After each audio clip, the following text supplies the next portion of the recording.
remembers and who wrote them down.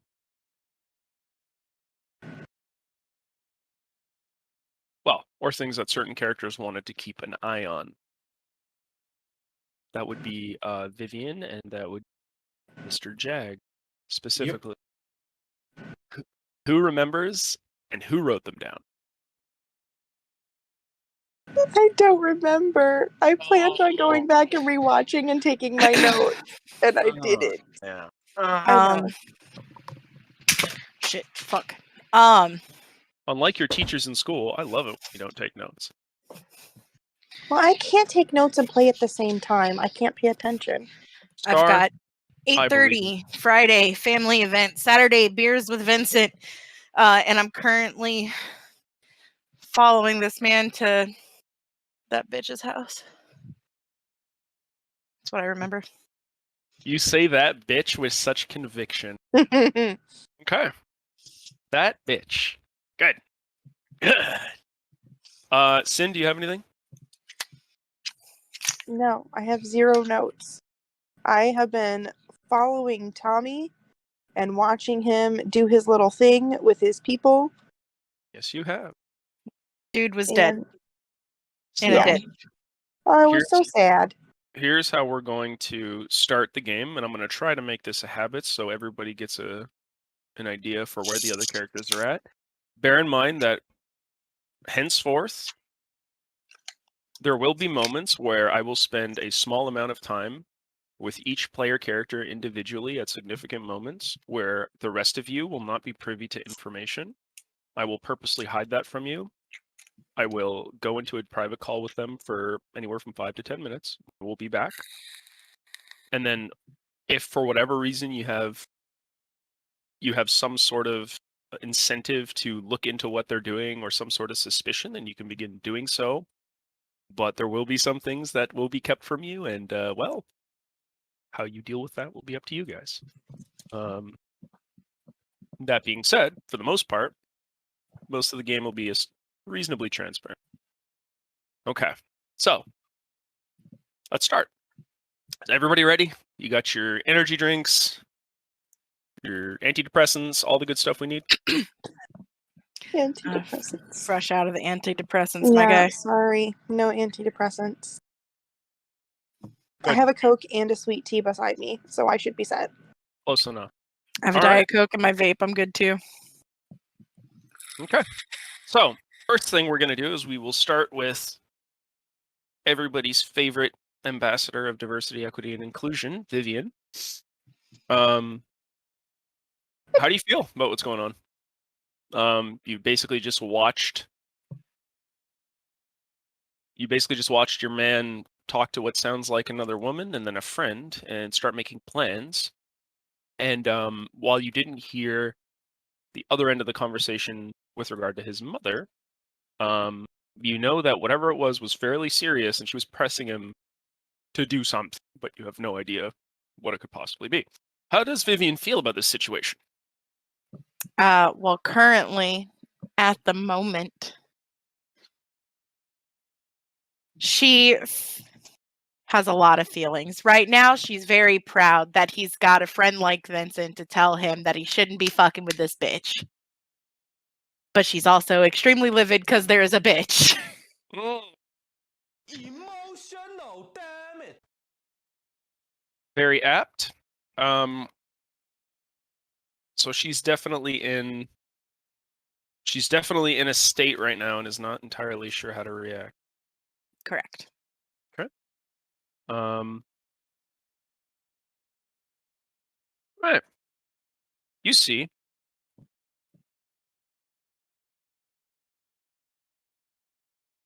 Whoa, computer, calm down. Calm down. Scroll here, just making sure there's no checks I have to do. You see. All right, you see James. Exiting the front door of his house. You hear the jingle of car keys as he walks up to his he has a sleek black Ford Jeep. Relatively decent condition. Not exceptional, but not entirely awful either. He begins to open the side door and hop in. You hear the engine begin to rev. Do you wish to do anything? Basically, through the ritual of going to see this lady friend who lives somewhere that you do not know. Also, if I'm not coming through, please let me know so I can adjust my voice settings. Okay. Will do. You're coming through pretty good for me so far. Okay.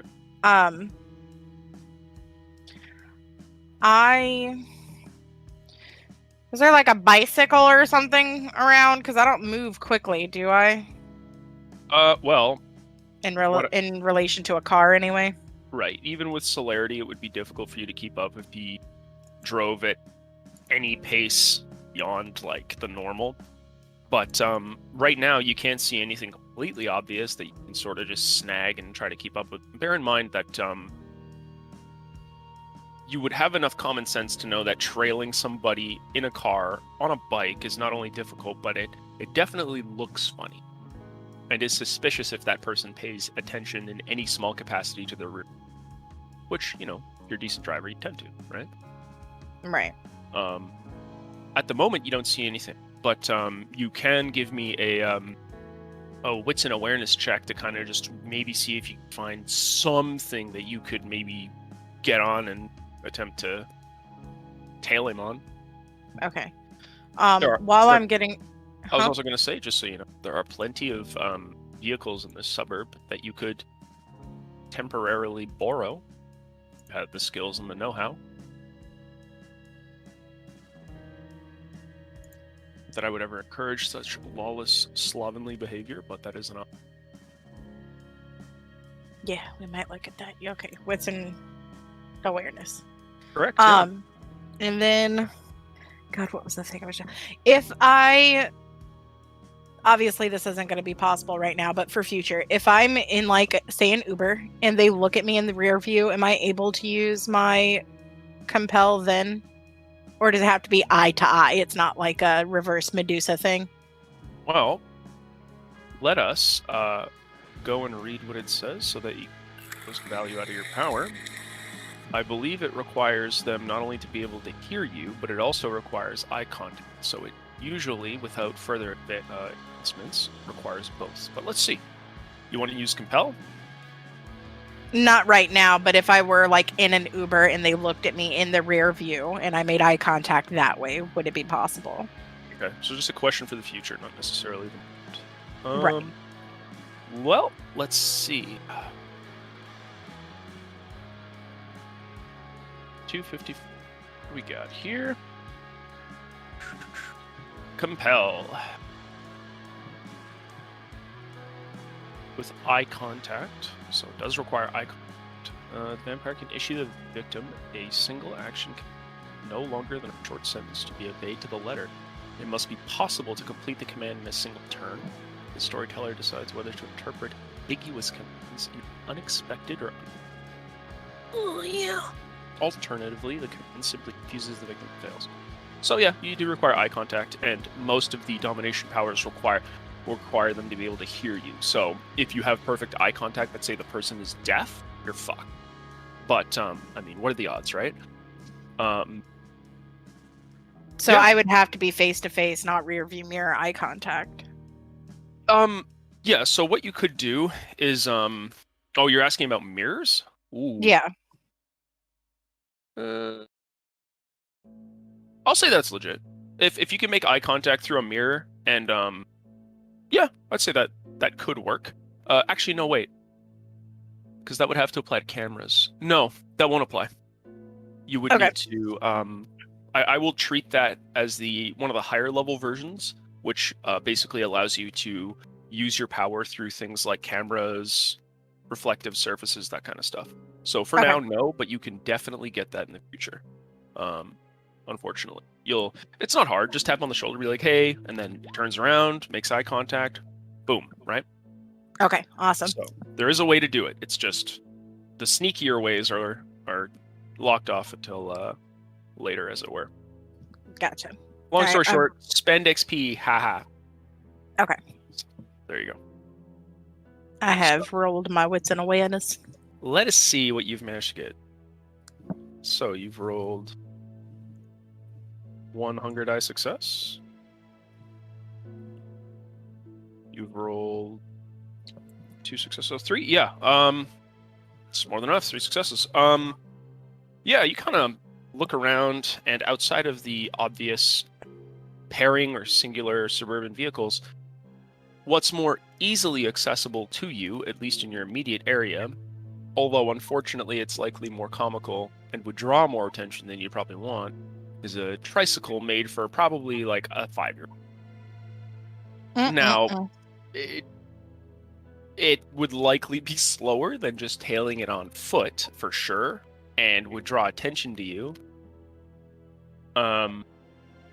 However, your roll is good enough that just across from this area, you see a garage open with the light on, and somebody's apparently kind of on a balance board underneath, working on what looks like a vehicle of some kind. And in that, you can see a mountain bike, some sort of bike, larger than a BMX for sure. Just kind of propped up against the wall, along with what appears to be a workshop of some kind. Lots of tools and things like that for various sorts of work. And, well, this man is currently working on a car that is propped up by a... God damn it. I'm gonna shit myself all night today. The device you put under a car to prop it up. Oh my god, brain is broken. You know what I mean. Mm-hmm. A jack? Thank you. God, my brain is done today. Yes, propped up by a jack, and he is currently not looking in your direction at all. He's fixated on his work. There is a mountain bike there that you could possibly snag, at least easily. There are many other homes here, but, you know, they're about as locked up as you can get. This is Chicago, and while this is a nicer part of the city, it is still Chicago. What do you wish to do? The streets, by the way, for your information, are in this particular suburb are well lit. There are street lamps that are all functional going along the suburban roll, and to the sides, home lighting, things like that, varies, but there are some homes, especially this one, that have lights that are currently off, that are pointed in the direction of the sidewalk or something. So not all of them are on, per se. Okay. I am going to go from extreme anger face to immediate look of pain. Like, just really trying to sell the fact that I'm in pain. I'm going to walk closer while my the no see me thing is still up.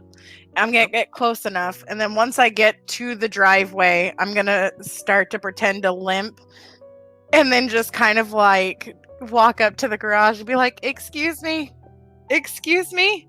You, the fellow working on the car is startled. Ugh! What the hell? I need help. Could you please just help me sit down for just a moment? I've sprung my ankle very badly. Okay, lady, hold on. You can hear kind of the rollerboard beneath his back kind of slide along the cement floor of the garage, and from underneath you see kind of a overweight man, balding, chubby faced, with brown eyes, stubble, and a bit of a confused but equally concerned look on his face. His hands are dirty. You can see kind of little splits and splats of oil and other kind of filth on his overalls. He has a wrench in his hand that he currently kind of puts off to the side, and he procures a rag from one of the mechanic's overall pockets. He starts to wipe his hands as he kind of sits up. He looks up at you. All right. Well, I don't really have anything to help you with, but have a seat over there. Thank you. Just a hand, if you would, to it. All right. Yeah. Just a minute. He kind of sits up, cleans off his hands, and then he kind of holds a hand out to you to kind of guide you to a nearby kind of box, just a wooden crate of some kind. Okay. Is he standing up? Is he taller than me? Yeah, slightly. He's okay. probably about 5'7", 5'8", not particularly tall. Okay, so almost eye level. Yeah. Okay. When I start to sit down, I'm gonna look up at him and just go, "Oh, thank you so much." And I want to know if he looks me in the eyes when that happens. Well, most definitely. He's had eye contact with you the whole time. What do you wish to do? I would like to click my button so I can figure out what I have. I would like to just go, "Oh, thank you so much. Would you mind?" And then I'll cast Compel or use Compel and be like, "Gifting me your bike." All right, you're gonna be a saucy strumpet. I respect it. All right. Give me a charisma and dominate versus his intelligence and resolve. There's so many things you asked for just there. What do I do first? Can I do Right. 3 things? Yes, you can. I will give you an example of how to do that roll. So, you are doing charisma and dominate versus his intelligence and resolve. So, what you would do is you would take your you would scroll down to your dominate power, which you have listed, which is good. So you have 2. Oh shit! Ignore that. That was an accident. Yeah, you're using compel. Okay. So charisma right now, and like I'm setting it right now for you. So it's your charisma and your dominate as well. You have 2 points. So ideally, this will roll 4 dice for you. Is how much it should roll once I click the button. Right. Okay. So let's see what you're getting. So let's see if it does it properly. Okay, hold on. Let's see. So it didn't roll any dice there, which is strange. So here's what I'm gonna do. So compel, right? It doesn't include your. So dominate doesn't work like that. Hold on, I'm still figuring this out. So we're gonna add. What we're gonna do then is we're gonna click. We're gonna click a roll on compel. We're gonna add a modifier of 2 to represent your total skill in dominate, right? Which is 2. So you should be rolling 4 dice. So this is how that would. All right. Let's see. So yeah, you would still. That would be my roll as an example. So how I'm going to get you to do this is, click on the die furthest to the right of your compel power under your power section. Yeah. Okay. Oh, okay. Okay. For modifiers, because I haven't figured out yet how to just make it so that it rolls your charisma plus your dominate. Actually, you know what? Let's see. Does it allow us to select dominate in menu? What if I just Discipline. Okay, let's try this. Let's see. So charisma, discipline, and then. I mean, next to dominate, I can put charisma. Oh, it does. Nice. So there you go. It actually will work that way. So what you would do is you go to dominate for compel specifically. So for this, you could just keep it blank for now. But for compel specifically, I've put charisma and discipline, which means it'll take your charisma and your discipline, which would be two dots, and roll it for you. So you can now make your roll. Okay. So click on that button to give a roll. You should be rolling 4 dice total, 2 hunger die and 2 normal die. And no modifiers this time. No, it's just a basic roll. Okay. 2 successes. Okay, that's not awful. I will roll for him. Let's see what he gets. Okay. Yeah. You what was your command specifically? As he basically helps you to sit down. To gift me the bike. Gift me the bike. Okay. Yeah. He can kind of see for a moment he's snapped out of his concern and confusion as you worm your way into his mind and compel him to obey your will. There's very little resistance here, and the man blinks once or twice and then goes, "Yeah, it's yours. You can have it." And he just motions to the bike. Oh, cool. I'll get up like there's nothing wrong with me and go take the bike. Yeah, you begin to walk over toward the bike. I can use compel however many times I want. It's free. Ooh. Yep.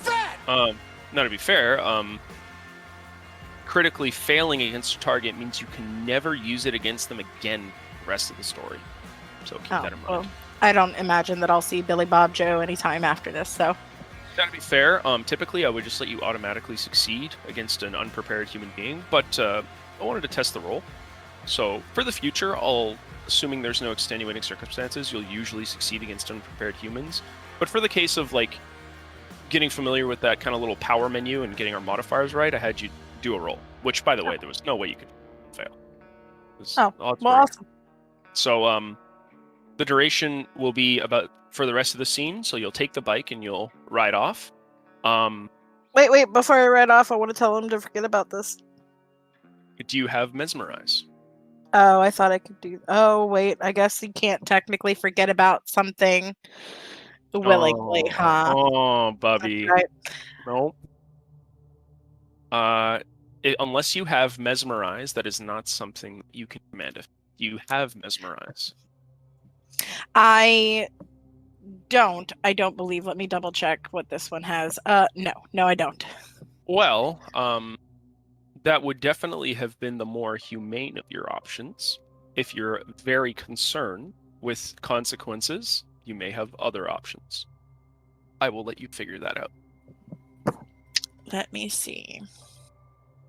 You can't keep getting away with it! Yeah, literally the dominate quote. So, am I able to do things like if anyone asks, "You never saw me," kind of thing, and it'll still work outside of like this time, or no? That would be so. Complex commands require mesmerize. Simple commands, okay.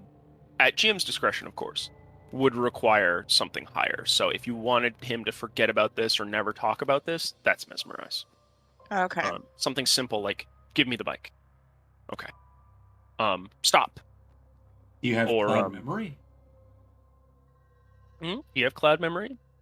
Because I that also don't. works. No, I can make him go insane, but I don't feel like that's nice. Well, I mean, I can't force you not to do things, but what I can do is bring up Vivian Park's adorable character sheet, scroll all the way down to that humanity ticker, and go, well, you're not that much of a dickhead. Right, yeah. But you could, and I couldn't stop you. No humanity score can get me to stop you from doing that. But there could be consequences. Okay, that's fine. We'll leave it at this. I don't expect that I'll see him again. I'll just make it here. Okay. Hmm. I'll look at him and say thank you, and then I can write off. You can kind of you see he still has that sort of blank, kind of mindless look on his face. Yeah, no problem. And you take his mountain bike, and you begin to tail your husbando. Which, by the way, I'm gonna ask you a question real quick before I move on temporarily to Thea and Tom. What is your athletics look? Let me scroll up. Scroll. Athletics. It's a whole 1. This might be one of those situations where, in spite of your skill being wobbly, you do have quite a bit of dexterity. So I'm going to ask you to make a dexterity and athletics check to maintain your balance on the bike and kind of, ensure that you can go at speed, whatever speed you wish to, with minimal difficulty. So dex and athletics. What do you got? I got 1 2. on each. Yeah, 2 is enough. It's been some time since you've ridden a bike. Does she ride usually a bike? She drives, right? Or neither? She doesn't do either, really. So she's a walker. Okay. It's been some time since you've ridden or driven anything, really, but you remember when you were younger the lessons that you had gotten, or perhaps discovering it on your own, how to discover the mechanical skill necessary to ride a bike. First, it's shaky, your balance is off, it tilts left, it tilts right, but once you kind of find your center of gravity, you begin to take off with sort of a set familiarity. First slowly, then faster, as you can start to see his headlights get further and further in the distance. Whether it's due to not wishing to lose the car or due to rediscovering your skill, or maybe a combination of both, you begin to pedal faster and faster. What color is the bike? The bike is blue, kind of a bluish purple. It's a relatively stylish bike, but nothing Dark or light colored? lighter. Definitely lighter, with large, kind of thick tires and fairly lengthy handlebars. It's definitely a mountain bike of some kind. It can adjust multiple gears, for types of terrain, and has a functional light on both sides that you could turn on should you so wish. I wish to not, but Yep. I also wish to stay at a reasonable distance to where it would look like I am just simply on a night bike ride as opposed to actually following him. Yep, this definitely falls under tailing somebody, and I will have you make a roll for this. So, you are attempting to shadow this man. What is your stealth skills? Oh, okay. So stealth is good. Dexterity is good. You're trying to keep a healthy distance. Maintain balance on the bike. Okay, yeah. Give me a dexterity and a stealth check to tail him at a reasonable distance. Oh my god. Was that really your roll? It was. Isn't that crazy? Jesus. Do you wish to use some willpower? Yeah. Do you want to use some willpower? Okay. I put a slash. Sure. Take a point of superficial willpower damage and give me a reroll up to 3 dice.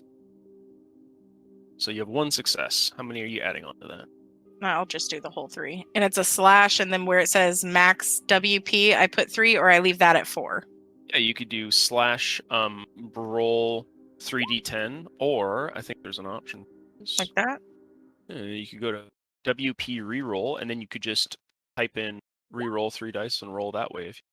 I mean, I like yours more. Let's go with yours. I mean, that would be a critical success, which is exactly why I will not let you take it.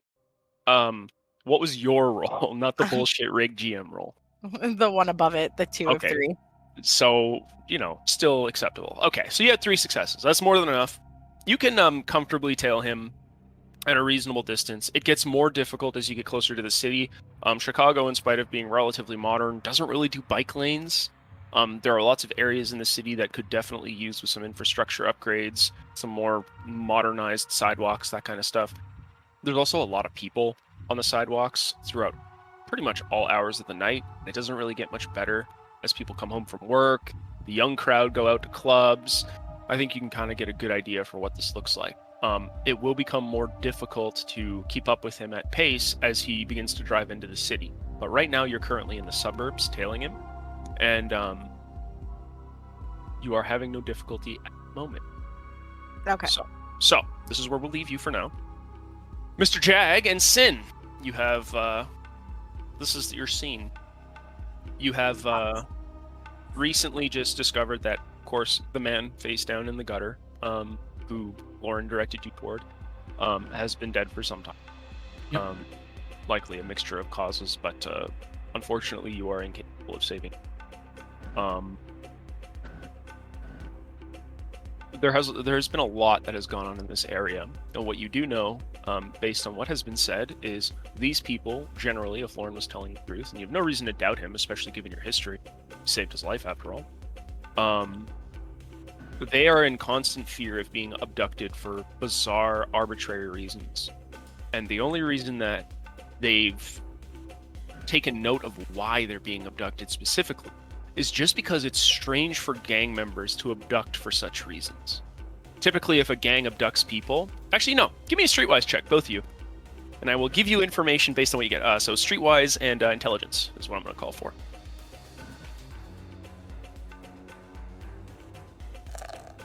All right.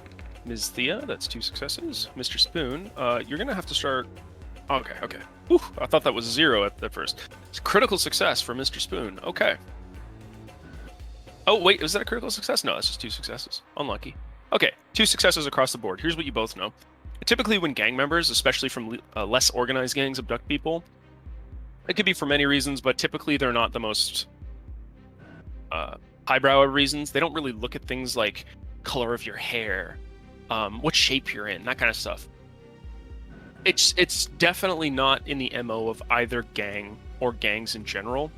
It's not unreasonable to assume that these gangsters from both sides are working for someone that has interests that are definitely out of the norm, which now leads you to kind of ponder why. Especially why this group, since these people aren't particularly high in the social hierarchy. They don't have much, but maybe that is the reason. That is what I can tell you. Currently, the camp is reasonably packed. A lot of the tents, cardboard kind of custom cutout box homes, and all sorts of other things are filling up with people, in some cases overflowing. Garbage, drug paraphernalia, some barrel fires, just litter the pass under the L. And occasionally people will kind of trot by and say hi to Tommy and make nice, update him on their life and what's happening. But they generally won't offer any additional information unless pressed. So right now you're basically going through the crowd as a somewhat of a pseudo-celebrity, really. People generally tend to be warm and friendly, and they will, on the odd occasion, go out of their way to speak to Tommy. Thea, you, on the other hand, while people are generally cordial towards you, you can tell that you're kind of regarded with the same level of suspicion as most outsiders, which is to say, kind of with a side eye. It's not something that require any sort of trained speciality and notice. People, if you've ever been in a situation in real life where you're kind of in a group of people and it's peaceful, but they're kind of just giving you looks or just behaving weird, kind of what it's looking like. And although being next to Tommy does help, they still don't know you. They know him. So hopefully it gives you a better idea of how people are receiving you. What do you guys wish to do? You're essentially taking an impromptu tour of the homeless camp, walking around looking for clues. Do you wish to speak to anybody else? Whatever actions you guys wish to take, you can do so now, and we'll start with you, Thea. What do you wish to do? Well, first, how much time is before sunrise? You guys have probably got about, so it was 9 o'clock before, around 9ish now, so maybe 9:30. So sun starts rising in the winter time a little bit later, so you've probably got about, let's say, 8 hours. So you got a generous amount of time. Okay. First thing, out of character, just give you guys a heads up, there are tornado watches right now in my area. Okay. So if I lose power, I may lose, or internet, I may lose you guys. Okay. Other Have than you that, have you tried not having tornadoes? you know, Gotcha. I did my anti-rain dance earlier. Apparently it didn't work. Yeah. Listen, quick question for you. Did you try turning it off and back on again? The I tornado? did not. Yeah, the tornado So- off and back on So again. do you want to talk about your cultural appropriation, or do we just save that for after the... I'm kidding, obviously. Mhm. Fully endorsed cultural appropriation. Fuck those guys. I mean, how dare you assume my culture? Yeah, hit me with it. Did you just assume my tornado? We're not getting into the assumed discussion, you fucking degenerates. All right. So, what I does would sin... like... by the way, in all seriousness, if that does happen, and hopefully it doesn't, for other reasons that aren't related to the game, though the game is, of course, of paramount importance, what I do wish is that, or what I will do is we'll keep playing, and we will update you with what's happening. Should that happen, what do you wish for Thea to do, kind of, the AFK ritual, like? Well, What would she do? I guess just if I'm still I'm probably still going to be tagging along with Tommy at this point. So then just assisting with any sort of investigation type things he might be wanting to roll, and if he ends up getting in a scuffle and engages in a fight, I would participate to Okay, protect him. I will use you to the best of my capability in combat, and in the meantime, I will use you as an assistant for roles that you probably assist with. That would basically be it. I'm hoping that I won't. When I join through voice, I join on my phone so that I Okay. can switch over to cellular if necessary. I just wouldn't be able to see anything or access my character sheet if that happens. Gotcha. Well, I am more than happy to have your sheet pulled open, and we can kind of play through proxy that way if it comes to Cool. it. All right. Cool. As far as in-game, Mm-hmm. I would like to see if the last person that was abducted had anything left behind at their camp or in the camp. Okay. Want to look for clues? Well, first you would need to find out where they are. Yeah. I believe her name, the woman that was abducted, was Was it Christine? Was Christine or Steph? List here.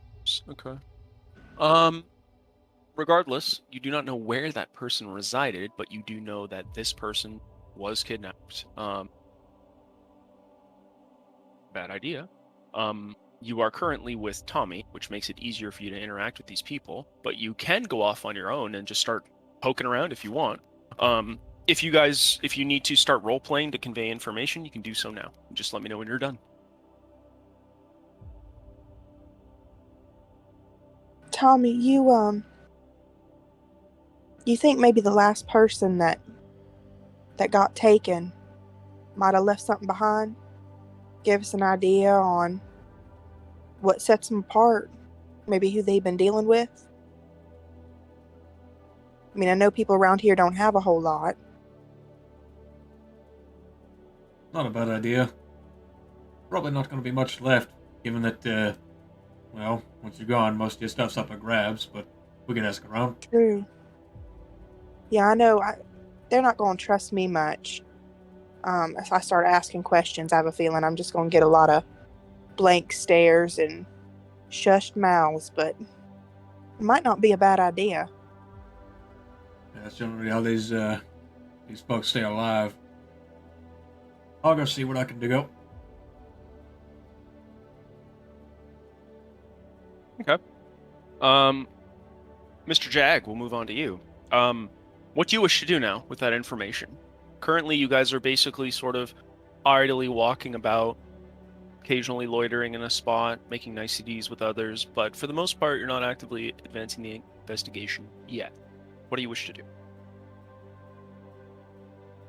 If you need a more I'm not currently a resident of... We're in Chicago, right? Yep. You are in not the currently L, a resident which of is Chicago. What would you say is like the standard procedure for calling up a low priority body?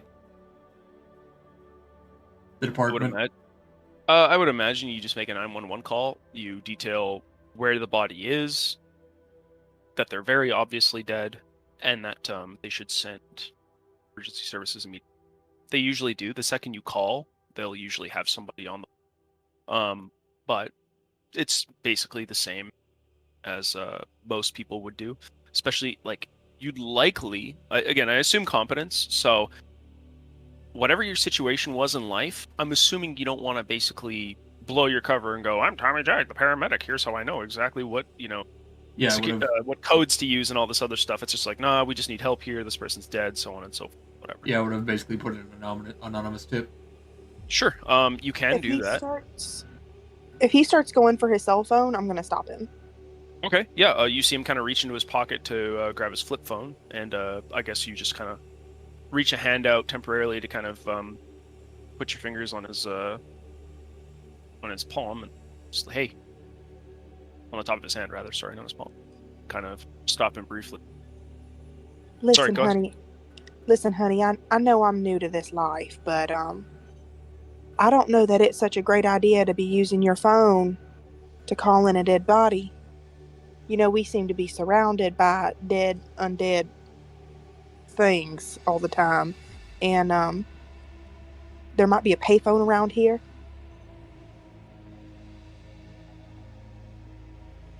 Yeah, right.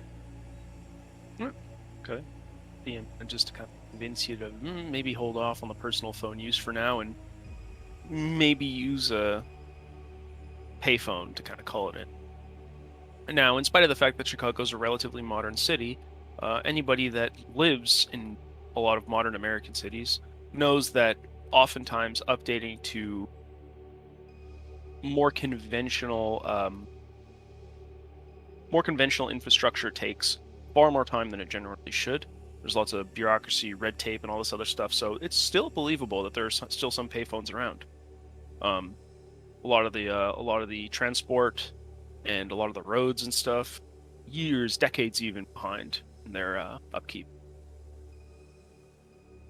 That said, though, there is no payphone, at the very least, in the underpass itself. It would take some time for you guys to basically crawl up the side hill, find the stairway, go onto the train station, as it were, call. Do you wish to do that now or save that for later? All right, to clear up the clear misconceptions, I wasn't planning on doing it immediately. Okay, yeah, no, However- I'm just asking. That's why I'm asking. I was gonna start asking around, see if anybody was willing to give up any info about wherever the stuff of the last people who were taken might be. Okay, yeah, sure. You're just doing a general query, right? Just Yeah. kind of asking as people stuff. Sure. Yeah. One of the men that you talked to goes, "Oh, Stephanie.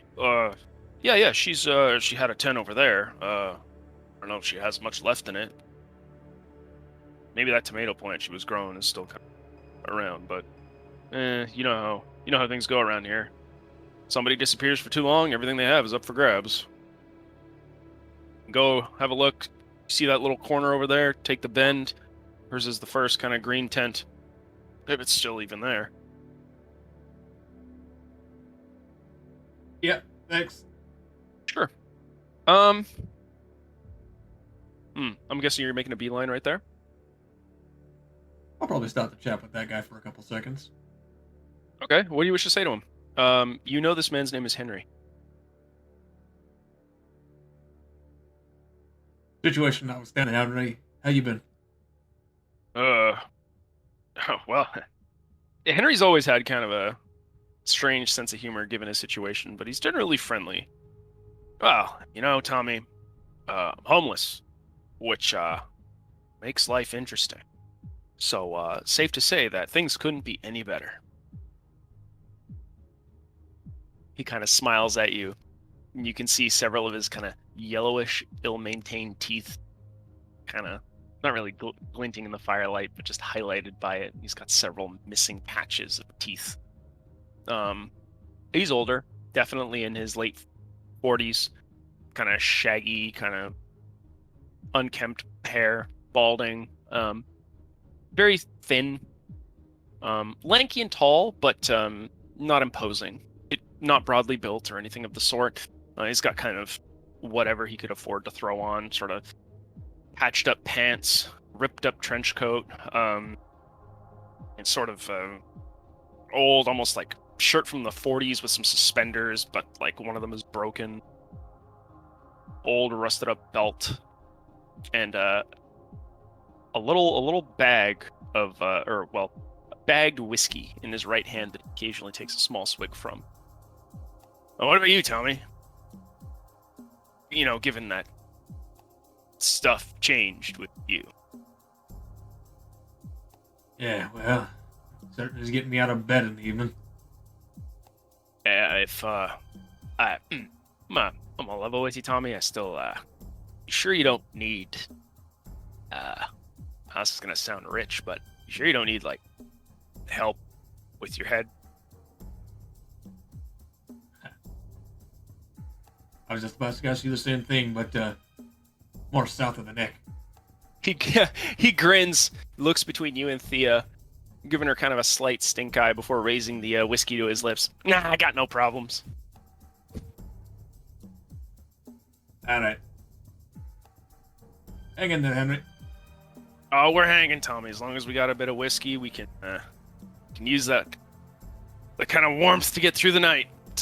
Life's hard here these days. I'm sure you're already aware. Just you want to do me a favor?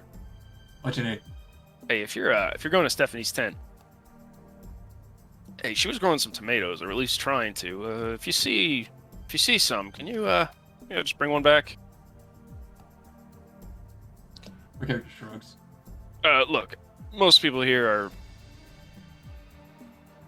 Remember that saying, beggars can't be choosers, or some shit like that? Right. They fucking lied. Bring me back a tomato. Most people here don't touch that shit. Oh, there ain't nothing quite like a vine ripened tomato. Look, I'll take anything I could get at this point. I'm pretty sure it'll give me the shits, though. Mixing fruit, liquor, oof, whatever. Better than starving to death. What do they call you, anyway? Oh, you're something to look at, aren't you? Huh. Damn. Oh, well, thanks, sugar. My name's Thea. Leah. Unusual And name. Reach out my hand to shake his hand. Are you sure? He'll reach out. He reaches out his hand in return. It's a bit grimy, kind of dirty, and to be honest, he does smell a little bit like liquor and with the faint whiff of piss. Don't care. Okay, yeah, Still shaking his hand. Yeah, you shake his dirty hand, and he gives you kind of a firm but gentle shake, reasonable. He doesn't try to crush your hand or anything. Most folks don't want to shake hands around here, but I appreciate that. You're not from around here, are you? No, sugar, I'm not. I'm a little bit more country.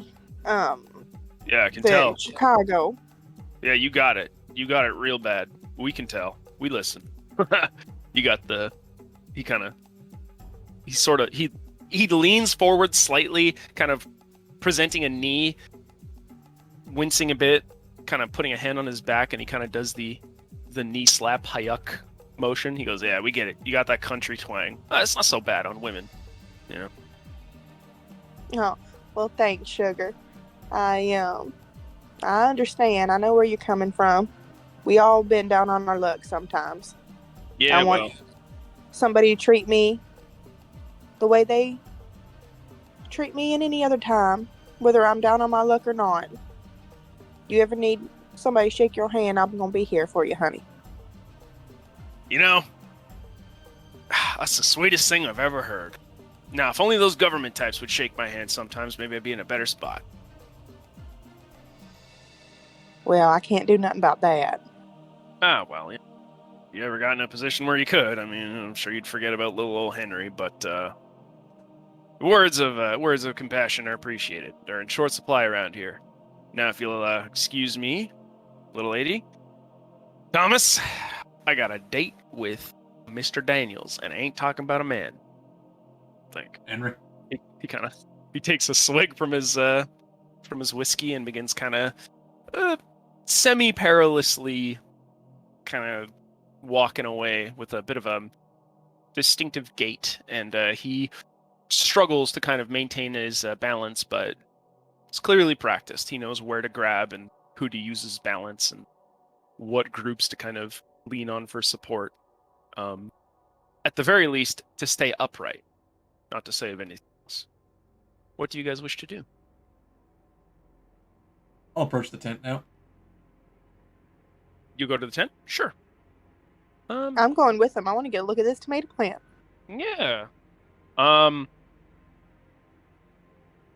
Working your way through the camp, kind of occasionally with Tommy getting approached, accosted on the way. Makes you take a little bit longer than normal, but he knows that even though the people here have a sort of reverence for him for many reasons, that he's very easily able to kind of drift in between conversations and get out of being held up for too long. And it'll only take you about a minute or so to reach the tent at speed. But something strange sort of happens. As Tommy approaches the base of the tent, Thea, you are almost immediately overcome by a sudden palpable dread of some kind. You stop in your tracks. All right, give me a roll, Sin. I would like you to roll your willpower and composure, please. Or sorry, roll your unspent willpower. My unspent willpower. Okay. Yes, ma'am. Is that okay? That where you go? That's this one. I think it's just like this. You have a very difficult. You have a very difficult test ahead. Is that right? Did you just click the willpower button? So I did willpower, and it defaulted to 5, which I don't know why. I changed it to 2 because I only have 2 willpower left. Sure. and then it so, asked me if I had any modifiers, and I left that at 0. Sure. So what you would do is you would put willpower 2, because that is the value you have for the roll. You would submit Right. that with 0 modifiers. You would roll. So you I did think do that's it what right. I did. Yeah. Yeah. So you did it right. Unfortunately, that is not you are almost immediately repulsed by this tent exclusively. Tommy seems to be able to approach without issue, but as you are currently kind of arm in arm with him, he can start to feel your resistance. It goes from you guys walking kind of side by side in tandem with little difficulty to like a sudden stop, like you are a weight attached to his arm, and you have a very difficult time approaching this area for some reason, this specific area.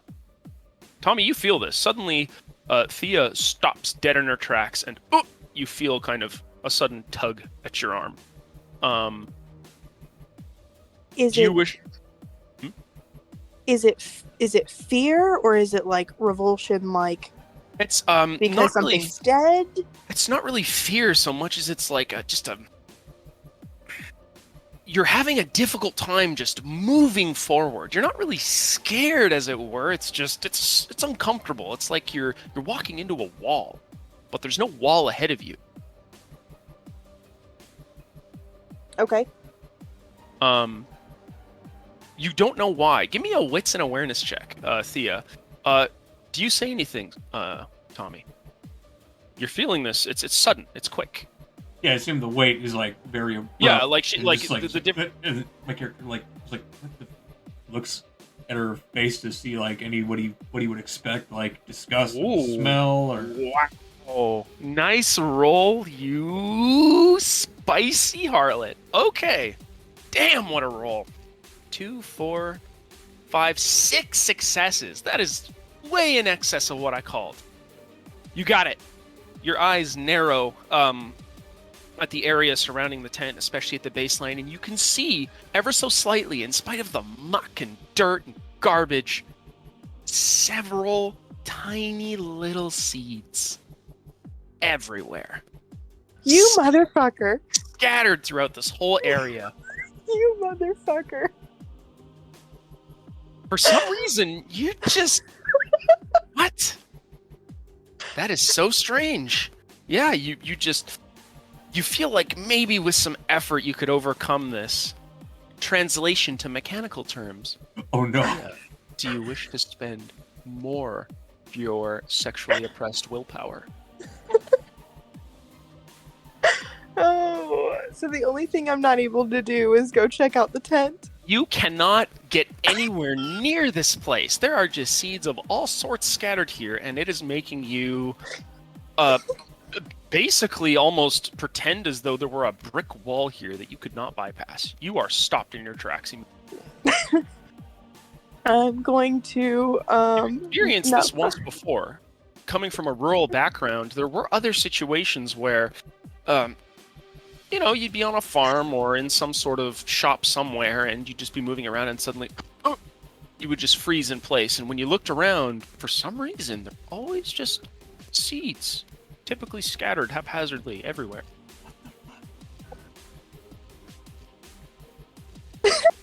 Okay, well, Tommy, on the other hand, seems to kind of be giving you like a bit of a tug to move forward. Is that right, Yeah. Spoon? You're kind of caught in the middle of it. Like you were walking, she suddenly Yeah, stops. like, You're still sort of like, what the fuck? Is like and like looking at her face, expecting to see like revulsion of the smell, or Confusion, like I he's would like say. I don't want to go near that or something like Yeah, that.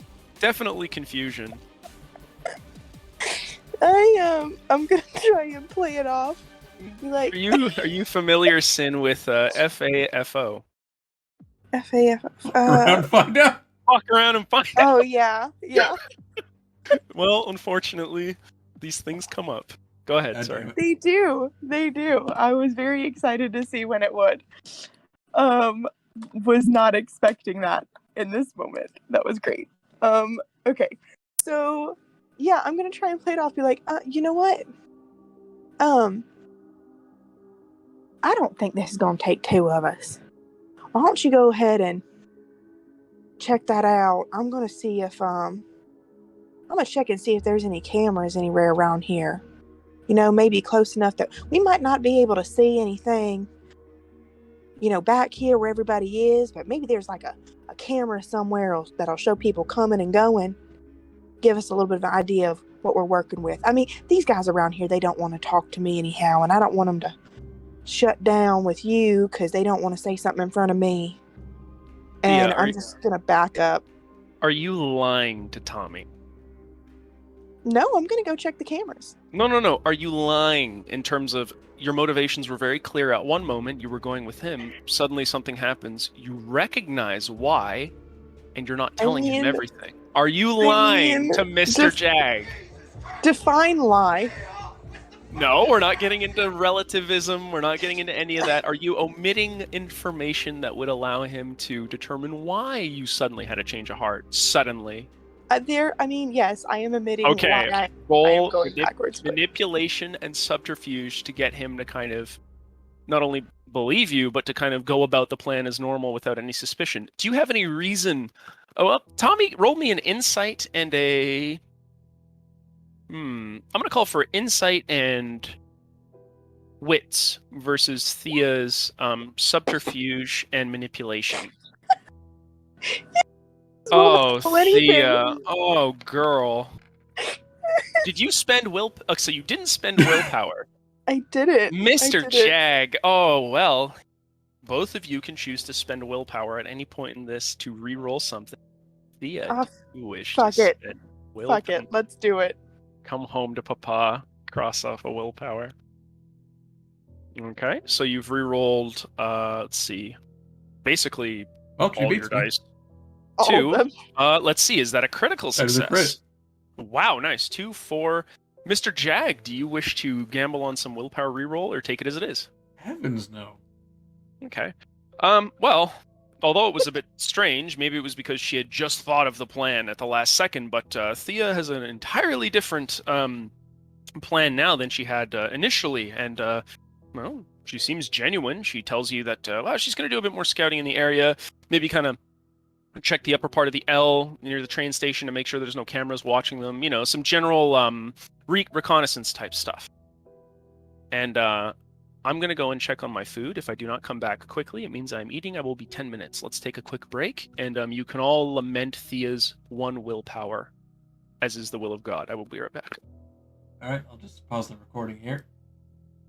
Seems to believe you. Do you wish to do what you said, or are you going to just kind of... Okay. So you're going to kind of saunter off and just kind of do some reconnaissance work, look for suspicious people, things, cameras, maybe even a payphone nearby, that kind of stuff? Yeah, I'm specifically the most interested in a camera. Like, I will be actively going to try and find one of those things. Okay. Duly noted. While you are doing that, give me a wits and awareness check. Mr. Jag, we will go on to you. So, you approach the tent, which is open, zipped open, rather. It's in reasonable condition, given the area it's in. But, God, you are unlucky. I used all my good wits and awareness rolls earlier. No ooh.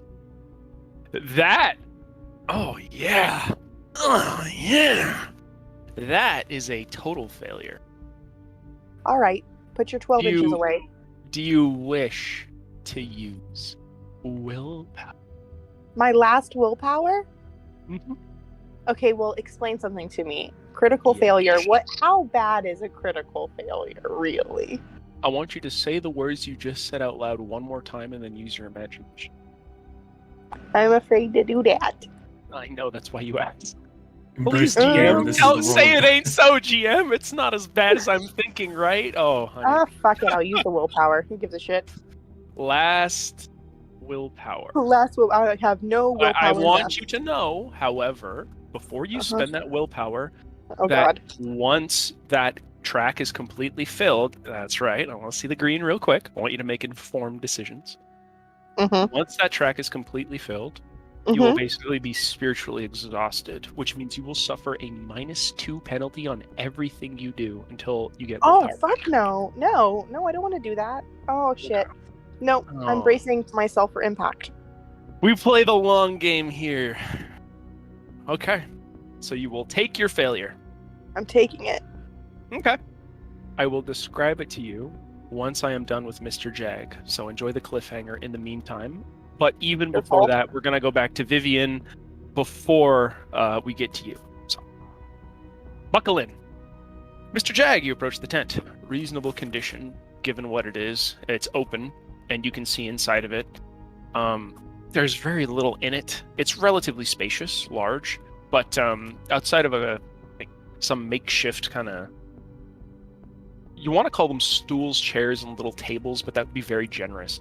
These are roughly cobbled together bits of homemade furniture, and in a corner, there is indeed a tomato plant, but unfortunately, this person, whoever was growing this, is not particularly skilled, as it is winter time. And, well, they don't seem to have had much luck in growing tomatoes. Right now, you are simply looking at an empty kind of pot, like a wooden based pot that has, soil in it, but you can't see any obvious tomatoes or anything like that growing out of it. You do see some kind of seeds scattered here and there. Several open packages. Some are closed, but a lot of them have kind of been haphazardly ripped open. There is some drug paraphernalia in the area. There's a couple needles in the corner, some discarded tin foil that appears to have burn marks. There are several kind of cylindrical shaped pipes littered about with kind of a burnt end, almost custom made, as it were. And there's a kind of an abandoned sleeping bag that seems thoroughly soiled in many ways, kind of just kind of ruffled up in the corner. Yeah, give me an intelligence and awareness check to see if you can divulge anything of value from this. Actually, no. Give me an intelligence and investigation. We go and do detective work if you wish to find anything worthwhile. Let's have a look. What does Mr. Jag roll? You unlucky bastard. Do you wish to use any of your willpower to re-roll up to 3 dice? This I would like to use willpower on. Fair enough. You can use as much willpower as you want for re-rolls. So, do a willpower re-roll from your character sheet. Do you know how to do that?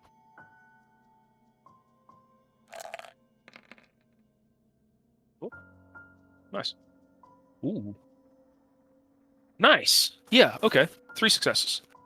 Definitely enough. Okay. Here's what you can tell. There are several different types of tracks in this place. Varying types of boot sizes, shoe sizes, small and large. However, the most prominent seem to be larger, several different sizes, along with what appear to be long kind of track marks leading out from the tent, kind of close to the entrance. They've been muddled somewhat, so it was difficult to kind of pick them out. Since then, you can definitely tell that people have been stepping here or just kind of looking around. Obviously, when Stephanie had been taken, shortly thereafter, people had rummaged through her belongings, finding interest in basically everything except the seed bags and the tomato pot. That being said, though, you do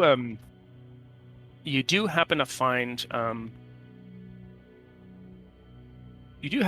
kind of a dirty, sort of squished up card of some kind in the tracks, just kind of barely peeking out. You would have missed it had it not been for a much closer examination. Do you wish to pick it up? Yeah. Okay.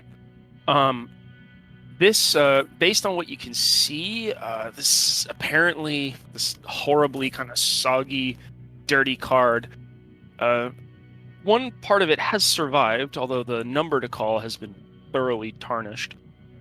A place called King Motors, or the King Motors.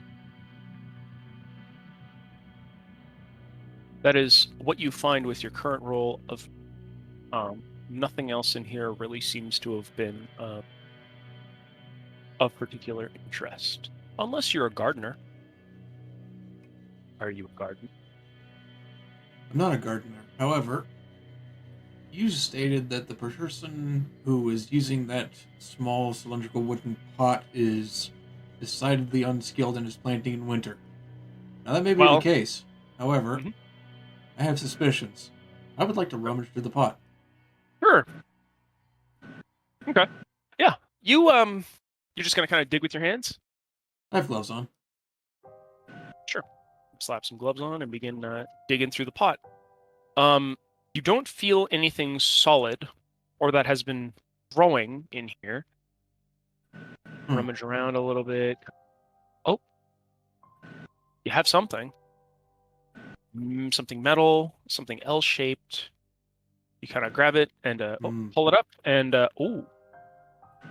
what you see before you is a ill-maintained, very questionably operable 9mm handgun.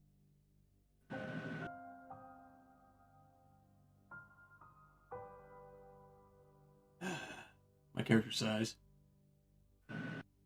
Now, it's not too suspicious, especially in a city like Chicago, for people to be armed, as it were, although the current mayor has definitely been attempting to crack down on most firearms purchases, stifled basically by the Second Amendment and some very aggressive lobbyists from very particular groups.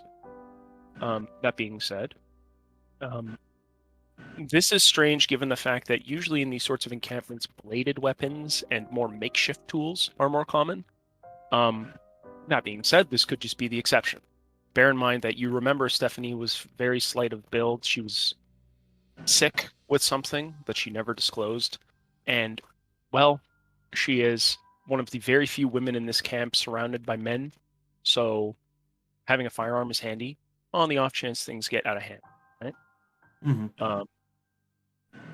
Now, a lot of this is guesswork and assumption on your part, but it is definitely strange that there is kind of this singular firearm here buried at the bottom of this pot. What you can assume reasonably is that she suspected something. Something was going to go down, or she felt she was in immediate danger. If this wasn't for defense, then it was definitely for another reason. More information than that, you might have to maybe ask around.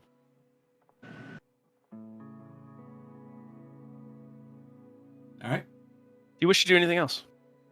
I'm kind of thinking about what I'm going to do with this handgun. You fancy becoming a gardener? I can't say it's one of my character's primary interests now. Okay. Well, there are seeds there. You should take them. Yeah, sure. Why not? I'll take one. Okay. You take a packet of cherry tomato seeds, and all the seed enthusiasts in the group are ecstatic. That being said, you'll eventually. Oh, what do you wish to do with the handgun before you exit the tent? That's an excellent question. All right, hold on. Sin just having multiple mini strokes every time I say the word seeds. Oh, yeah. I'm making the mental debate. Just like, do I want to give this to Lauren and enable him to kill his wife? Ooh. Oh. Well, I mean, he doesn't seem like he would do anything rash. Anyway.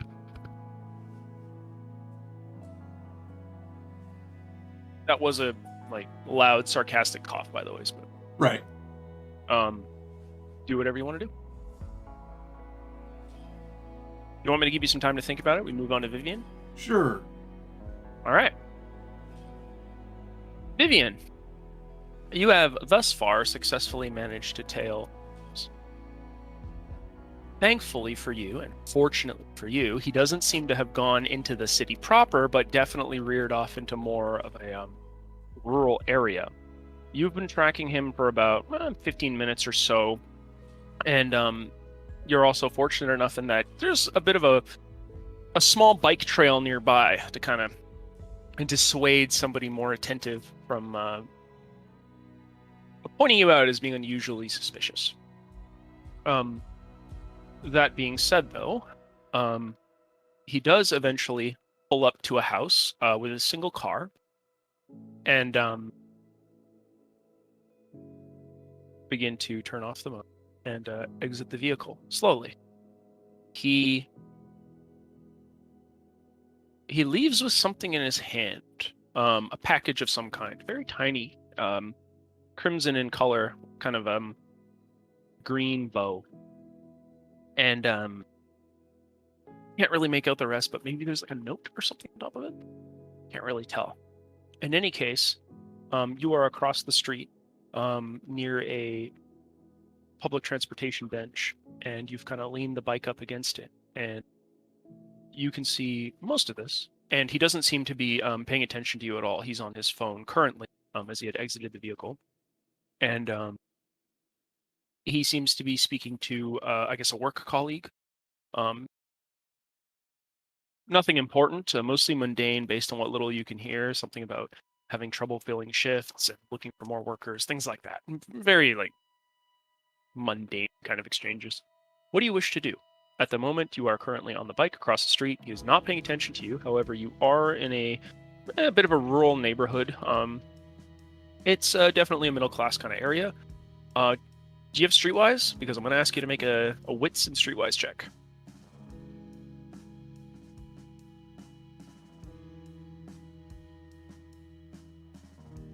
Sar?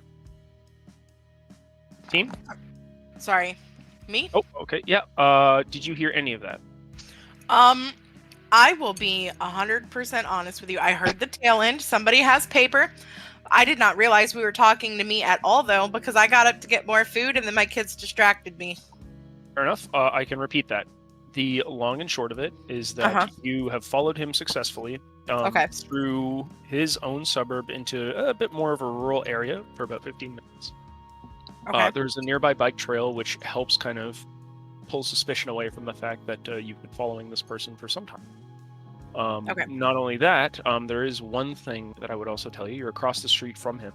He's exited his Jeep, turned off the engine, and exited with kind of a crimson box in his hand with a small green bow on it, and what you could barely see to be kind of a white flash of sorts on the top, a message of some kind of little gift pin. And he is currently walking toward the front door of this home.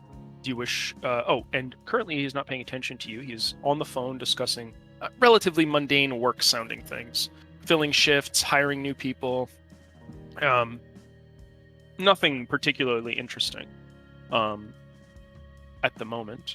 He also seems to kind of veer off into brief discussions about rescheduling in terms of his college classes, but this is nothing you don't already know given your history, you know?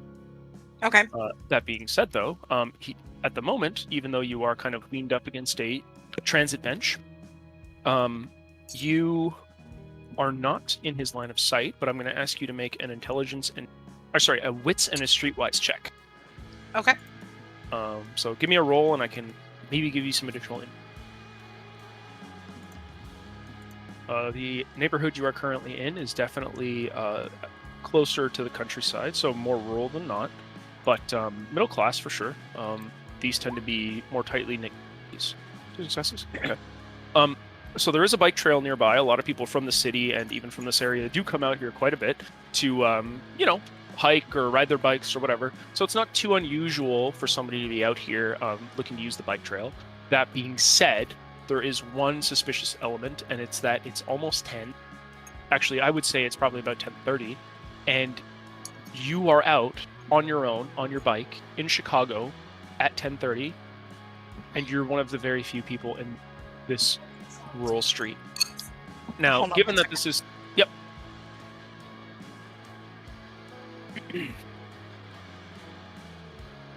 Destroy the child. Do you have that clip, Spoon? Sorry. No problem. Okay. Now, so, given this is... are there bushes? This is a more rural area. I would say there are no bushes per se, but there are fences and long grass and stuff like that. There's a lot of space between the homes. If any of you guys are familiar with rural areas, you know that it's not like a suburb. Houses tend to have a fairly generous distance between them, but the neighborhoods are also a bit more like tightly knit. Everybody knows everybody kind of thing. And if you're a stranger in an area, especially when you linger, there's a Destroy the chance that maybe child. somebody. Corrupt them all. Yes. There is definitely a chance that somebody notices you. There's no real way to prevent that in your situation, but yeah, you could definitely kind of ditch the bike and hide somewhere if you want, but you do see him currently approaching this house. I mean, can I not ditch the bike and then do the unseen passage? Sure, you most definitely could do that. You could toss the bike and like maybe some long grass nearby over maybe one of the barbed wire fences and just kind of unseen passage after. Nothing stops you from doing that. Would you like to do that? I would. Do you know what I would like you to do? I would like you Make to me roll. make a rouse check. Oh, rouse.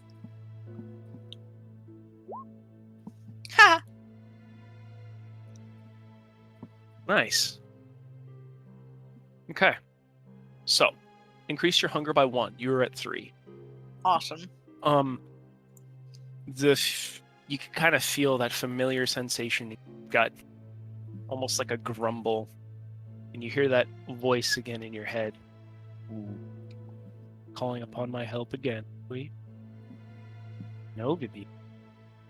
Wouldn't be too difficult to just sneak up, take a small bite, and, just run away.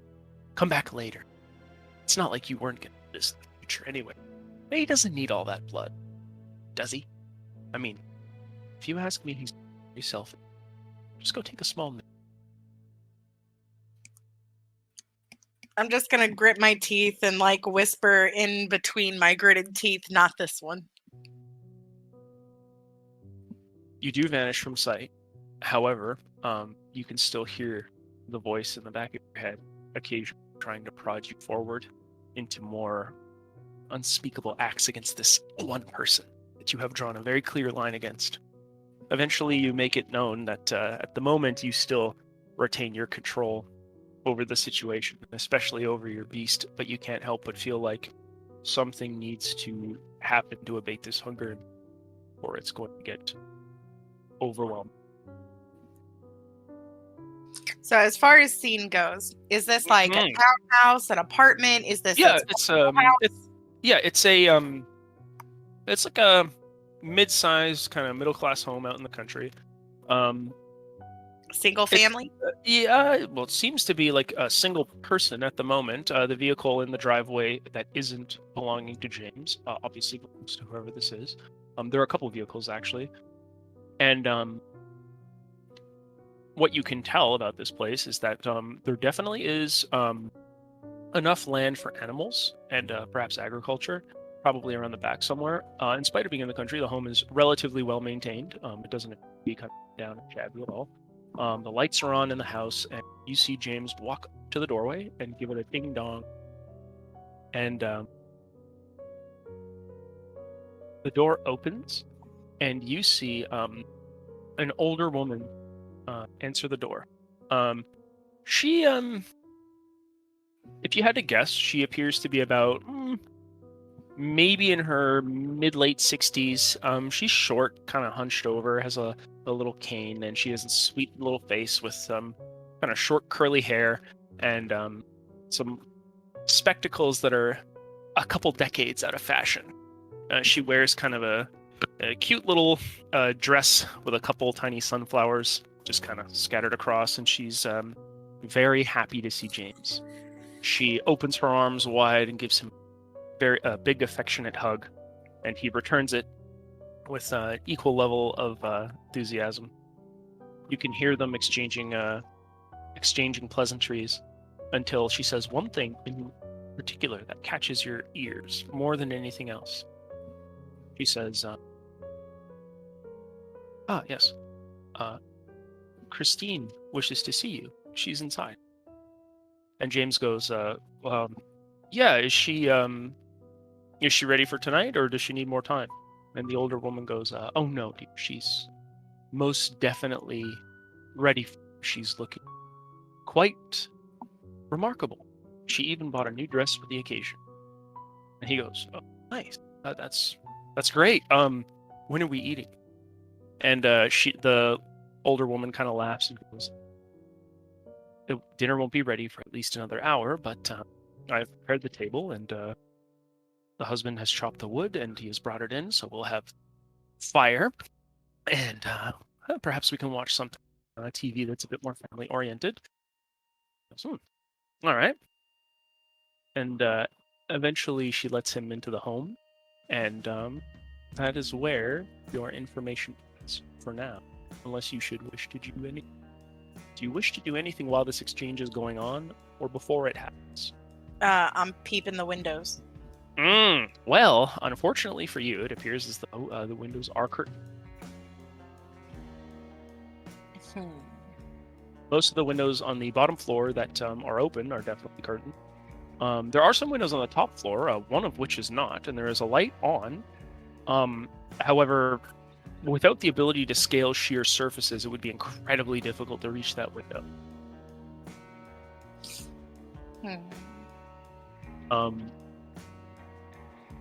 Give me a wits and investigation check to see if maybe there's something here that could help you out in the general area. Currently in a mid-sized rural home that apparently has some farmland. There obviously is a barn a bit further distance, maybe about a minute or so away. A couple of vehicles in the driveway, and nothing appears to be obviously open. The garage in this place is presumably locked, but there is a back area. That is where you may find something that could help you if you wish to get a more clear view. That being said, the second you start interacting with things, you risk dropping your invisibility, so keep that in mind. Okay. Yep. What do you wish to do? You can hear the sound of kind of murmured speech, laughter, and all sorts of warm, fuzzy, family-like noises that do reach your ears. And indeed, James is in that cacophony of sound. It's not particularly loud or obnoxious, but perhaps it sounds especially heightened to you. And it is at this point that something crosses your as you decide which course of action you wish to take. What You can crosses my what? You cut out.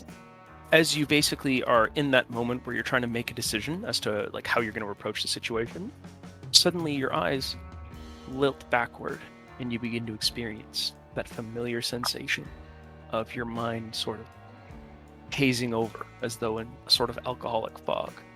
Your thoughts kind of scatter. And you see something. You see James in what appears to be a backyard of sorts, and he's dressed very well. He has his hair is made up.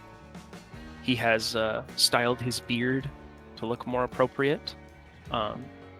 He seems to almost shine in this vision, like he was an exceptional piece in a mural. And he has his blue eyes most definitely stand out. There are many people in this crowd, and one of which you recognize. Sitting in one of the seats next to an older woman is Tommy.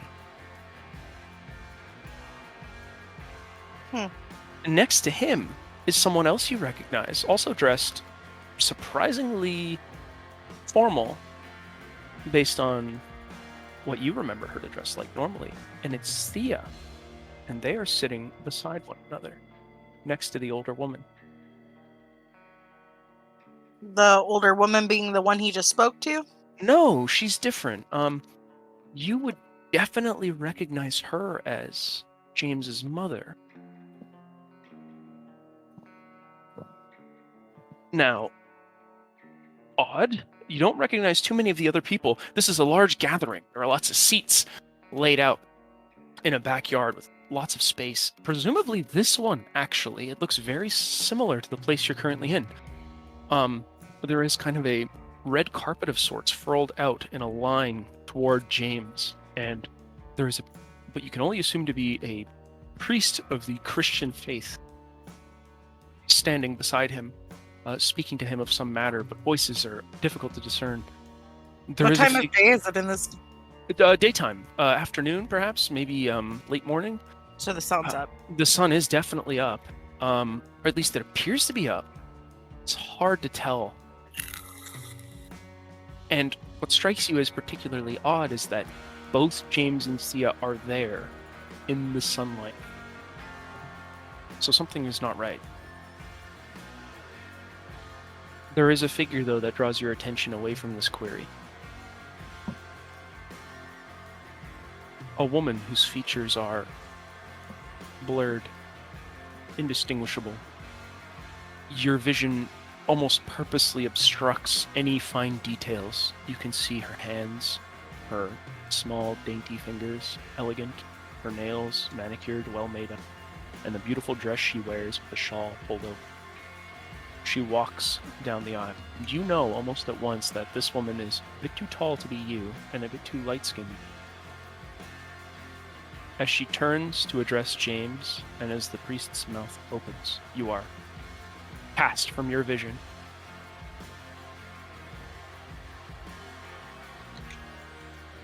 One second, I'm writing down stuff. Mm-hmm.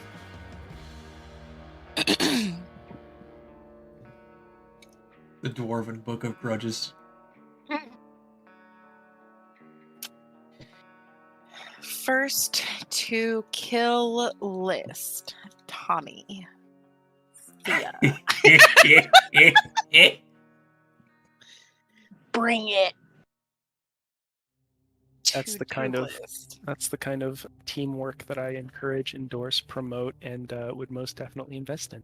Bring it on. Figure out how they survive the sun. Okay. Mm. Okay. You f- Outside, James, Thea, Tommy, Priest. Daytime, bunch of question marks. Apparently, one thing about your visions that's difficult is that they're somewhat accurate. Like, occasionally things will come true, and they're almost point for point exactly as you had seen, and then other times the vision is slightly muddled, exaggerated, or presents impossibilities. Then there are other times where the vision is completely wrong, and you've acted on this information a few times since your turning, and it has gotten you in a lot of trouble. So you're not entirely sure if what you're seeing is on the level. All right, so I've got vision is outside, James, Thea, Tommy, Priest, daytime and a bunch of question marks, red carpet, and the harlot. Give me a check this. Give me a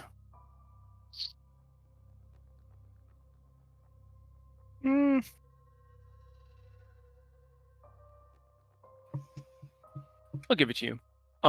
Whatever that was, that definitely looked like a wedding. You don't need to be a genius to figure that out. Oh yeah, I had already put that together. Yeah. Question for you in regards to the vision. Mm-hmm. What time of year did it look like? Summer. Summer. And we're in winter? We're currently in winter. It doesn't.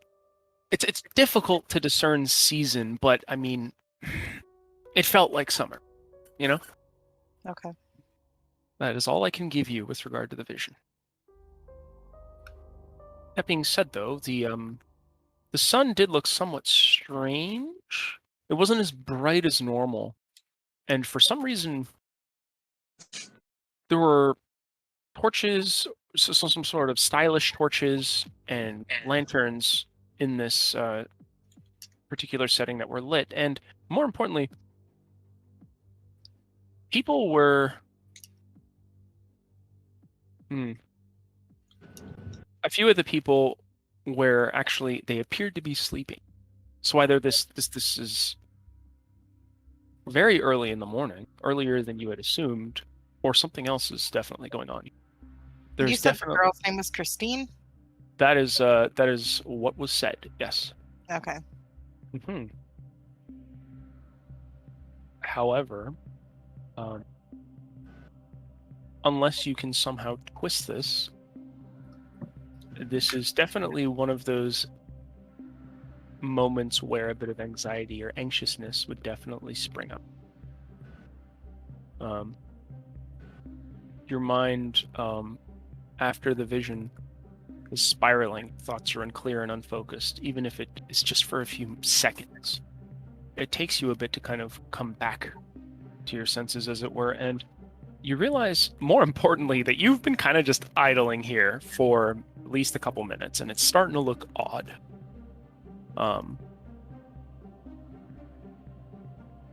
Now, Do these visions fuck up my hiding? They can, but this one, actually, I will say in this unique instance that actually it has.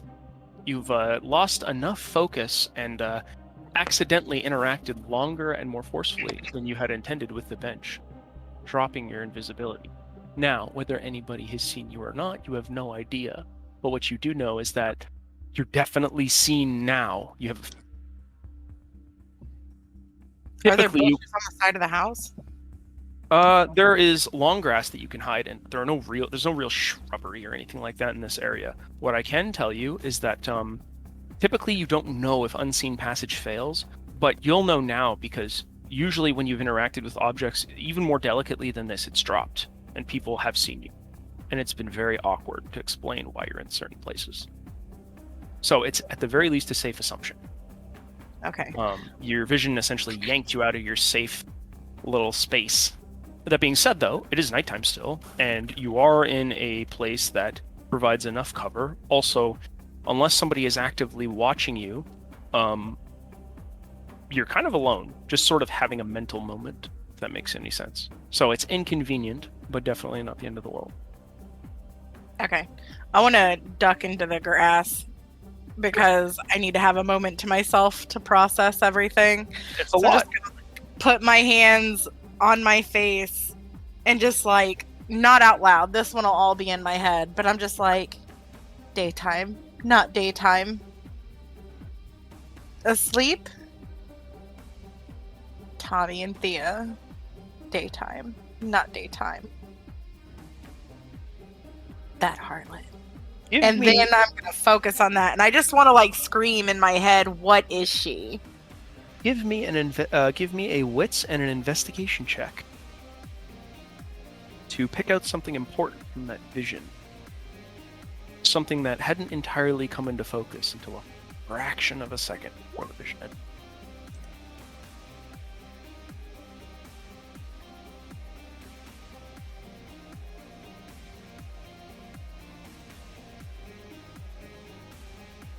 You said wits and investigation, right? That is correct. I got one. Okay. You just barely catch it before the vision ends, but the sun, at least what you had assumed was the sun, it was bright, eventually contorts itself to look more pale with several kind of large circular indentations along its surface. And you already know that the sun doesn't really look like that. That is definitely the moon. So it's a full moon. Yes. So it's under the full moon. Something had shifted at the very end of the vision. Its clarity seems to... Oh, you're a dick. I love it, though. Okay. That is all I can give you. You gave me enough. Asshole. Okay. At least he didn't give you all 12. Now, It felt like it. that can't be true because I'm still GMing and not at the hospital. Anyway. What do you wish to do before we return to Mr. Jag and Thea specifically to start?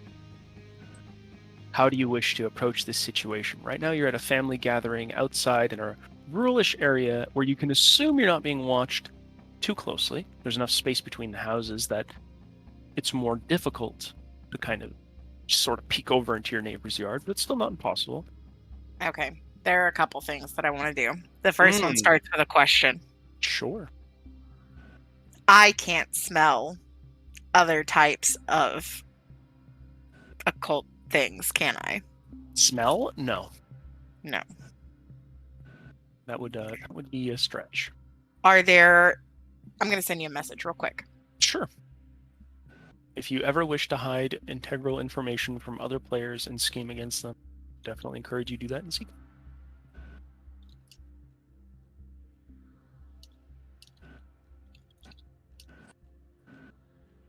As long as I look and it doesn't say feet pics, please, I'll be happy. Do you not like feet? I totally just copied and pasted what I was typing so I could erase it and put that. I'm very disappointed. To put feet pics? Yeah, I like highlighted and copied what I was saying, erased it, put feet pics, hit enter, and then pasted what I was saying again so I could finish it. I award you no points, and may God have mercy on your soul. Exactly what I would say. I do need to know this because there is a phobia is a thing. Oh yeah, no, I don't care. It was just a Okay. a gaff and a goof and a laugh and a loof, as it were. The big funny. Okay, That's what thanks. Oh, somebody by the that- way, the halfling's dead. Yeah, That's what somebody that had a feet phobia would say. every person. Whenever somebody develops a feet fetish, a halfling is.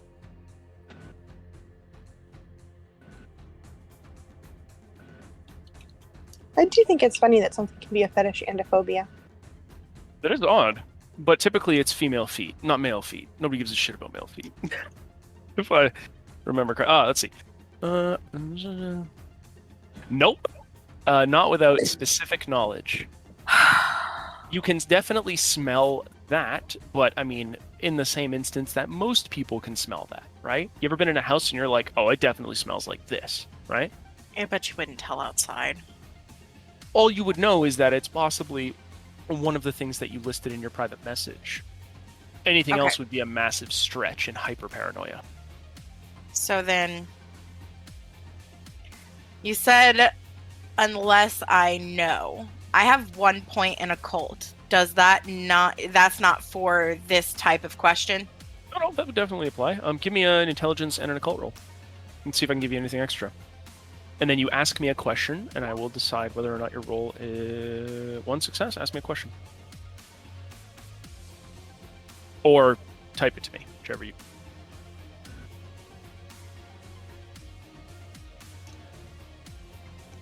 Ooh, secret scheming. Okay, typing.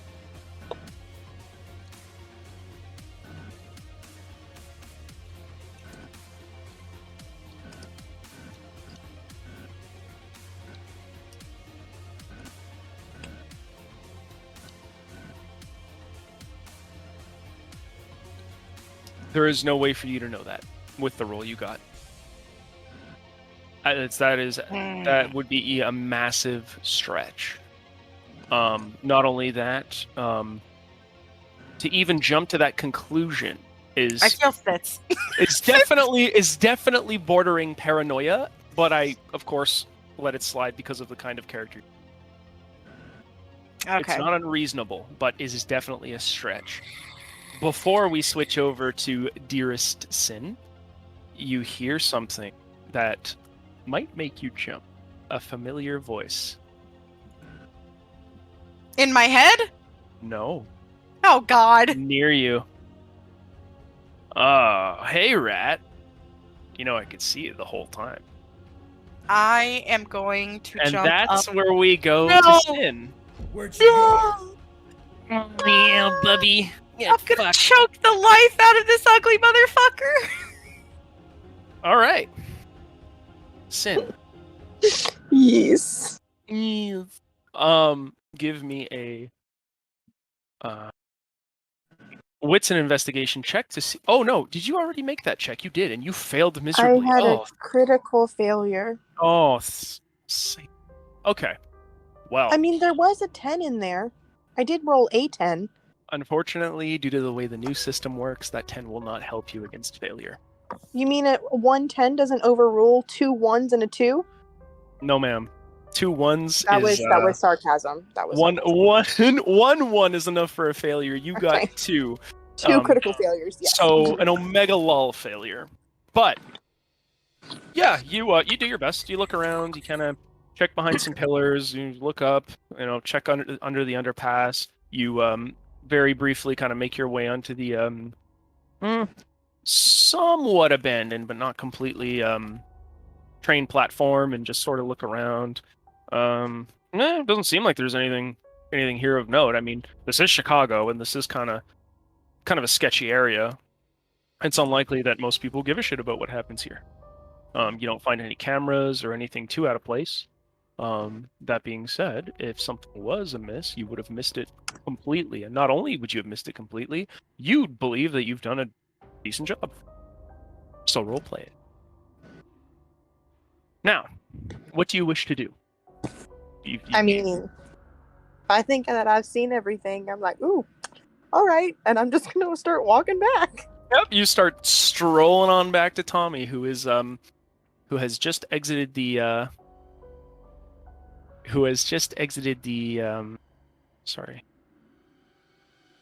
exited the tent, Stephanie's tent area, and you may interact. You see Thea returning from whatever reconnaissance she has been doing, and you may begin role playing. When you guys are done, let me know so we continue the scene.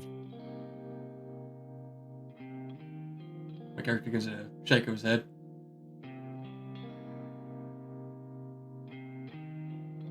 I mean, no, you didn't find nothing. On the card. What was that? On a card. Thea, when Tommy reaches within a certain distance of you, you are almost immediately repulsed. You are walking up to exchange pleasantries, and then, your footfall stops about halfway, and he continues walking forward. This would almost be like somebody was pushing you back with an invisible force field, and your footfalls will continue to take you back as he approaches. So it's that awkward situation where he's walking forward, and suddenly you are compelled to walk backwards. Okay. I need to ask you a question real quick. Sure. I'll just DM you. Sure. You may indeed DM me with your question.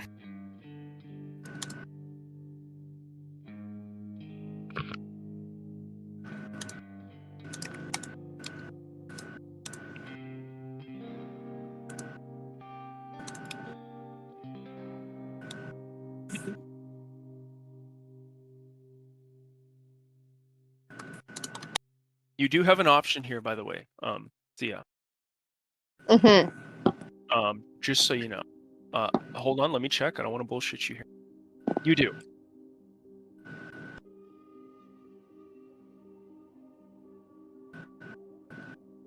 Wait, are you answering my question, or are you saying Yes, I do have? I am answering your question privately. Oh, I thought no, the you do was that in response to my question, It's or was not. that... Yes. So I'm answering right now in PMs. I'm assuming. Sorry. Is that how you wish to receive your answer? Or do you want me to say it out loud? Oh no, that's fine. That's fine. Okay. You said you have a couple of different things that you can do here, and then you said Yes. you do. I didn't know if that was part of your other statement or part of your answer. So, anyways, okay. The confusion.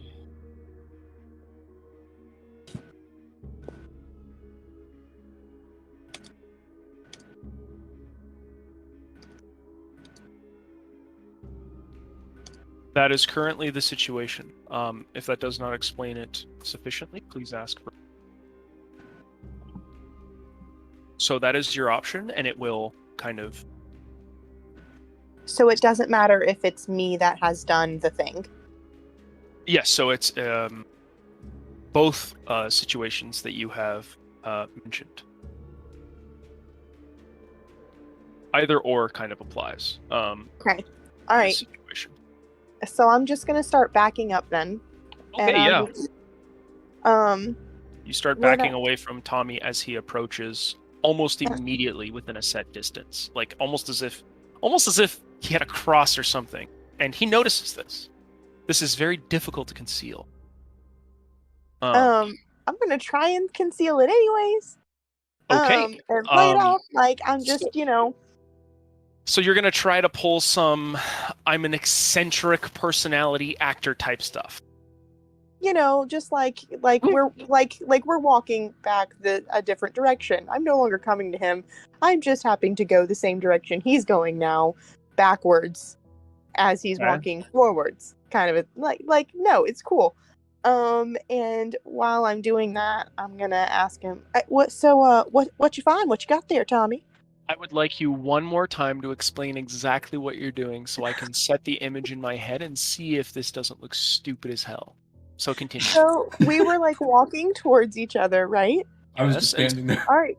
So, you weren't walking towards me? So- you were so just you- standing still? No, I just kind of like shook my head, just like, "Hey, what's up?" And then I just like started pulling at the cards like I found a card. I know that at the very least one of you was walking forward. I mean, have you Right. always kept an awkwardly long distance between one another before now? About I mean, 2 meters or so? I had assumed we were walking towards one another. That's what I had assumed as well. At the very least, one of you was. Is that safe to assume? If I was walking towards him, absolutely. Okay. So whenever I am not able to walk towards him, if he is not moving, then I'm just gonna stand still. Okay. I will allow you, Thea, to roll your charisma and performance to essentially try and act your way out of this. You're basically like trying to put off that you're not weird, you're just sort of in a mood, This isn't easy, and I'm actually, given the situation, I'm going to actually take 2 dice from your pool, because this not only is bizarre, but it looks... I don't know that taking 2 dice from my pool is going to make any bit of difference, because I already just failed. Yeah, you need to understand how ridiculous this is going to look. But you will try anyway. So you are still going to try and act your way out of this, because that was the descriptor you gave me. If you wish to clarify or change it, let me know. But so yeah, you if he's not moving and and he's standing still, I'm just gonna stop and I'm gonna act like I'm like kicking the dirt or something. Like something is really interesting right here where I'm standing. like, just okay, yeah, Tommy, you notice suddenly Thea kind of she's still engaging with you normally, and here's what you perceive. She thinks she's doing a good job, but here's what actually happens. So she begins to close the distance on you to basically exchange pleasantries and information, presumably what she saw. Before this happens, you see her, much like earlier, kind of come to a sudden halt, and then you see kind of a brief kind of flash across her eyes as she panics for a fraction of a second before awkwardly kind of looking down and kicking the dirt. And she stops about 2 meters from you, give or take, and does not move any further forward. Okay. It's just a sudden, bizarre shift in her mannerisms. Yeah. What do you do? You're currently standing on the spot. Architecture holding the card aloft in his right hand. He's like, "Yeah." As you Yeah. as you hold your hand out, Thea, do you wish to spend any willpower? To do what? Well, I mean, he is getting closer to you, and his To arm change is my performance? No. no, your performance is set, but do you wish to spend willpower to sort of overcome these awkward mannerisms? You could do so, No. but you will be spiritually exhausted. Are you going to hang on to that one willpower like it's your baby? I'm hanging on. All right, so you hang on. Unfortunately, when he reaches out a hand to you, you kind of take as non-obvious as a shuffle back as you can, but given your awful roll, it's obvious. Like, he can see that something is off. You're not acting like your usual self, and given how you've been portraying your character so far, that is very easy to see, because you've been relatively stone cold and confident up until the last couple minutes, where you've suddenly just had a sudden shift in your demeanor. It's like it's not even the same person. And Tommy will notice this. Mr. Jag, this is what you notice. Thea is just suddenly cagey and almost withdrawn just out of nowhere. This isn't Vivian, whose behavior tends to be based on what you've seen rather unpredictable as a rule. Sia has been Right. fairly consistent up until now. Right. That is all I will give you. Continue the role play, my lovely players. All right. So how this is working out in my head is that she essentially like mimes like running into a wall and like trying to play it off. I'm just sitting here like yeah. Like I walk closer. She tries to casually saunter back, and it's like, yeah, please. We have one Vivian. We don't need another. What's happening? What you got there, Tommy? What you find? It's I a was card. just I've been curious. telling you this. Why are you? What- Stop walking away from me. Well, that has to be. She was. Did you find them tomatoes?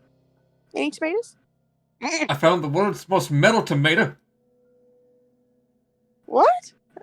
It's a gun. Is it- But you didn't find any tomatoes? Found some seeds. Why? Oh, how many they got there? I haven't counted them. Well, let's do that. I'd like to know. This seems She incredibly is strange. maintaining a very unusual distance from you, which, I mean, even on your worst day, most women aren't repulsed by you that badly. And given that she had no problem linking arms with you, yeah, something really wrong is happening, and she's not telling you. My eyes a little twitchy, also.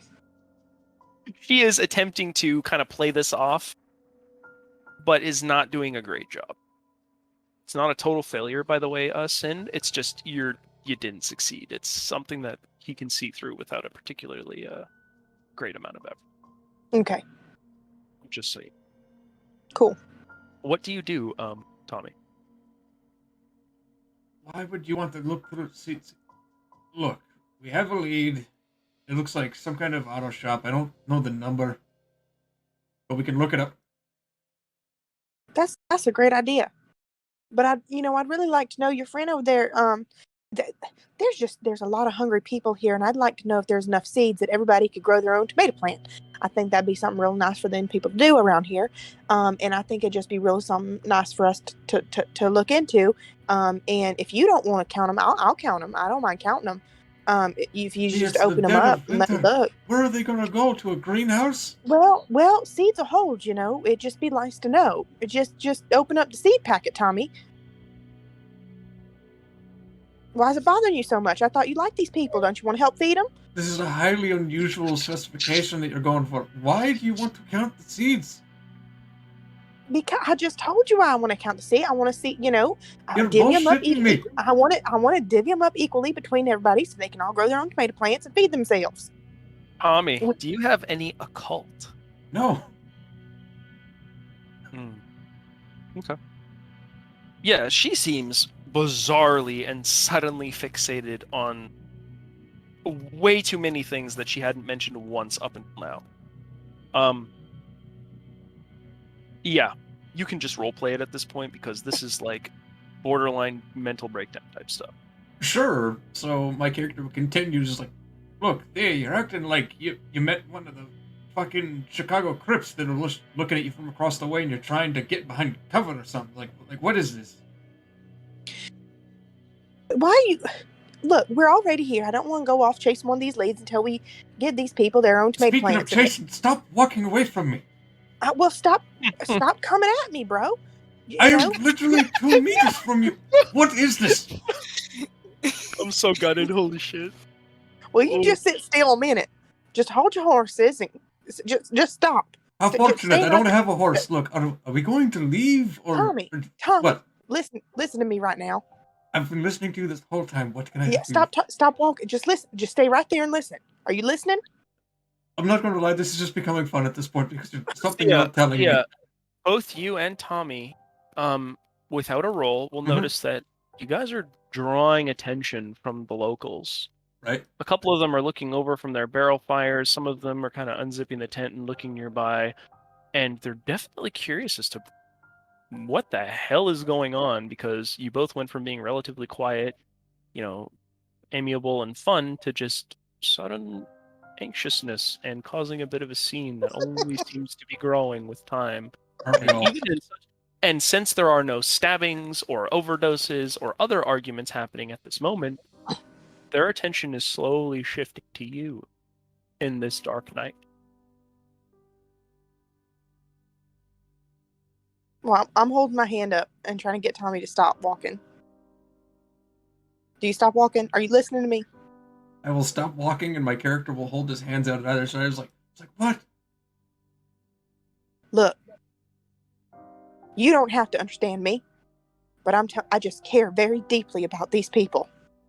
And I will not be able to sleep tonight, today, tomorrow, until I know if they're going to be able to help grow themselves their own food and become self-sufficient, then it would really mean a lot to me if we could just divvy up them seeds and figure out how many there are and what we can do with everybody. Could you do that for me, Tommy? It's just right here in my heart, I feel like I need to give back. I need to give back a little bit. Thea, sweetheart, are you What? Are you being a bit of a fibber, Thea? I mean, define fibber. I don't do moral relativism. Are you fibbing? I mean, I Has care. Thea always held these strong beliefs? Has she suddenly just seen the light? I mean, she really does care about these people. I can believe that. But yeah, and she wants to see them grow. Everything I said was right. technically true. Right. But have you been consistent up until this moment where you were massively uncomfortable? Why do I feel like I'm being taken to the principal's office right now? Because Well, apparently you it's have the because- need for seed. It's important for a role. All right, I sure. tend to ask. So, do you think is Thea being entirely honest? Yes or no? Maybe no. Okay, so this is why we do lie by omission. It's a beautiful thing. So, roll your manipulation and your subterfuge against Tommy's insight and his wits. You fooled him once before. Oh, sweetheart. Well, Tommy rolls like shit usually, so Usually. usually, but the dice gods have favored him this time. I will let you know. You explain yourself clearly as you currently have to Tommy.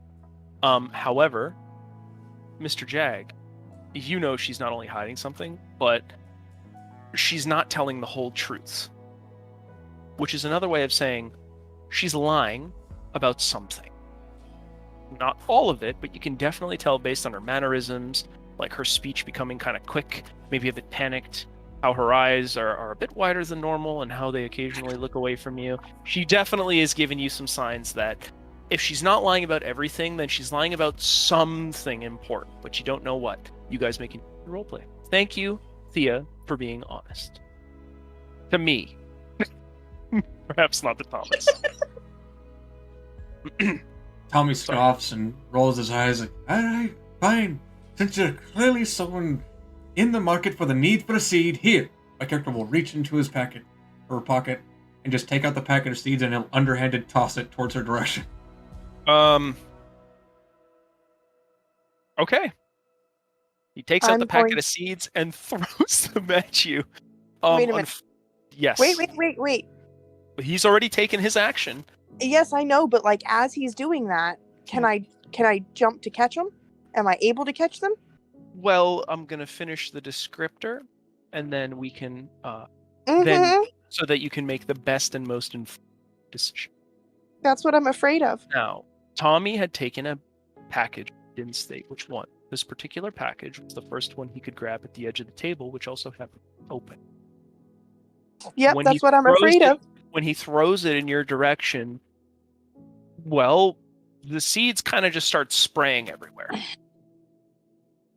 What do you wish to do while this is happening? This is one of those slow-mo movie moments where you can kind of see everything collapsing in this one moment and you need to make a decision. What do you wish to do? So I do have rapid reflexes. You do? Oh no. Can I count them as they are flying through the air? So that's against gunfire. You can dodge. I'm gonna let you dodge this without a roll should you choose to dodge it. The issue is not whether or not you can get out of the way of the package. It's whether or not you can basically avoid making a scene by scuttering away like a possessed creature from all of these seeds. That is the difficult part. You can dodge this easily. It's just you will likely, unless you spend a willpower, you will likely make more of a scene than you want to. If you do So not, there's not any way that I'm going to be able to count these seeds with what's coming out, is what you're telling me right now. well, you can definitely count them, but it's going to be very difficult given the situation that has just transpired. You know what I mean? Like in this area with lots of litter, relatively dirty, lots of things to kind of hide certain seeds in certain places. Yes, you can. Oh, no. It will be time consuming, is what I'm telling you. Okay. So as soon as he throws it, then if the seeds start spraying, I'm just gonna yell at him. Fucking tell me what you do that for? Now they're ruined, and just start like walking away very quickly, like as quick as I can away. Let's go. Never mind. All right. So yeah, you I see ruined it. the second with preternatural, like almost premonition like ability. As soon as the seeds leave your pocket and you go to throw, she runs from that area at top speed toward her camper. The seeds kind of sail through the air, scatter, and the package hits the mud with a bit of a stick sound. And she is gone. She is definitely out of here and wants nothing to do with it. You do not need to be supernaturally intelligent to realize that was insanely not only out of character but suspicious. In many ways. I would highly recommend that you both make notes of this situation because I certainly. That being said, though, Thea, you don't have to spend any willpower, and you can get out of that area of malice and be okay. The further you get from that kind of block, the more you feel relieved. It's not really an experience of terror, but it's very kind of uncomfortable to be compelled by something that you cannot quite understand. You know what I mean? Like you're cognizant of your actions, but it's almost as though something beyond your control always forces you, even in a simple way, to act in a way you don't want to, and it's very uncomfortable every time. That being said, it's only happened about 3 times since this happened to you, and well, that's not too often. Twice because you lived in a rural area where they happen to have seeds, and once by just pure serendipity, pure luck. But you are currently okay now. So you have managed to flee the area. I'm assuming you went back to your camper, or are you just getting a far enough distance away from... I would just get a far enough distance away. Like, just kind of like, okay, like, let's go. Like, we're done. Yep. I'm done. Yep. And hoping that he will follow, like, let's check out more leads. I'm still trying to play it off. Okay, yeah, you're definitely, like, doing your best to kind of derail his suspicions from anything... I guess supernatural, because right now this doesn't appear practical, right? Okay. Yeah, she gives you a generous amount of distance, Tommy, and is currently kind of just sort of standing close to the stairway leading up to the parking lot where the camper is currently parked. And definitely there's been some looks. Like a couple people in the camp like had watched with some interest because it was just bizarre. Bear in mind, these people generally are fraught with problems themselves, but it's not to say that on those moments where they come down, they don't notice the odd thing that even they think is wild. Mm-hmm.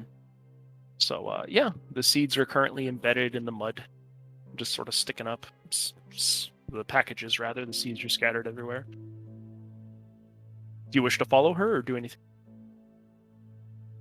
My character will take off his cap, scratch his head a little bit. What the fuck is today?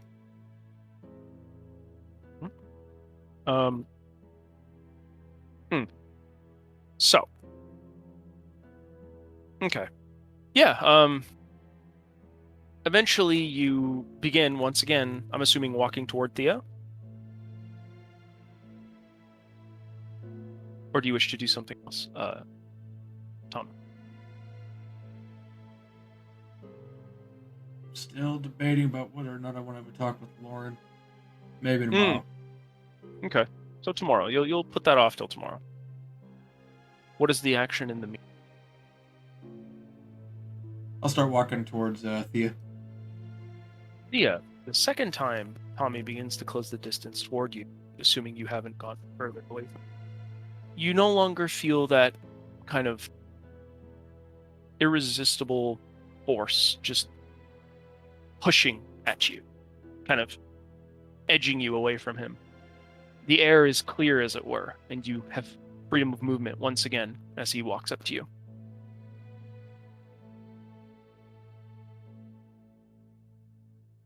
Well, then, as he's walking up to me, I'm just gonna be like, I don't know why he had to go and do all that. Now them tomato seeds, they're real tiny, and now they're just strewn all over the place. They just gonna have to grow where they lied, and you know, we ain't gonna be able to divvy them up, and that just wasn't right. So we might as well just go. How is trying to fast talk me?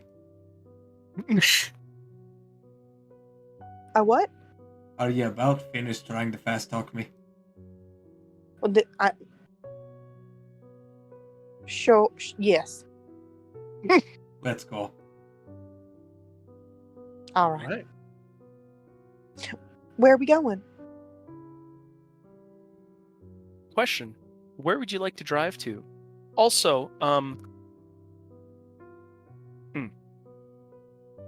you get a message, Spoon, from Mrs. Holloman Another one. on your phone. Her ringtone, which is, significant enough, perks up. Do you answer or not? Yeah, sure. She said, 1 second here. She says that she knows it's short notice, but she's having dinner with the family at the moment, and she would very much enjoy if you could stop by and, make your presence known. As one of her good friends, she's more than happy to include you in the occasion. That's very kind of you to offer. Would you mind if I brought a +1? Within a minute, she responds, "Oh, I didn't realize you had a lady friend. She's welcome as well." That's very kind of you. All right. Is it safe to say you're going to go meet up with Mrs. Holloman and her family? Sure. Okay.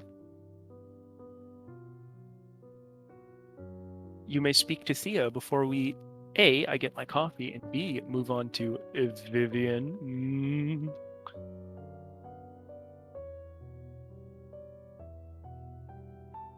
What was that about?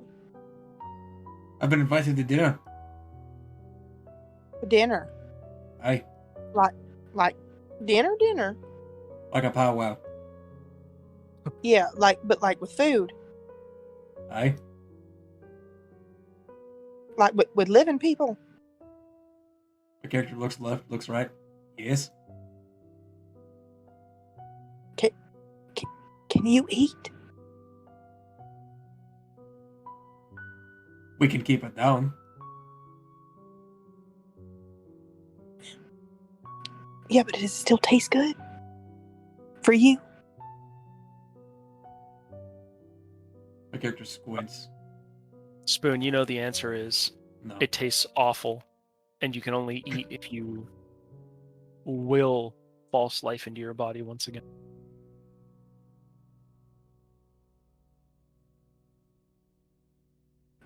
My character scrunches his face. No. Oh, okay. For a minute there, you really had me. I was... All right, well, you want me to drop you off somewhere, or Unless you want to come with. are you going to invite me to that? Well, I don't have to eat anything, do I? We could just say that you already ate before you came. All right. Well, you just never know with some people. Like, if I was to take you to my mama's house and you didn't eat nothing, she'd get real mad. Yeah, but folks around here, I just don't understand them, and I don't know what the proper etiquette tends to be. But yeah, all right, yeah. I'll go with you. Is what I'm wearing all right? Or I need to change? I mean, I don't got a whole lot of options, but am I all right? Spoon, do you want me to give you some... You know Mrs. Solomon very well. Mm-hmm. And you also know that she's definitely more of an old school lady. Right. And while she would never obviously tell you how to run your life, if you definitely wanted Thea to impress her as your lady, that she definitely prefers more formal feminine dress for these kinds of occasions.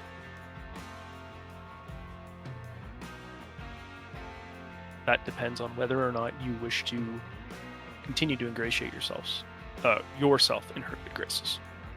Otherwise, My character will probably word that as she'd probably prefer a dress, but she won't say nothing going as you ought to know. Well, I mean, if we got time, I could probably make that happen. Stop off somewhere. I'm sure I could get somebody to pass along their attire.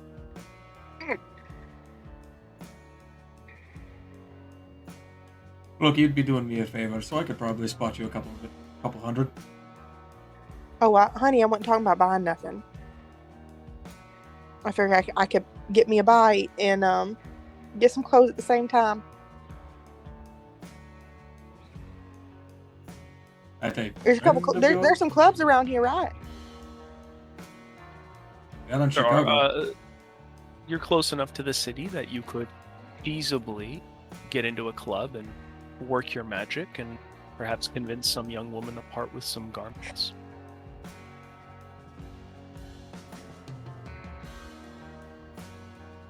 What I will... Go ahead.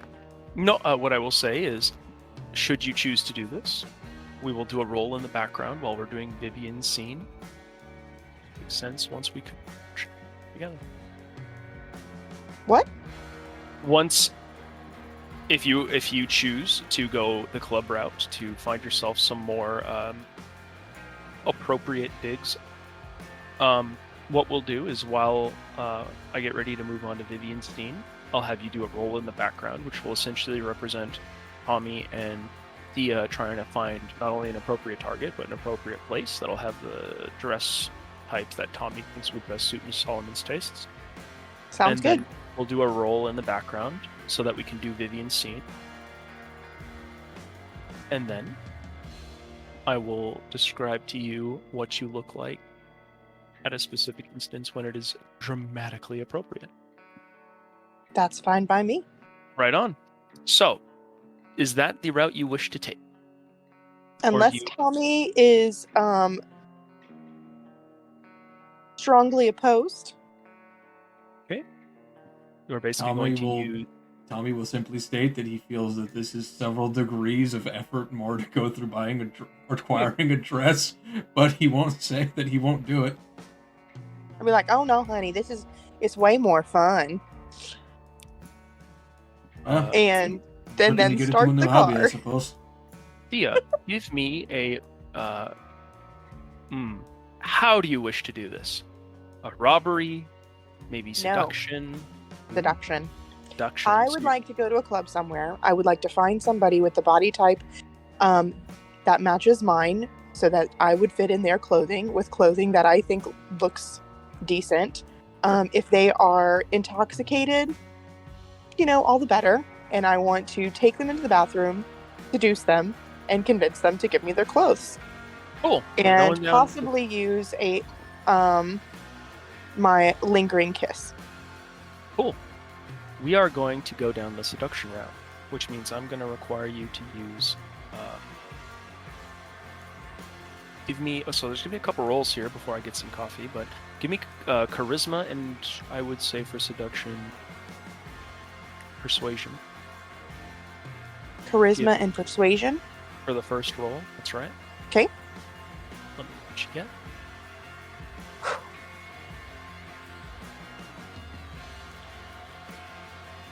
Damn. Good roll. Okay. Yeah, it's a very good roll. So, Tommy essentially lingers in the parking lot outside a very out of place camper van. However, he will stand guard nearby, essentially in the vehicle until you return. You assure him, I'm assuming this won't take long. Not at all.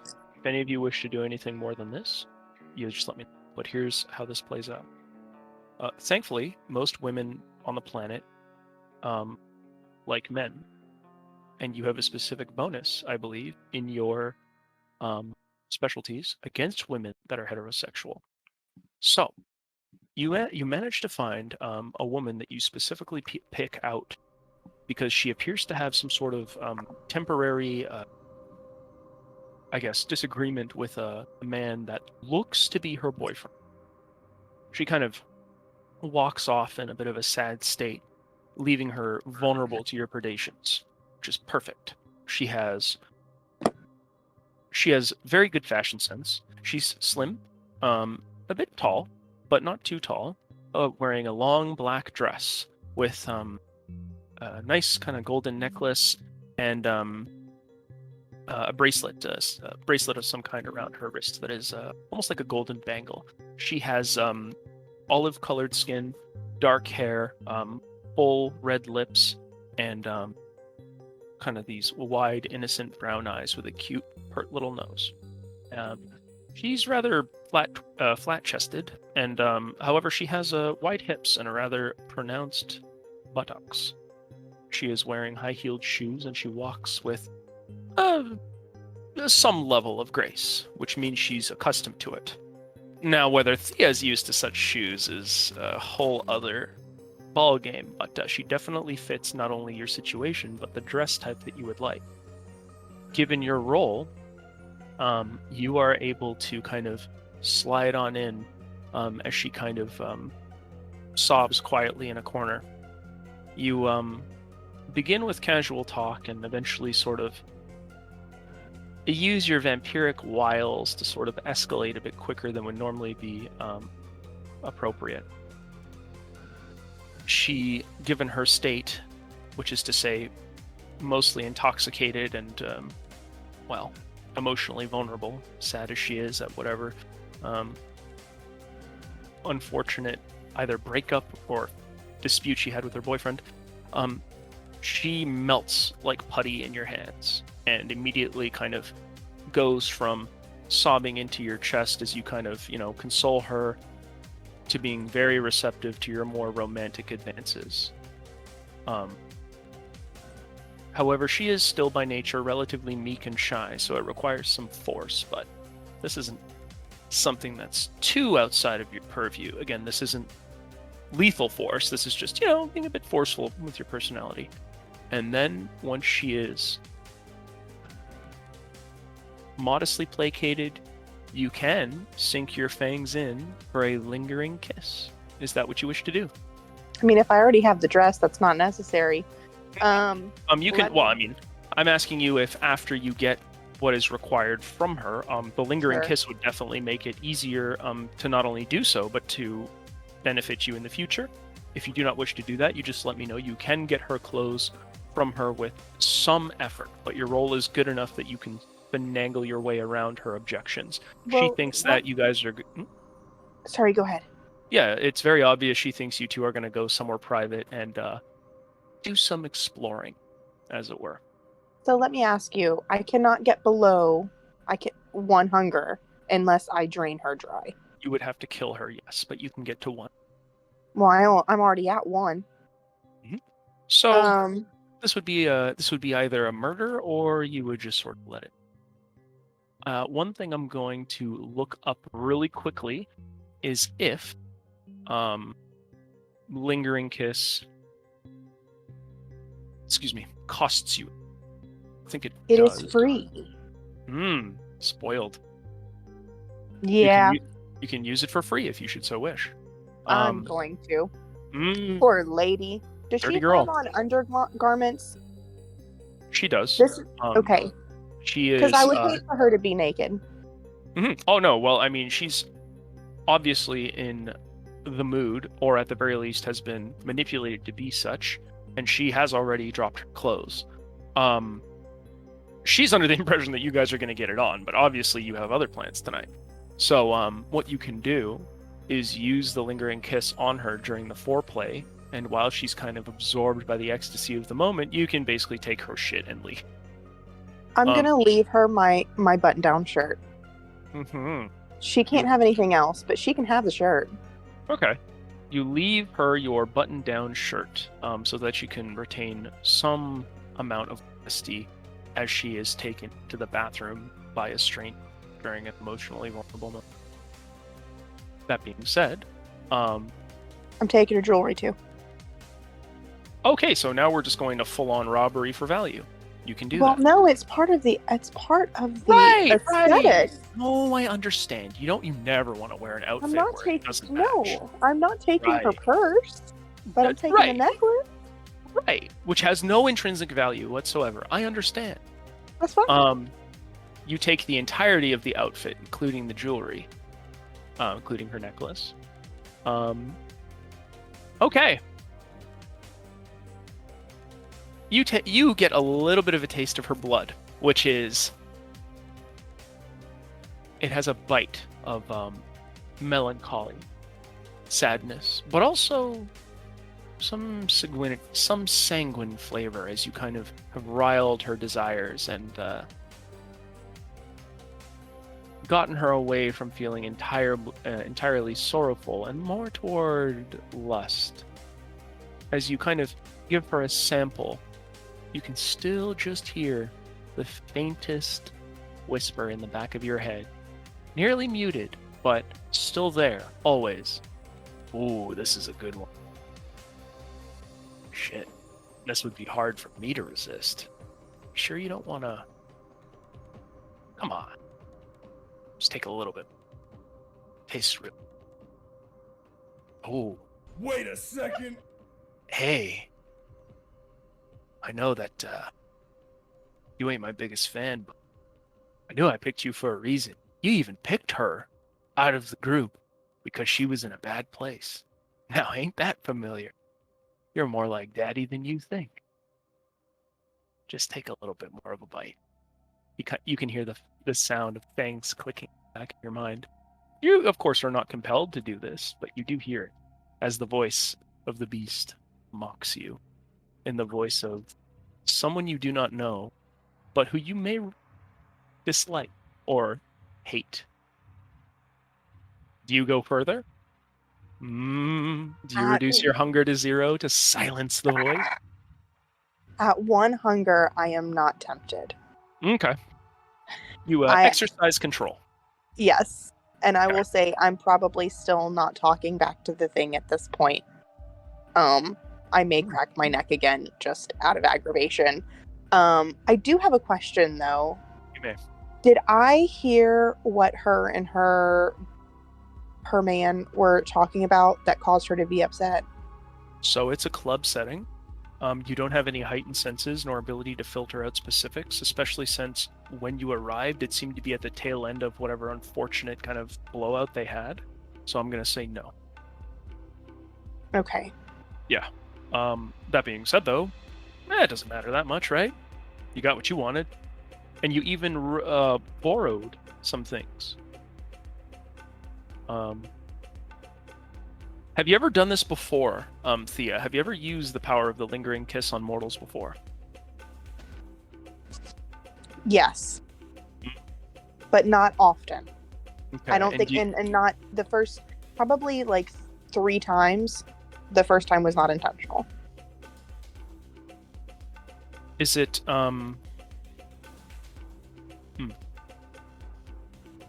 Is it reasonable to assume that while you do not have a personal herd, that you have perhaps been on the receiving end of some unfortunate stalker-like obsession from some of the people, and have drawn it back to this particular power, should you not give them what they want? I mean, I haven't been undead for that long, so I'm thinking probably not at this point. Okay. You have drawn no connection between the potency of your kiss and the bizarre, almost addict-like behavior of the mortals who receive it. So you are clueless for now until you figure this out. Yep. Okay. You leave her your top. Is that it?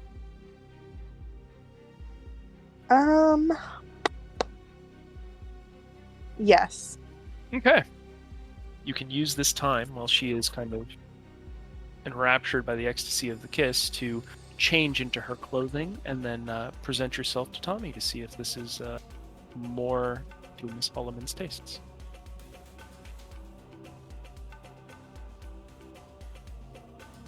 You do so. Yeah, I'm gonna I'm gonna walk out of whatever venue I was in, open the passenger side door where Yep. I'm assuming Tommy is sitting, Yes? and just kind of stand out with my hands on my hips. Well, Tommy. Prepare for a laugh. Do you Oh, no. find women sexually attractive? You know, that's a solid maybe. A maybe. I'm leaning towards yes. Okay.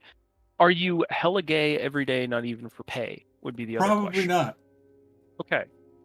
So you're not sure if you're either just not interested at all or definitely interested, because here is the description I will give you of what Thea looks like now that she is definitely closer to what I would assume most men would recognize as proper lady. She looks very, and she's a naturally beautiful person. Dressed as she is, usually she draws a lot of stares, a lot of looks. Now that she has actually bothered to find some clothes that are more fitting, at least in a formal sense for women, she looks absolutely ravishing. She is beautiful. It's hard to take your eyes off of her without some effort. This is the kind of woman that where she walks, people notice, and most men would do anything in their power to get a taste, even of her attention. She looks very good.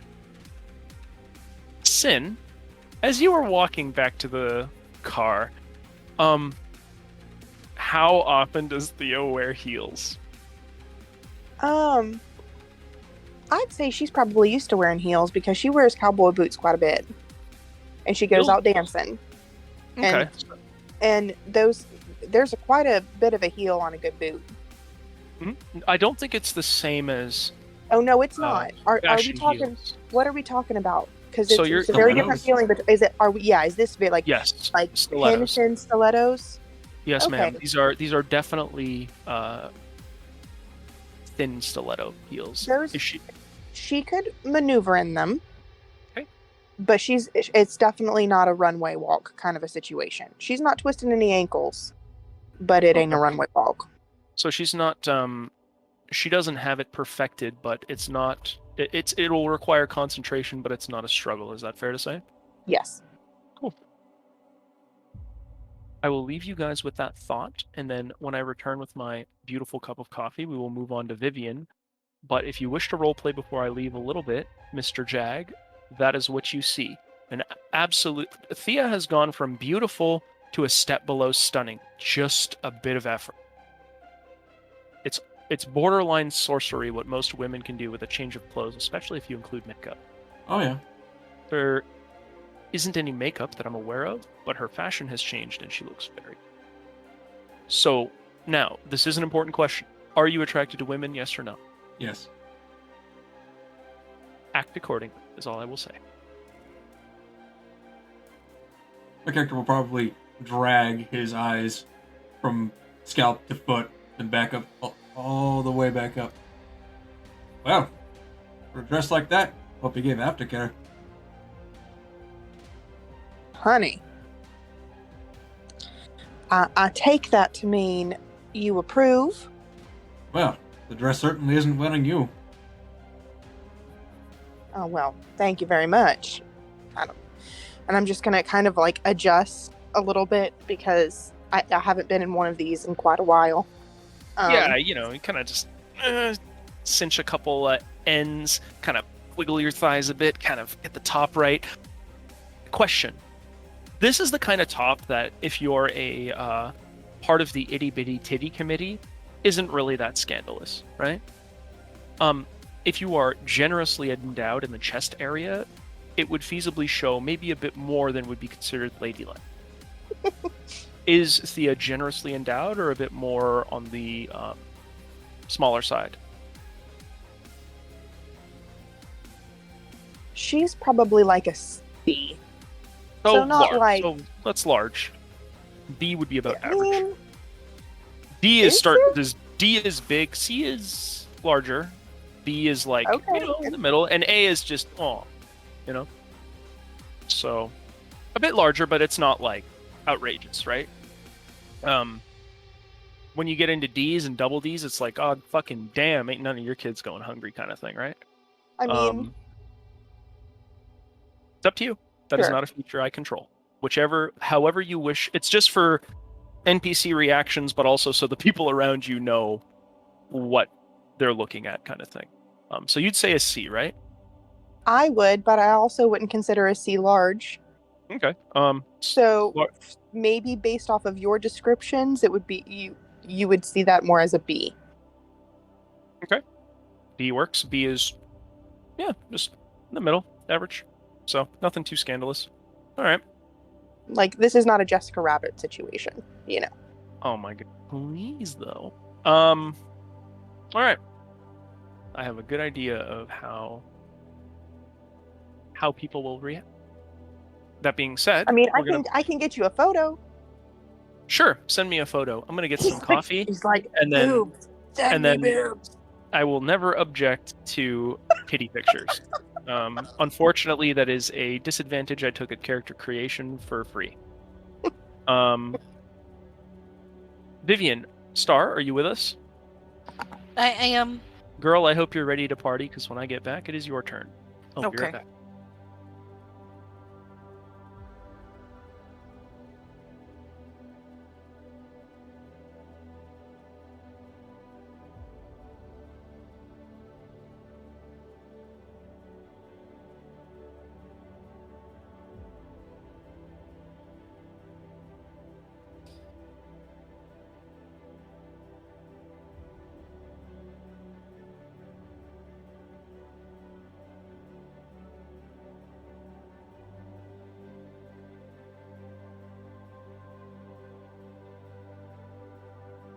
Things I did not expect to be doing tonight. Looking up Titties. titties. Yeah.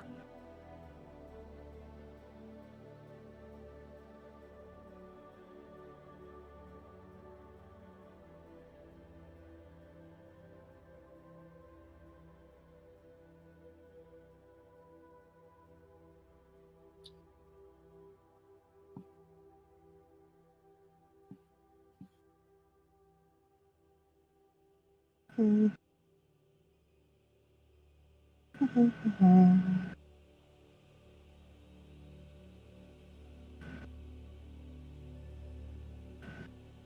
I don't think C's are large. What size are yours? I'm glad No. I came back right at this weird moment. Well, I got my coffee, and please do explain this important information. Me? What? Yeah, I'm guessing you're not talking about seeds. No, C's with like the letter. I don't think they're large, and I am not answering that question in a Fair group enough. setting. Send it to Okay. me in a DM. Well, it was not a question I asked. It was just Uh-huh. out there in the wind. Mm-hmm.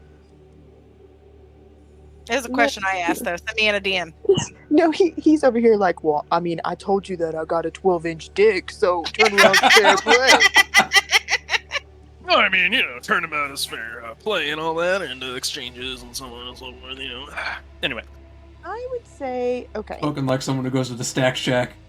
again, it's not a hyper important thing. It's just one of those. I'm trying to picture the character and trying to get a good feel for like, okay, how does she look in these clothes that she borrowed from some unfortunate young lady, so I'm trying to get a good image of it, and then I have to tailor Look. how NPCs are going to react. That's a Um, C. Let's see. Yeah, That's that's not larger. large. That's larger than normal. Yeah. No, it's not. Do you sleep with many women? I'm not Just going as to a- answer that either. Fair enough. I'm not Hugh Hefner, but you definitely notice as a guy, when you hold them in your hands, you go over the math internally, and you go, okay, or oh, all right, yeah, that's, and then when they're, woo, okay, no, you just sort of know. That's not disgusting, by the way. That's not like so big it's outrageous. It's slightly bigger than. Yeah, that checks out, Star. Yes, yes. Man with hand on boob. There's lots of feelings that dominate the 99% of his thinking process at that time. That picture is the 1%. The math. Like, oh, the circumference is perfect here, and oh wow, this lady is very generously endowed. I appreciate that. Thank you, God. Something like that. But yeah, okay. I'm just setting the image.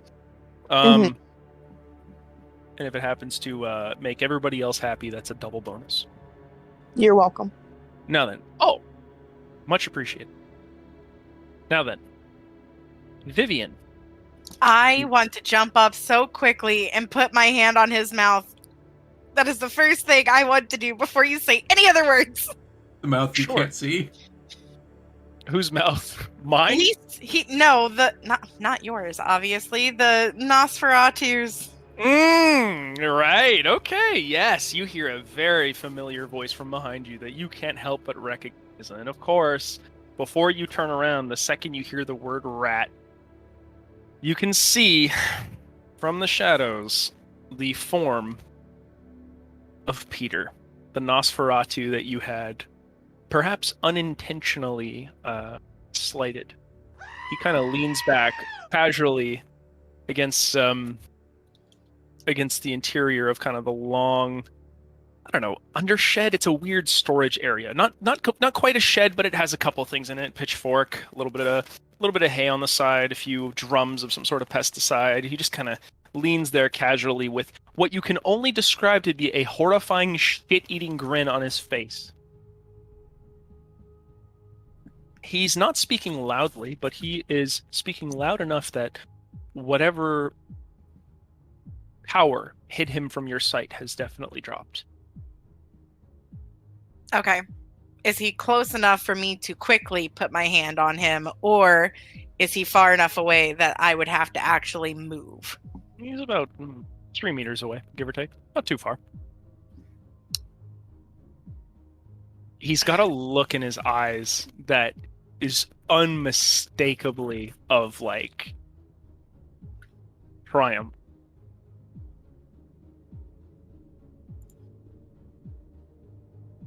Nine feet away. Good God. Okay. Not super far, but, you know.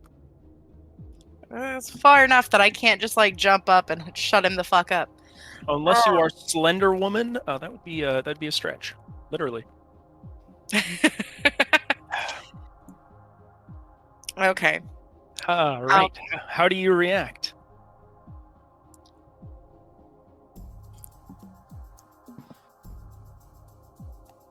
He speaks up. Bit of an interesting place to go to, Rat. Okay. Nope, he spoke too much. I'm gonna run and I want to try and tackle him, but not in an angry, like I'm gonna kill you way, but just in the way of me also covering his mouth at the same time, but tackling him to the ground so we can't be seen or heard. Oh god, not Haseo Part 2. Star, God bless your enthusiastic heart. That was a shitload of stuff. Slow down, and then what do you wish to do? I want to charge at him, but not in a I will kill you fashion, in a I wish to put my hand over his mouth and fall to the ground fashion. It's very difficult for you to kind of bum rush somebody and have them go, this is a platonic, non-aggressive, I just want to restrain you charge. It's very difficult to convey that information. Okay, what if I were to say, be quiet, you idiot, while doing that? So you want to kind of step forward rather than charge and go, be quiet? Is that a bit more accurate, or... I will not No. stop you from charging. It's just... There's no way to essentially like charge somebody and them to go, yes, I am clearly not being attacked in any way and I'm totally safe and this is just a cutesy little jump. Because remember, you're a vampire. So, yeah, it's not a cutesy jump. No, I'm frantic right now. He's about to blow my cover. Well, he's not speaking super loudly, and you can only assume that the people in there are making enough noise that, I mean, they shouldn't hear you out here. But he's here, Okay. and at the very least, I'm going to assume, you tell me if I'm wrong, that his presence is highly fucking unwanted and unexpected. Something like that, right? Okay, so instead of tackling him, since he's being quiet enough to where it would not draw immediate attention, I'm just gonna like look over at him with my brows furrowed and like put my finger up to my lip and go, shh, shh. What are you doing here? Oh, I just went for a walk. You were definitely one of the more interesting of the lot, so I decided, let's just walk in that direction, see where it takes us. Oh, wonderful. What are you doing all the way out here? Who are these people? Then none of your fucking business. Get lost. Well, I mean, I'm about as welcome here as I can imagine you are. Were you invited here? No. Oh, looks like we're in the same boat, huh? Shut up. He Just go grins. away. He grins slightly, and you can see his sort of long, pointy tongue kind of flick along his bottom teeth as he kind of laughs a bit. Don't worry, Rat. I'm not here to blow your cover. I mean, I should. Really, I should, after what you did back there. But you know what? I didn't get this far being spiteful. I just thought, hey, keep an eye on you, watch you, make sure you don't get into too much trouble. I mean, you're new at this after all, right? And you do seem like you need a bit of help. He kind of taps an elongated, bony nail against the side of his head. That's for your own good. You get it. Or maybe I'm just curious. I'm gonna stare at him for a moment as I like slowly start to put some puzzle pieces together in my head, whether they're from the same puzzle or not. Who fucking knows? But I'm gonna look at him and be like, look, I'll make you a deal. Can you hear? Can you hear really well? I might... From out here in there. Can you hear in there from out here? If I get close enough. Okay. Thea really likes growing shit. I don't know why. It's annoying. I will give you the tomato seeds if you will tell me what's happening. Play by play. Play by play. I need to know everything that's happening. Play by play. I'll give you the tomato seeds to give to her. I'm going to pause real quick here. How do you know about... So About when what? we first met the Nosferatu, he was talking about those fucking seeds.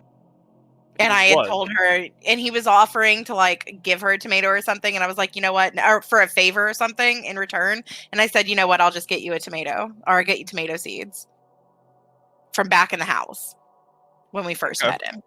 You don't So go remember- ahead. Go ahead, Sin. Sorry. Oh no, I was just gonna say, like, he, if I remember right, said or asked like if he could get a date in exchange for the tomatoes, for the for tomato seeds to grow tomato plant. Okay. Fair enough. I just thought I would ask. I do remember that. I can't remember if I said tomatoes specifically or seeds, but No, that there being was said, tomatoes. That's why I was fucking dying when you were talking about the freaking tomato seeds at the place too. Yeah, so when you went away, I had already been planning like on my, I'm going to send you a message. Hold on. send me a message if you don't wish for Thea and Tommy to know. That being said, though, continue. I was just asking for my own notes. Right, kitties. Let's see.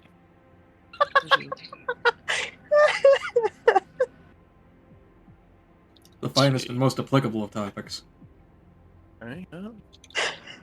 Okay, yeah. So about Given those pictures, about average. I understand what you're saying. Yeah, about average, give or take. Okay, gotcha. Okay, Star. I've also read your message. Continue. You're making a deal. He does not interrupt you. He is listening intently.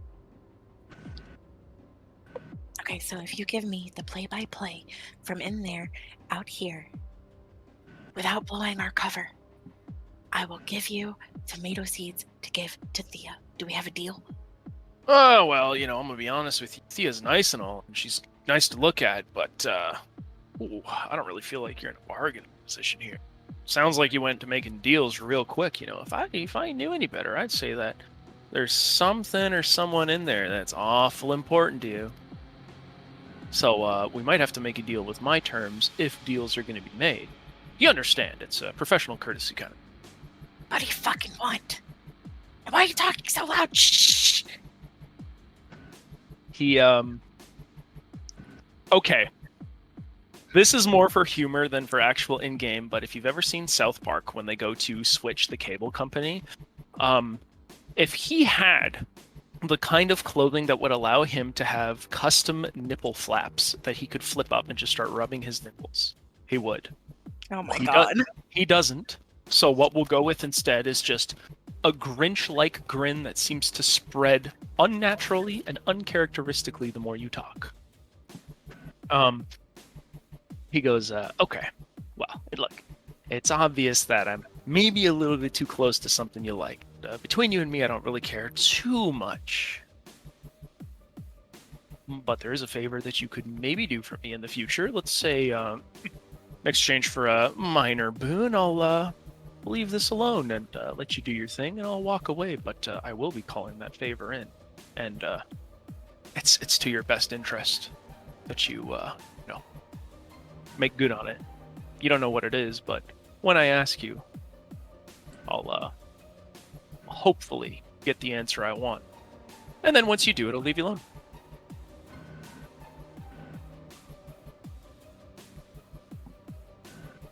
Okay, but one condition.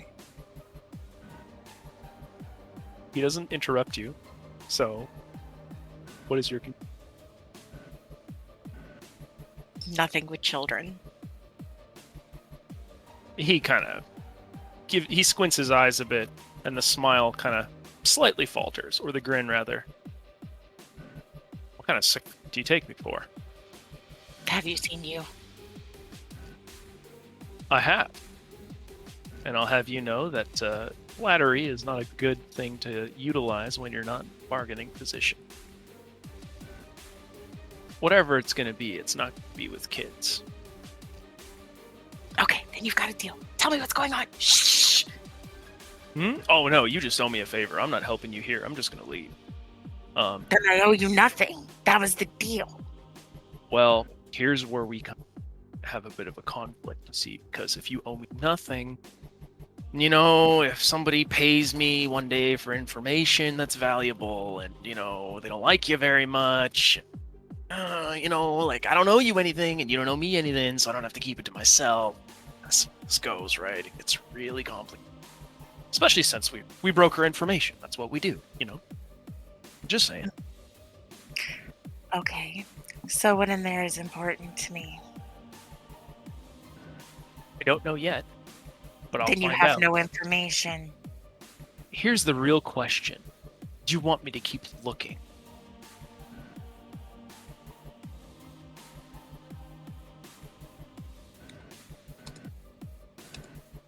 Oh, you got quiet. I'm thinking.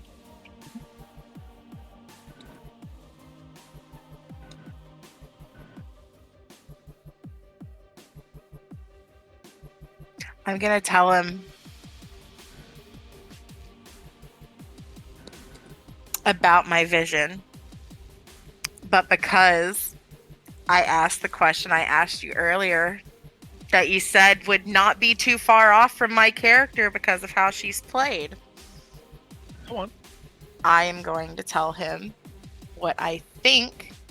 I'm not going to say her name, Okay. but I'm going to tell him what I think Christine is. Okay. And that will be my excuse for being here. Okay.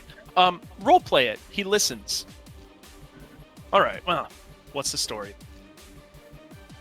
I had a vision. I know.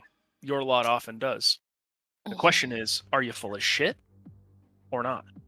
Look. Okay, quit talking so fucking loud. All right. There was a full moon in the vision. There was a priest. Tommy and Thea were there for some reason. There was a woman whose face was blurred out that I'm pretty sure is in this house. Oh. And it looked like it was at some sort of wedding. And who was she getting married to? I think it's the guy inside. But Interesting. Well, I'm pretty sure that the girl might be a werewolf. So I'm just trying to verify information. Which I Star, can't do if I can't hear. Star, does your character believe this, or are you lying? I would say a little bit of both. She believes what she's saying, but she's saying it to throw off the truth. So you are lying. Is that fair to say? Yes, I would say lying with the truth leaked in there a little bit. Yeah, but yeah. This is going to be the only instance in my adult life as a human male where I can ever ask a woman, "Are you lying?" and then actually get the truth reliably. Thank you both so much. Have you That's noticed fine. how much it pains us to say Yes. we are lying? Yes, I have. Ladies, do better. Anyway, I'm going to get you a roll. Let's go with manipulation, Vivian. And let's Ooh. go with subterfuge. Uh, And let's see, what is Peter going to roll? I'm gonna spend a will point thing power. Take a superficial point of willpower damage. You have 1 willpower left. Reroll up to. It says you. Oh, right. Sorry. You have 1 left after you make a slash. Oh, I just made the slash. Oh, did you? Okay, so you should have 2 left. Okay. Yeah. Yeah. So How you can many dice reroll. do I get? 3? You can reroll up to 3. You have a pool of 4. Oh, thank God. Wow, nice. 4 successes. Okay. Let's see what Peter rolls.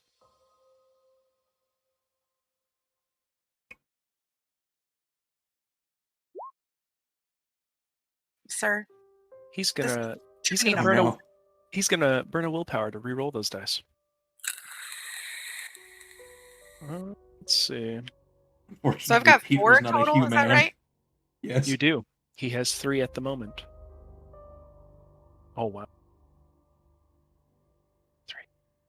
He gets 5 after he burns a willpower to reroll because they also have that ability, much like you do. Fuck. Oh, you spin a good tale. You almost have him, and you can tell that he's following your story and seems to be not. And up until you mention that one of them may be a werewolf. And then he kind of looks at you strangely, especially as you mention in your vision that apparently Thea and Tommy are near this thing that you have said is a werewolf. And then he kind of, almost as though he's snapping out of a particularly enthralling narrative, sort of lilts his head back, and his rightmost brow raises, and he goes, "You're fucking good. You almost had me." Ooh. You know, when people lie, I tend to get a bit crabby. Be crabby, it's still what I saw. Right. Look, here's what's gonna happen. Take it or leave it. You can owe me a favor at some point in the future. And maybe, if you do that job well, I might even owe you one back. Or, you owe me nothing.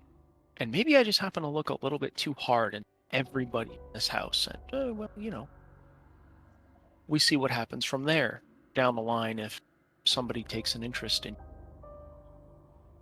What's it gonna be, Rat? I'm gonna start scratching the back of my ear, like underneath of it on my neck. Sure, yeah. He does take note as you kind of maybe irritatedly, anxiously, maybe a bit of both, sort of itch the back of your neck. You can hear something pipe up briefly, very briefly.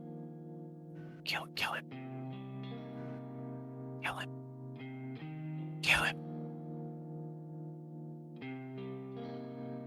Train him. I'm going to whisper out loud. Could I? Could you what? He says. You having a moment? I'm gonna look at him and just go squeak. We'll do it. Fine. Thanks, Rat. Just fuck off. That's the kind of romance I appreciate. Well, hey, enjoy your time with whoever. And, someone happens to ask me while you owe me a favor about this, I'll, on the sly, just pretend like I don't know nothing. But, my mind could be changed if you start playing games, as it were. Especially with that silver tongue of yours. We're going to keep an extra on. Hey, enjoy your dinner, or whatever you're here for. Surely. And he begins... God, whoever stop talking, go away! He winks at you, not suggestively, but mischievously, and begins to kind of walk around the side of the building, where he leaves your sight. Cool. Can I throw up my disappearing act again? For some reason, you cannot. Fucking wonderful. You attempt to, Actually, hold on. Before I make that call, I'm going to see one little thing, because it's not impossible. Just give me 1 minute, okay? I'm just going to see if you can do this. This will be handy in the future. If you get in an emergency situation, this is good to... So. This is definitely on par with Thea's ultimate nemesis, the Seed Monster.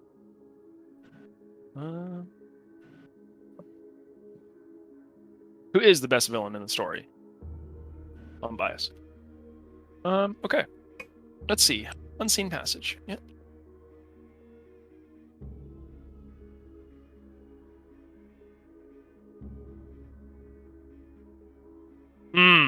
Unfortunately, you can't. Okay. For some reason, you attempt to call upon the power of the blood to vanish, and you're struggling to do so. You hear a kind of a whisper pass you by. Go on, Rat. Do your thing.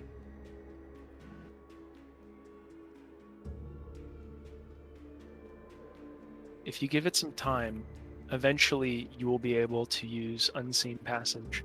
Give me a rouse check. I'm assuming you keep trying. You don't want to be out here in the open, kind of thing. Okay, yeah, success. Your hunger does not increase, and once again you feel kind of as though you've managed to vanish from sight. And you assume, at the moment, you are safe.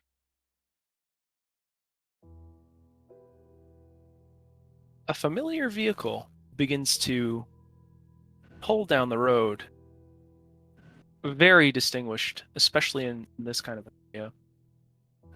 If you are not mistaken, Vivian, that is Thea's camper van. You can recognize it by the blacked out windows and the somewhat shoddy maintenance of the vehicle as it kind of rolls down the suburban sprawl slowly, eventually pulling into the driveway of home slowly. Is there... When I was walking up to the house, were there any cameras? Not that you can see. Okay. How quickly could I maybe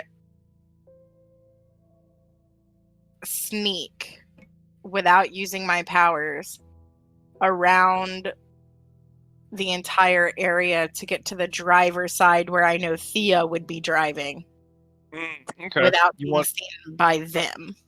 So if I understand what you want to do, as the camper is pulling in and kind of parking and their engine's winding down, you want to sneak around the side that Thea is driving on?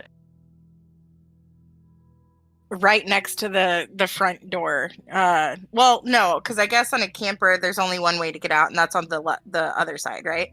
The right side, unless people are in the home compartment or the living compartment.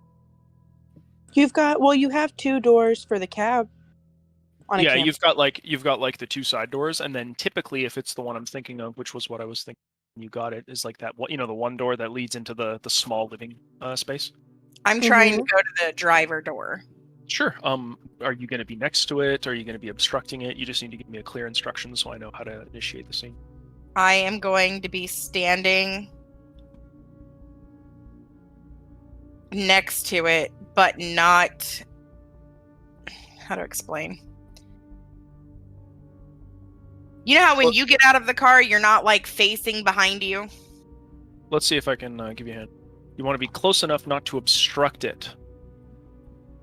So within whispering distance, but not necessarily like in front of the door. Does that make sense? I would say about an arm's length away from the door. Sure. As long as she can get out, it won't drop your invisibility. It's if you want to stand in front of the door when obviously her and Tommy can't see you. And Wait, then, so is my invisibility back? Yeah. No, you're invisible. That's what I mean. You tried to use it. You made a rouse check because I assumed you kept trying, right? Like it was difficult at first. And then eventually, given some time, you're like, okay, I think it worked now. So you're invisible still.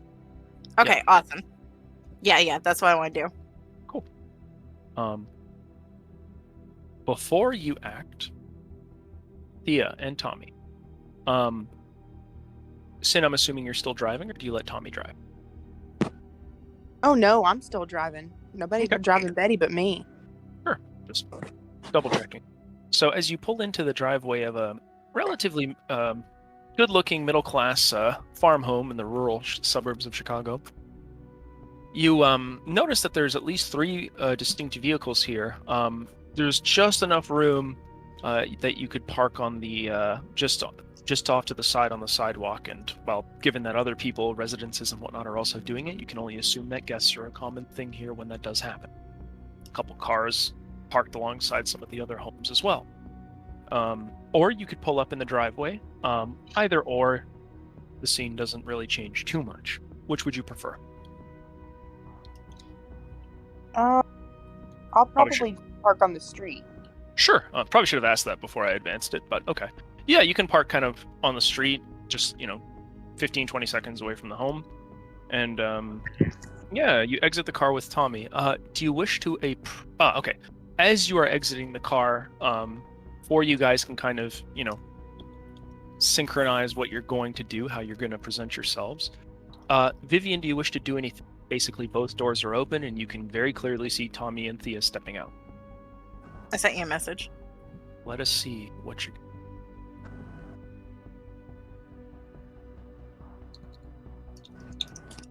Okay. Okay.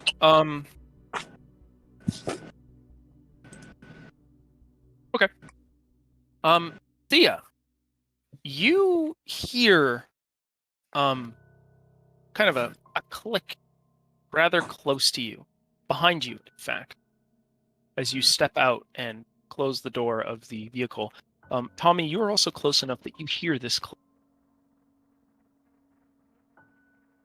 What kind of a click? If you're not mistaken, it... let me see your character sheet real quick. Let's see if you can actually make this... You can. Give me a wits and firearms check, please.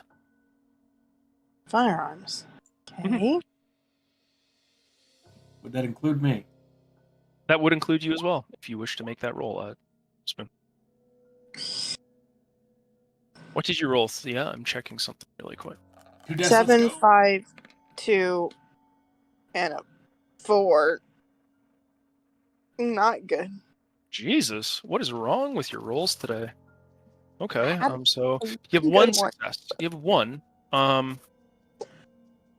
Tommy also has one. Sounds like a firearm of some kind, but you don't know which type. It's very distinctive. But I definitely heard it behind me. Definitely. Do you turn around? Very quickly. You're met with my gun in your face. Yep. I'm not even trying to hide anymore. All right, so do you drop your unseen passage? I do. And I'm All right, going to hold my gun in her face and just be like, what are you doing here? You drop your unseen passage, and you see Vivian with an almost manic look on her face, pointing a gun directly at your head and asking, "What are you doing?" Yeah, what the fuck? Honey, I know I look a little bit different, but there ain't no need for all that. What are you doing here? I'm gonna push it just a little closer, not touching her with it. And my finger is obviously not on the trigger. Like, I have enough in firearms to know you don't put your finger on the trigger unless you're planning on killing. So I just want information at this point, and I'm pissed off. Depends. What is Vivian's emotional state? Hungry Given everything that's and happened. fucking livid. So do you think that she would act rationally in this situation? You're right. She probably doesn't. My finger's on the trigger. I don't No. look like it's twitching. Here's what we're going to do. We're going to reach a Okay. reasonable compromise. I don't want to force you to do anything, but I also think that this is a situation where she, especially given her state, she might act a bit erratically.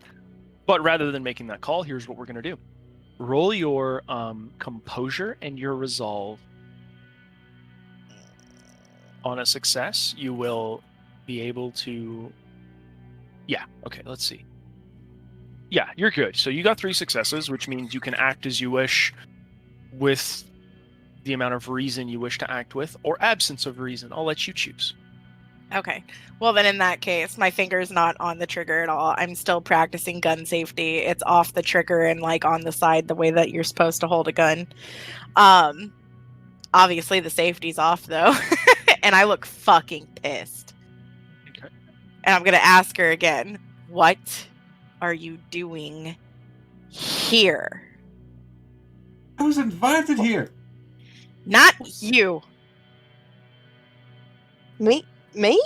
What? I'm here with him, honey. He invited me to dinner. Dinner. You know What's that you usually don't eat.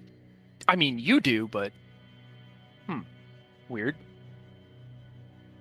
I'm gonna look over at Tommy. Gun's still in her face because now I'm not. Again, I'm not in my right mind, but I'm not like actively angry at her. I just forget the gun's there, but it's still pointed at her. Of course. I'm gonna look over at Tommy and be like, "Dinner Aye, food. What the fucking with thing the on? Hollimans? Aye. How do you know the Hollimans?" Do you know Mrs. Holman? Not necessarily. I know her son. He's a friend of mine. Invited me over. You're friends with James. No, I'm friends with Mrs. Holman. You have met her son before, Tommy, but it's in passing. It's not like you guys are super friendly, but you guys get along. You know who he is. He helps his mother. He's very attentive to her in her age, especially since his father was taken.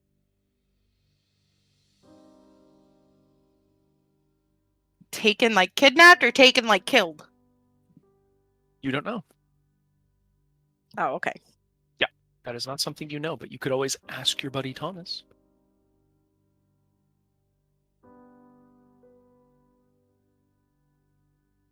And you're here to eat. Do you even eat? And I'm gonna look back over at her again, completely forgetting I still have the gun pointed at her face. Yep. And I'm gonna kind of like move my head to the side of the gun so that it's not directly in my face, and kind of lean my head forward a little bit closer to hers and be like, I know I don't eat. And when he said something, I was getting confused because I don't eat. It's I think it's nasty. It didn't used to be, but it's pretty nasty now. So I was confused. But he said he wanted to go out and can we do this with the gun down? Oh, right. I'll uncock it and I'll like slip it back in under my shirt in the back of my pants. Are you all right, honey? You seem a little bit frazzled. Yeah, you don't need an insight check to realize that this reaction is wildly disproportionate to what's going on, at least from your perspective, because you don't know what Vivian's deal is. I'm gonna look at her up and down very slowly.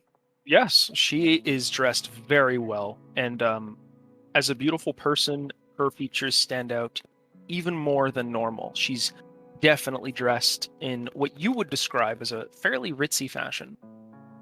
Now, whether or not she does this when she's not around work associates or friends, it's up in the air. You don't know her that well. But what you do know is that if she does this a lot, she wears it well, like a pro. She even walks like fairly well in those shoes, which is fairly impressive. I'm gonna look at her and be like, you can't go in there. Not like that. Well, I mean, Where's I your think jacket? it's a little overdressed, isn't it? Put your what? jacket Let's- on. I mean, all right. I don't know that it'll go with this. How does Tommy the said- Can I ask you a question? Sorry, Sin, I don't mean to interrupt you, but I do have to ask you a question. Yeah. How does Thea typically respond when people boss her around? Typically she's a little bit more, I don't want to say not as friendly. However, she sees this chick as Mhm. not mentally well. Okay. And almost as not a threat. Okay. As someone that needs to be helped or protected. Like, she's concerned for her mental state and does not think that she is dangerous. So, if that helps. Sure. You are a Bruja, which means you are usually naturally predisposed toward rebellion. Oh, This yeah. this is in no and she- way. This is in no way me saying you do anything. I'm just going to give you a tip that while you can still act as you wish and you're not breaking any like rules or faux pas, typically when somebody is kind of telling you what to do in a very authoritarian, like listen to me or else kind of way, while you do not need to like go out of your way to kind of reject their authority as long as you have control of your senses, what I can tell you comfortably is that if it doesn't rub your character personally the wrong way, it definitely kind of puts a bit of a prickle in your blood. You know what I mean? Yes. Yeah, so Thank that's all I you was for going to the say. reminder. You don't have to do anything. I'm just saying that there's something that doesn't really resonate super well with you in spite of your reason when she basically kind of tries to dictate what you do, when, and how. It really just Mm-hmm. it hits different, you know? Mm-hmm. I hear you. Yeah, so that's all. You don't have to do anything. You can still play your character however you. This is just a feeling I am making you aware of. Thank you. No problem. So, Sorry, go ahead. as she is interrupting me, telling me to put my jacket on, like, well, honey, I know I am a little bit overdressed. I didn't think we'd be out here at somebody's home. I thought we were going out to dinner somewhere, but I don't, there's not much, a whole lot else I can do about that. Vivian. Right, how but do where's you- your jacket? Vivian, how do you feel right now in this moment? Describe for me, like, what not only them showing up here, suspiciously close to the time you had your vision. Explain how that makes you feel, but more importantly, what is going through your character's mind right now? As you Well, I see will say, the absolute sauce pot of a gorgeous bombshell that she is, especially now. I'm gonna put this in human female tribal speak. She is a fucking threat, physically, to your man, as it were. Another predator has moved into your hunting grounds, and your Unga Bunga is activated. Is that kind of sufficient? Sounds about right. Unga Bunga Yes, is good enough. activated. Yes, will say- everybody here is laughing, but we're all humans. We all know how this goes. That's a very simple way of putting it, but not a single Unga person here bunga. doesn't know what I mean. Territorial Yes. monkey brain on a territorial monkey brain. Yep, basically. So how does Vivian feel? You can explain. I will say that the vision portion is second concern at this very moment, because right now there's already one bitch in this house that I really want to dispose of, and now I've got fucking Miss America at night standing in front of me, getting ready to go fucking in here too. Yes, and there is one very clear difference that you will be especially conscious of between you and Thea. You have a lot of differences, but there is one that even if you weren't undead as a woman, you would notice immediately. She's vastly more attractive. Vastly. So that will always complicate things, especially if for whatever reason you think that maybe your man is temptable or suggestible, and given that for some reason he's just not with you, that's not an unreasonable assumption to make. Yeah, I would have cast it aside prior to hearing the conversation with Vincent and her on the phone, but currently... Yeah, so this saucy number's moving in on your turf. Sorry, continue. How do you feel? Anxious. Jealous. You're To be showing it on your true. features, too. Yeah, you're showing it. She seems to have more of a... tell me if this is wrong, Sin, but Thea strikes me at this very moment as having kind of an expression of concern, maybe like worry on her face, and less of a I'm coming here to fuck your bitch in a diaper kind of look. I also am currently digging through your front seat trying to find your jacket. Yes, Vivian is frantically rummaging around, trying to find any of your old clothes to kind of just toss on you. Concern and confusion, and if she starts going towards my car to start to get in my front seat, I'm gonna be stepping in front of her. Yes, okay, so before you can get there then, Vivian, Thea will kind of step in front of you, although now it seems like her features go from kind of a confusion and almost pity to just kind of a bit more of a stern, you're walking toward my property kind of look. Go ahead, ladies, role play as you will. I And mean, Tom, I would have... If you wish to do anything, also feel free to interject. Go ahead, guys. I would have said, "Where's your jacket?" while I was going towards the front seat. Yep. Hold on. What? Okay, wait. Time out. What does the dress actually look like? Do I have sleeves? Do I not have sleeves? Is it incredibly low cut or is it strapless? So you sent me a picture of the dress, There are plenty. Yeah. I have Yes, no idea what you're talking about. right? Also, unless so- you have multiple jackets, you gave your jacket to the bitch in the club. No, So I it's- gave her my it's her top. shirt. Oh, okay. Yes. She didn't get my so- jacket.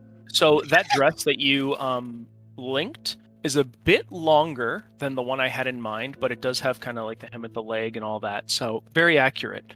Let me see the picture, Sid. Sure, I would imagine it being a bit shorter. Still short enough to be long, but yeah, I'll send it to you here from the email. Okay. Okay, that wasn't what I wanted. Never mind. There you go. I got it. So if you haven't already Oh, with soiled yourself, sleeves? if you haven't already soiled yourself, be prepared because yeah, she looking good. She looked good. That is really pretty, actually. Yeah, she Isn't make yeah. She make PP real big. Yeah, I hate Yeah. you more. Yeah. I'm And pretending to date that. Damn, I'm winning that- tonight. That woman in that picture, I would describe as being cute. Thea is beautiful. There is a stark difference, so she looks even better by an order of magnitude. The dress is a bit shorter, but other than that, yeah, no. Sin nailed it with the picture. Good job, Sin. Brownie points. So yeah. Okay. Sorry. So Continue. then, if I already have long sleeves on, Mm-hmm. then and she's going towards my property, I'm just gonna kind of try. I'm like easing in between her and my vehicle at this point, saying, I don't know what all this is about, but you're gonna have to calm down for just a minute. What's the problem? Yeah, you're right. You're right. And as I'm saying that, I'm just gonna like put my hands gently, like not in a threatening way, and like grab the like, I guess the edge of where the cleavage is, and just be like, "Is there a button on this thing?" and try and like pull it together. Fortunately, the robotic enhancements that Sin requested for this particular dress are indefinite hold, Unless she was talking about the handgun. which is to say they don't fucking exist. Yeah, she's just gonna show all the bits that make you nervous, even if it's somewhat modest. Right. No, I said that out loud. You know, Mhm. where's the buttons? And I'm trying to pull it together. Yep. Honey. Vivian is highly agitated, anxious, and her movements are erratic, and she's showing it. It's if she's having an episode, it's difficult to tell, or if she's on something. But this has transcended like kind of a reasonable pity moment, unless Thea is exceptionally compassionate and has gone into what most normal people would consider very, very uncomfortable and crossing lines. So But if she's more compassionate than normal, play it as you will. she is compassionate in certain situations. Mhm. In this situation, she is her initial thought as to what could be causing this is that there's some sort of concern for, like, she thinks that Viv is concerned for her safety. Sure. Like, that she is being too revealing and that something bad is going to happen, and maybe there is someone not a decent human being inside, and that Viv is trying to look out for her. Right. So because of that, not as, pushy, but if you're grabbing at my cleavage here, I'm just gonna grab. Go ahead. Because that's what you're doing. Let's be real. Your hand all up in my cleavage. She's getting unnecessarily handsy. If she were a man, you'd be fucking livid. So I'm gonna take one of her hands and just grab it, and be like, "Honey, I can handle myself. What is going on? What are you so worked up about?" Okay, she grabbed my hand. I don't happen to get another one, do I? Get another one, which? Vision after the first one? No, right now that seems to be the only vision that you've received. Granted, both Thomas and Thea were dressed differently in that vision, but they were there. At least, if they weren't Thomas and Thea, they looked like them down to the T. So, yeah. I can only assume I'm not wearing my paramedic outfit to the wedding. Give a bit more sense than that.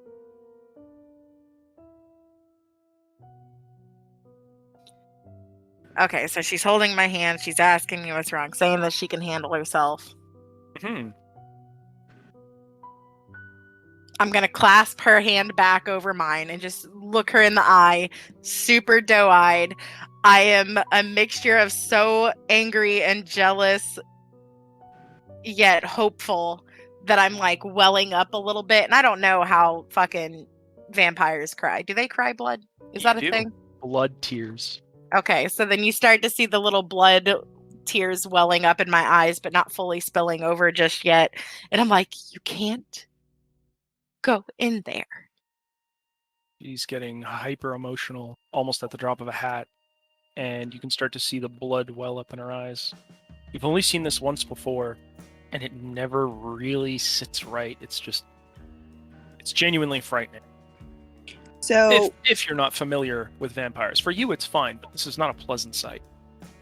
I think I immediately get angry, Nice. and fury fills my face. Oh yeah. And I look at her and I say, "Who hurt you?" And I bolt for the door. Shaming You language, I what? appreciate it. What, the door? I bolt for the door, for the front door. I'm She going in the just- house. Very quickly turns from you and attempts to go into the house. She doesn't answer your question or pay it much mind. She seems to be possessed of her own will, and unfortunately, as she makes her way toward the house, you can hear and even see the door start to open. Yeah, I think I heard someone pull in. That's James's voice. I am ducking behind this car. You're ducking behind the camper star? Yes, I am going to crawl. No, I won't go that far. I was gonna say I'm gonna crawl under it, just make myself as fucking small as possible, but I'm not gonna do that. I'm gonna duck behind the fucking camper, and just be like, oh shit. Yeah.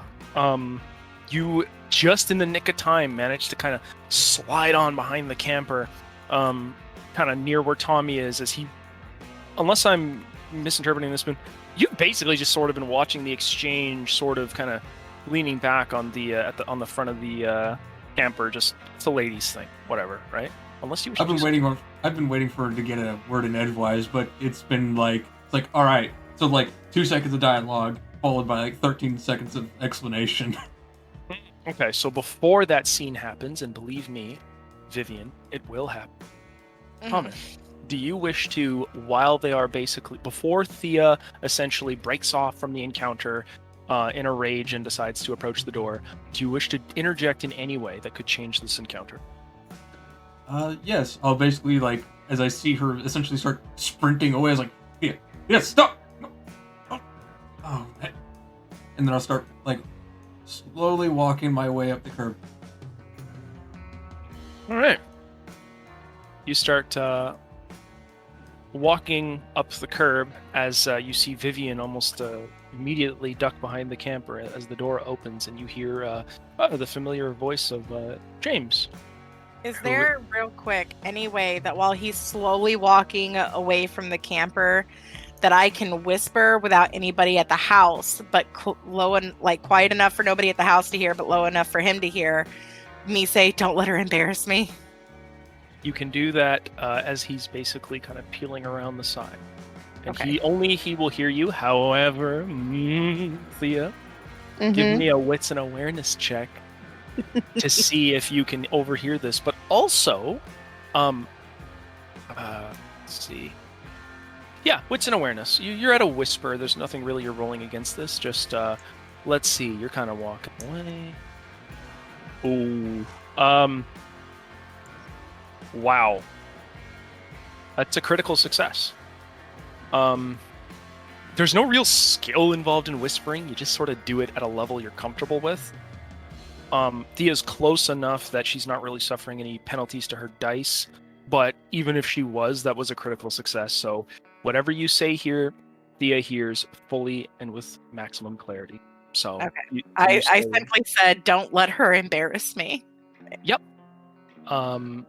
Thea, you do hear that. And as I'm assuming you're approaching the door, Tommy?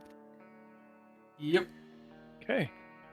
As you approach the door, just slightly lagging behind Thea, who very quickly kind of parted ways from Vivian, probably not in the mood to deal with her nonsense after all the strangeness that has happened this night. You hear James's voice as he opens the door and is immediately greeted by not only Thea first, but you as you saddle on up along her side. He blinks multiple times as he looks at Thea, and he goes, "Oh wow!" And he he catches his voice in his throat, and then goes, "Good evening, Miss." Hi, I'm Thea, and you are James Holloman. He kind of holds out a hand to shake your hand. Or oh, you're James. yeah. Nice to meet you. Do you shake his hand, or do you just kind of let him linger awkwardly? Oh no, I present my hand for him to kiss. Ooh, okay. You present your hand, and he goes, "Oh, maybe I should have guessed. You're dressed. Yeah, okay."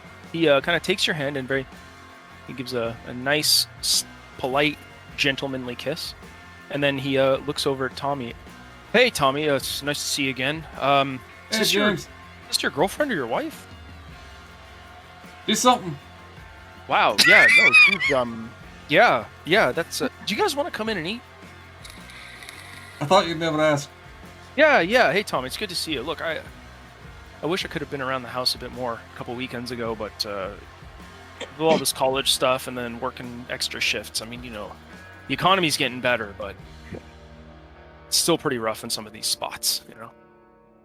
How'd you looking to wife somebody? What's that? Oh, he kind of does the guy language of keep your voice down about this topic thing.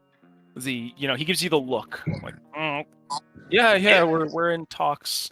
Come in. My mom's got all the food made, and yeah, Christina's inside too. She hasn't met you yet, so I'm happy for you to meet her.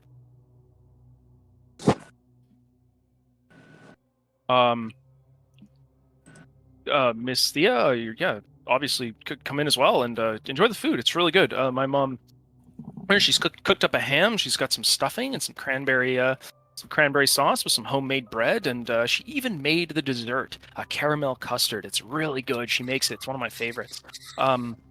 She's also got some fancy champagne from somewhere. I don't know. It's all really good stuff. Are you guys hungry, or did you eat before you got here? She said it was short notice. I'm going to just smile at him and say, "I'm starved." Oh, okay. Well, we definitely got enough for you here, so come on in. And he welcomes you guys in the house. leaving only poor Vivian inside. The last thing she hears is the slow closing of the door. I And don't the have their numbers, do I? Did you? I don't know. Would you guys have exchanged numbers? I assume competence, but some people like being secretive. So what is the call on this one, folks? I would have unless they were secretive. If I was asked for my number, then I would have exchanged numbers. Otherwise, I have not. My character would have asked. Okay, This then you have my number, at least. This can go one of two ways. You see, because I am an evil GM, I very much want to call the session right here and just leave you guys in suspense. But because I am a merciful god, if you guys are having fun and you're really enjoying what's happening, I'm more than willing to continue. What does everybody wish to do? I mean, I'm having a good time, but I don't know what everybody's sleep needs are. Star, how do you how much anxiety and depression do you wish to consume? Do you wish to continue otherwise?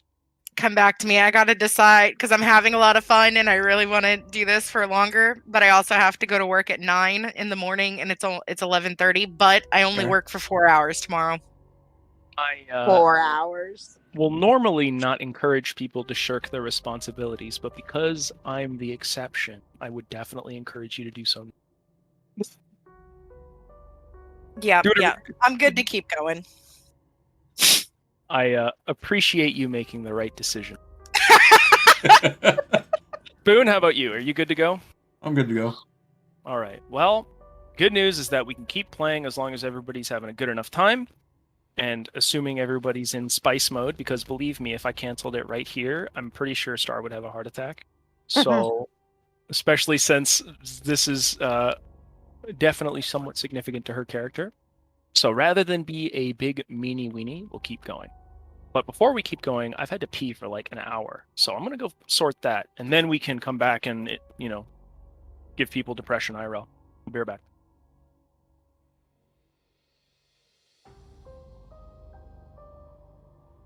I gotta say, Sin, in retrospect, my character is upset that she did not just shoot you.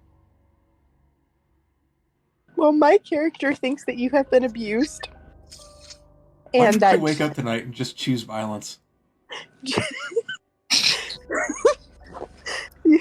and the only names you have said is James. So, and you had a gun in your hand. I'm thinking you came here to shoot James, and I can't go in there because James is dangerous and you're afraid of James. So I'm wanting to kill him. What I'm the just fuck sitting- are you thinking about me saying don't let her embarrass me? Because I'm just sitting here thinking, like, wait a minute. What the fuck is Vivian doing here? Does she have some kind of, like, power to sit in the van the whole time? Has she been spying on us? Wait a minute. How would she have gotten here otherwise? Hold on. How did she get this? No, I know how she has this gun. Wait a minute. Why does she want to kill James? Why does she want to do anything with James? Hold on. Why? How did she get here? How did she get to this rural outback like farmhouse in the middle of the sticks with no car?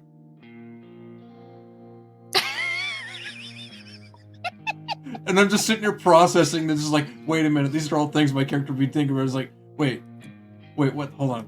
No, what the fuck? No. How did she get here? Wait a minute. What's going on?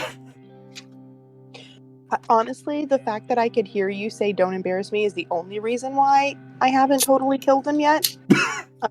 But part of me truly believes that you are just still a victim of domestic violence and that he has some sort of hold over you. And you don't want me to embarrass you because you're still attached to your abuser. That's a perfectly accurate thing to come to a conclusion of. At this moment, I'm deciding whether Thea is now a Malkavian. Brewhavian? For my character, it actually makes sense. I That's know. like a big I'm thing just for her. joking. It's like my new running joke now is like when I think that somebody else is being crazy, they're just like whatever their clan is and Malkavian. They're both. That's why I said Malkavian Nosferatu earlier in the last session. And here I am mean, just look, trying to you know, act normal, part of what is apparently now the dad clan. It's like, no, stop killing people, please. We really need to stop filling these dumpsters with homeless. No, don't shoot Thea. Don't shoot James, or his wife, or his mother. I wouldn't shoot them. I know.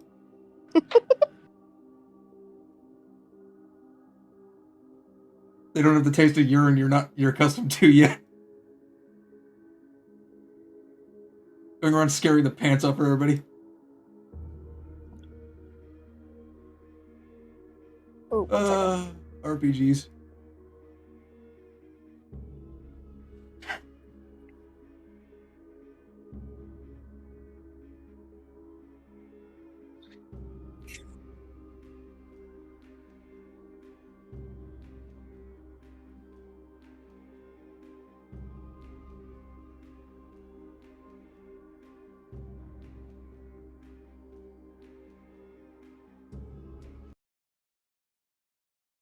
I mean, yeah, we kind of just, I kind of just said, yeah, someone invited me for dinner. You want to come along? I was like, yeah, sure. Can I steal some chick's dress?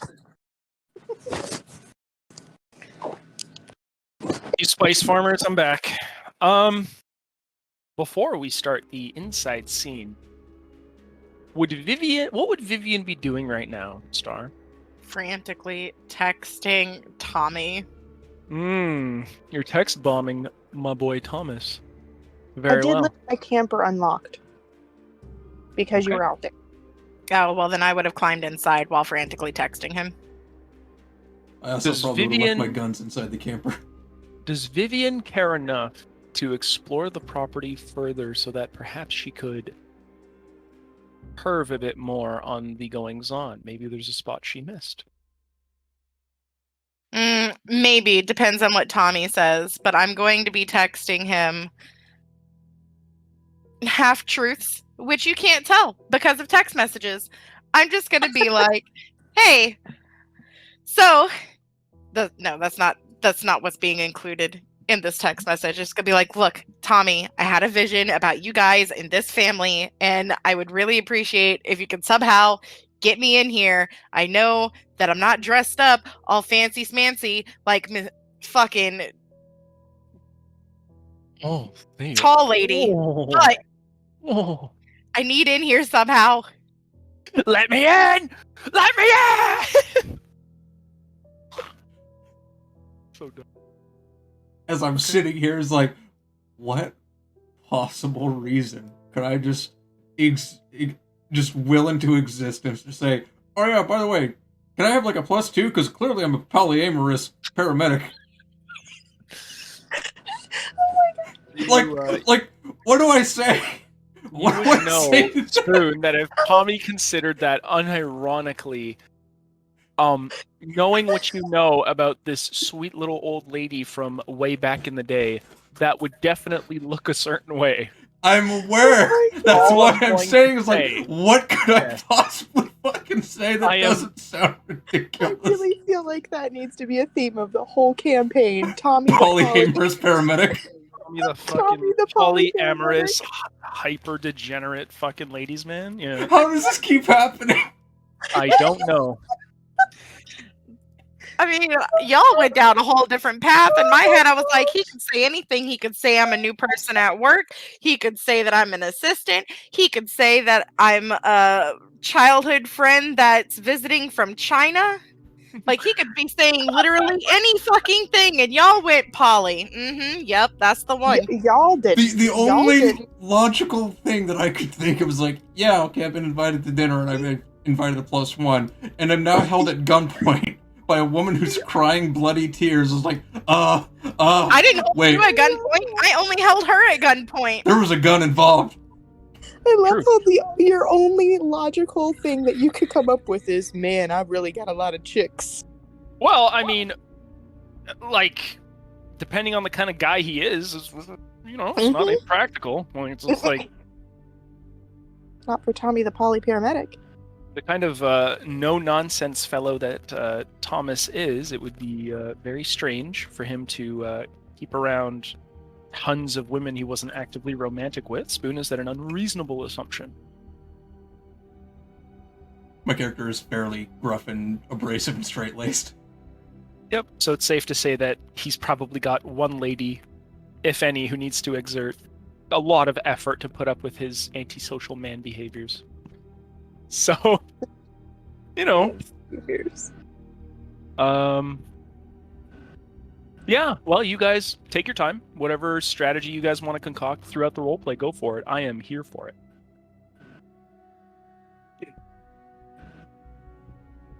Well, I mean, I didn't see the text message, did I? Unless Tommy showed me the text message. She seems to be only texting Tommy specifically, so I will assume no unless he shows you.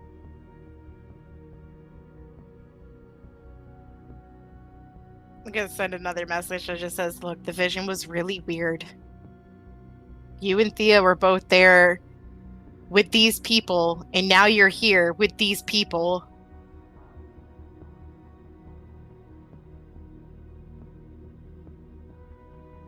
Safe to say Vivian seems to be having some sort of manic episode.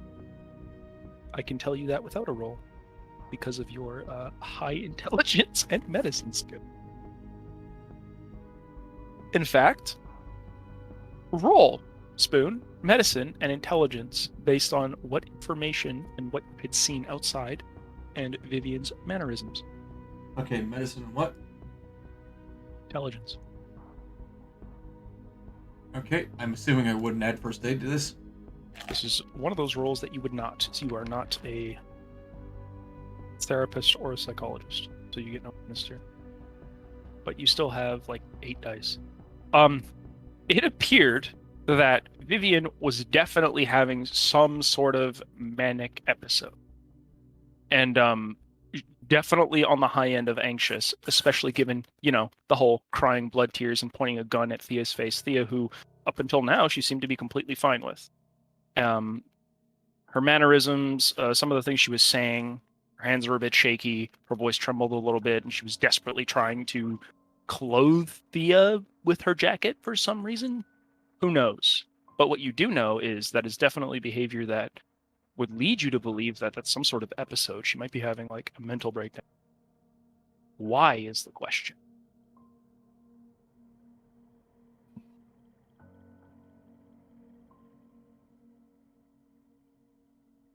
That's what I can tell you. When you guys, because she's still texting you, so I'm just waiting for you guys to finish that exchange. How does that exchange go, Star? Do you also text Thea or just Thomas? And if it's just Thomas, what do you send to him? Well, she said if she would have been asked, I wouldn't have necessarily asked either of them, but he asked, so I would have given it to him, which means I would have his. So I wouldn't necessarily have hers. Okay. I gotcha. So what? So the number that you send, or sorry, the message that you send to Thomas is. I had a vision. You and Thea were there with the Hollimans. It was really crazy. I need to get in here to ascertain more information. Do you send anything back, Thomas? My character looks at the phone for a little bit. Thinks about it. He texts back, "Where are you?" In the car. Like a little child in the car. It's just stupid. Oh. Okay. I am going to go and locate Mrs. Holloman.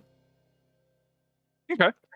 Yeah, Mrs. Holloman, of course, greets you with all the enthusiasm and joy that she typically does. She opens her arms and she gives you a big hug, and she kind of, because she's much shorter than you and in her age, her spine is kind of crooked a bit and she's sort of hunched. She kind of pulls your face down and gives you a nice kiss on the cheek.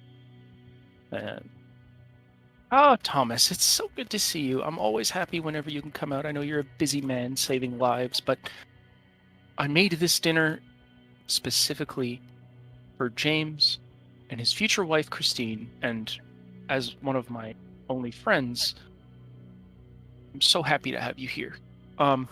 And your very lovely. He looks over at the. She doesn't really know what to say. Girlfriend, wife, perhaps. Thomas, you never mentioned you had a girlfriend or a wife. Your friend.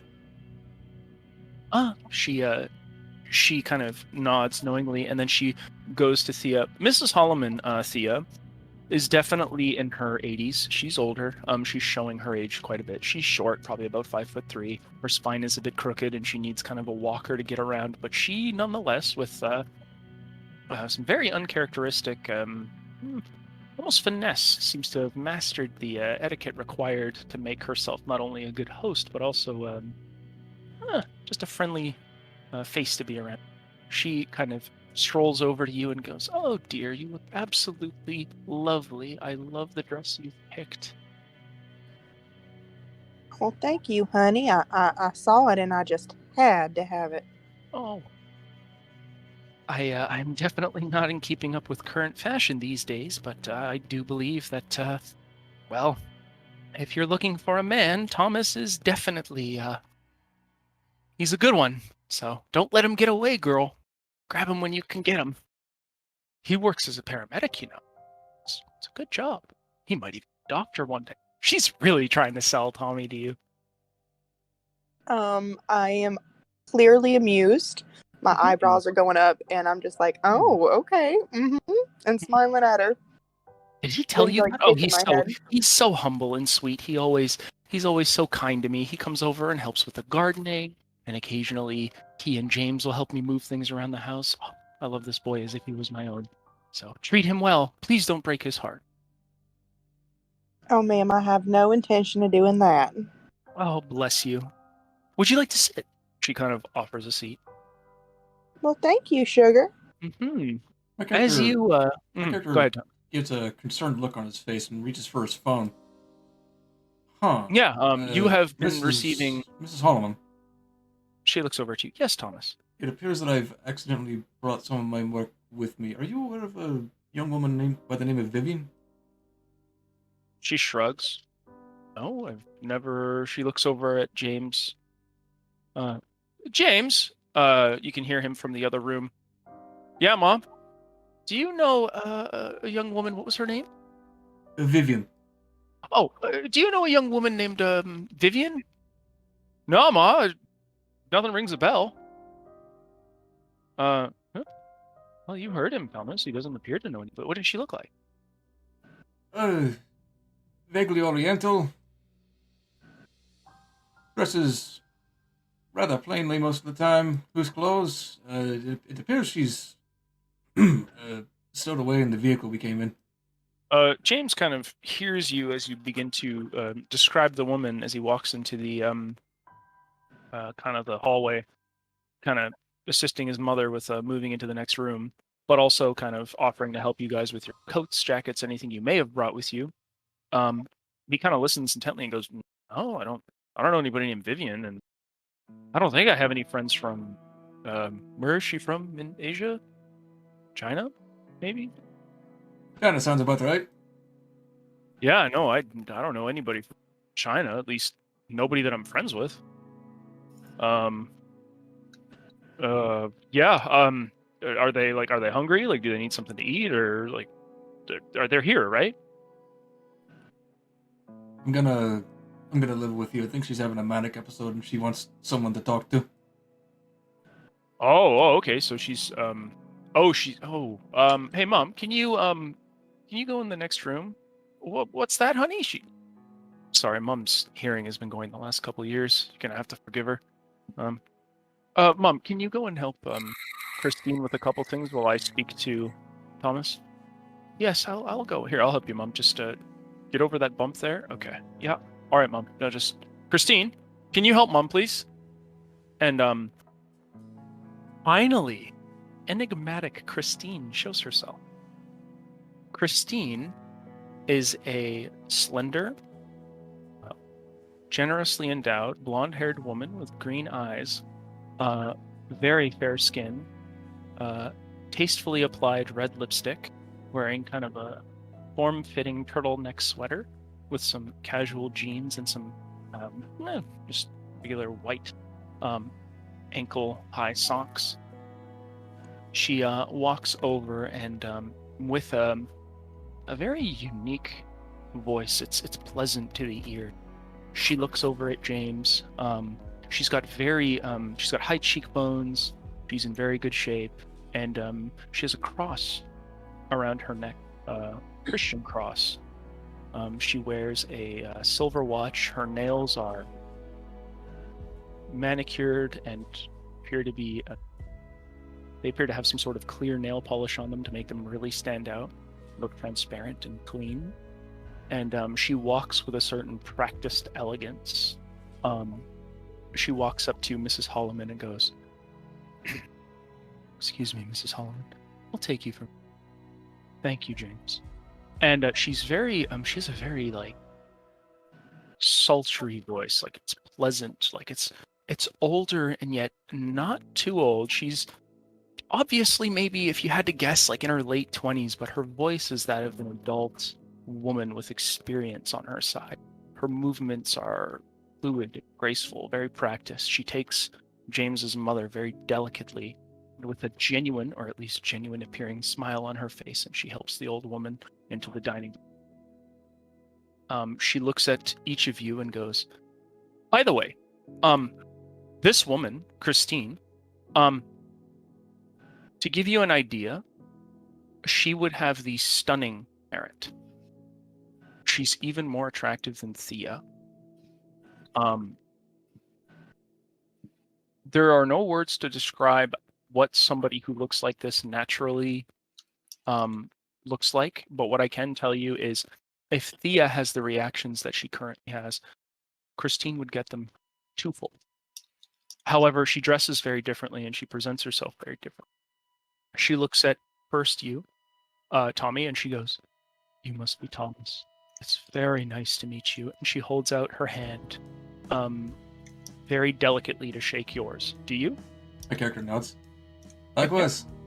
She shakes your hand, and then she looks over at Thea and goes, "Oh my word, you are absolutely gorgeous, dear. I love your dress. It's very stylish."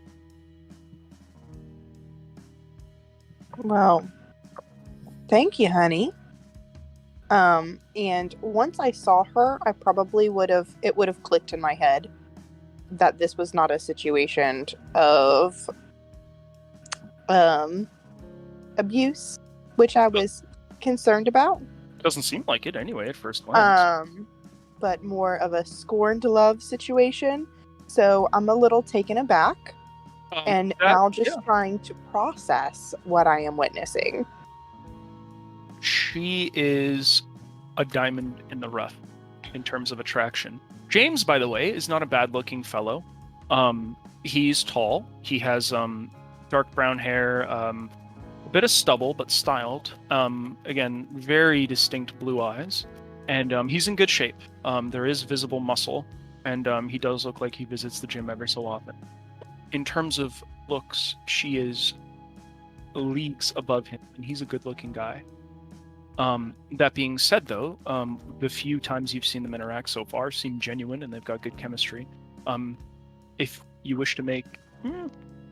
she, at the very least, seems genuine, friendly, but very kind of melodic in how she speaks.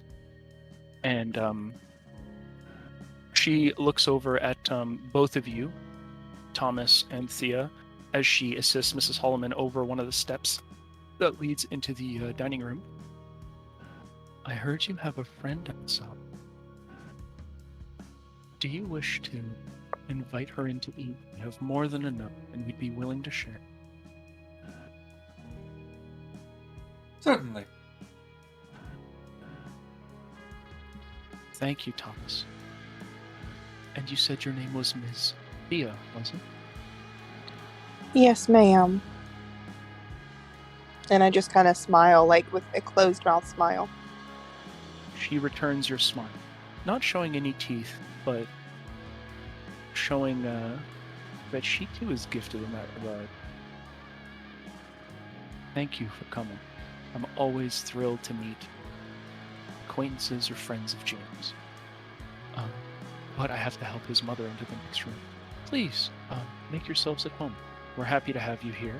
And if your friend wishes to join us, as I said, she's more than welcome. I'm sure, much like you two, you'll have to excuse me, please. She's very formal, by the way, if you hadn't caught that already. She has a certain way of speaking that isn't out of place, but it's very uncommon in today's day and age, especially for her age, right? Like, she definitely looks like she's in her mid-late 20s, and she's speaking as though she was a woman of like 39, 40, with a very traditional upbringing. Like, her every step, her every word is very measured. Her appearance is cut to look a certain way. If you had to assume anything, anybody that wants to make an intelligence and a wits and investigation, wits and awareness. I Wits and awareness absolutely checks. do. Absolutely. Yes, you may. Everybody who wishes to make such a check may do so. I can't, right? Because I'm not in there. Star, you are thoroughly deprived. Wonderful. Yes. Okay, Tommy, yeah. Good enough. Well, if you had to assume something, you may be able to deduce that she may be religious. Given that she has the Christian cross at her neck, and she dresses very conservatively, and her attitude, she definitely comes off as warm and genuine, but not in a like boisterous, exaggerated or party-like fashion. Definitely in the style of women that might be from, say, the 1940s or 50s. She just walks and moves a certain way, and it's only bizarre if you're modern. But she's friendly, and she doesn't seem to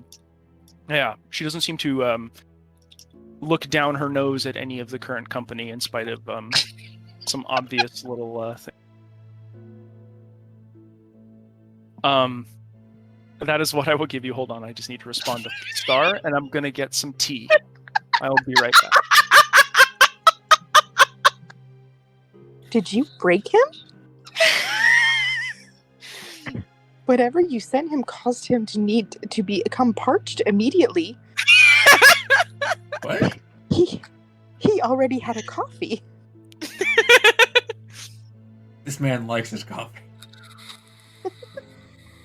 Speaking of, be right back.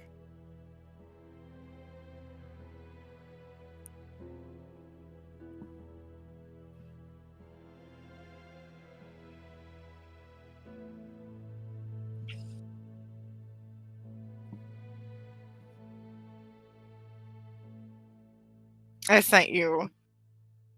Huh? I sent it to you. Yep. I see it.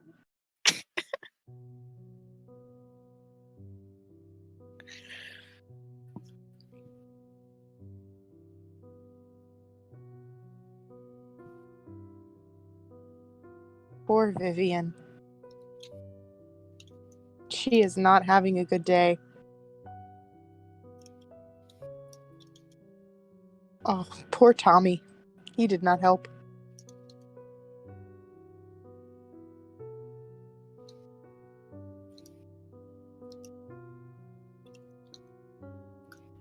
I'm back. I didn't help what? Poor Vivian in her really, really bad day. She says, "Don't embarrass me." And you're like, "Yeah, I got some mental patient who's stowed away in our Who's vehicle." having a fucking meltdown? There's no other way to explain how she's here. Just like, yeah, she's stowed away in the car. I mean, you could have just not mentioned my manic episode. Do you? It's like, oh yeah, she happened to be in the area. We're in the sticks. Ladies, gentlemen, shall we continue? Yeah. Because apparently I can't help but make Star's life incredibly difficult at all times. Got it. Okay. So, here's what happens. We can both at least draw the conclusion that she is either religious, traditional, or both, because this is not something that you can miss. Typically, people who move a certain way, speak a certain way, dress a certain way, present themselves, unless they are the greatest actors, usually you can make a fairly accurate judgment, but it's no secret why James might be taken with this particular woman. She is absolutely breathtaking. even more so than Thea, and you don't really meet too many women that are more attractive than Thea. She's fairly rare. That being said, she's also very kind to James' mother. And she has welcomed in Vivian. What do you guys wish to tell Christine? Is Vivian gonna be welcome in? Or is Vivian gonna be shunned like the little goblin she is? I was gonna go outside and like talk to Vivian. Sure. Okay, so we'll deal with that first. So Okay. Thea, what will happen with you? What is your course of action at the moment? We'll deal with you first, Well- actually, then we'll go to Tommy. So if Tommy's going outside Mhm. and this tall drink of water woman is taking the old lady in the back, then I am going to be interrogating James on Okay. this woman Sure. You may- politely. Yeah, he's still there with you. He was just speaking with Thomas. Thomas has, of course, decided to go outside and tell Vivian what's going to go on. James is still here. He's about to turn on his heels to go back in the dining room to sit down, but you can ask him questions before that happens. Oh yeah, I'm gonna. So she seems nice. Where did you two meet? Oh, yeah, that's a bit of a funny question, but yeah, I just kind of found God. I mean, not that God was lost, but you know, look, I don't want to give away too much here. It's all very personal, but I just went through a rough patch in my life and didn't really know where else to turn. We have a local church here and pastor, you know, he really helped me get back to a better place. I was confused and have been for some time about where I'm going in life, but I think after spending some time there, yeah, like I know where I'm going, and well, it just so happens that you know, Christine, she goes to the same church, and well, she she was there, and we met at one of the faith counseling groups, and it's kind of just been that way ever since. She's great. I really love her a lot. She is he bites his tongue for a couple seconds and then kind of gives himself a reassuring nod and goes, yeah, she I don't just love her, she will be my wife for sure. I can't think of anyone else I'd want to spend the rest of my life with. I love her with all my heart. Wow, that's finding something like that's real special. It's rare. You know, how long have you two been together? Couple months now. Yeah, she really left a good impression. Just taken with her the moment I met her. She's great. She's super kind. She's been supporting me even when I had nothing. She didn't care. She stood by me the whole time, and I can't really let someone like that down. You know, like I've got a lot, so I'm working to get myself a better, good-paying job and find out where we're gonna live, and you know, like maybe one day we'll have kids, and then that's my life. It'll be good, and you know, I want my kids to meet my grandmother, or well, my mother. Sorry.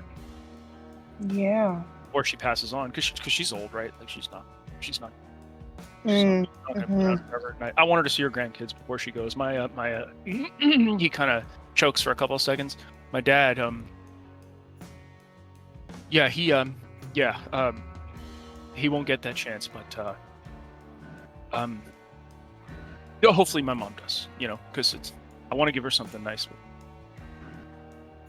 moves on, right? well, that's But real I nice don't of you. want to bother you with that. I'm sorry. It's just, you know, she's been great, and I just want to show my mom the best side of myself and the best side of the woman I choose to be with.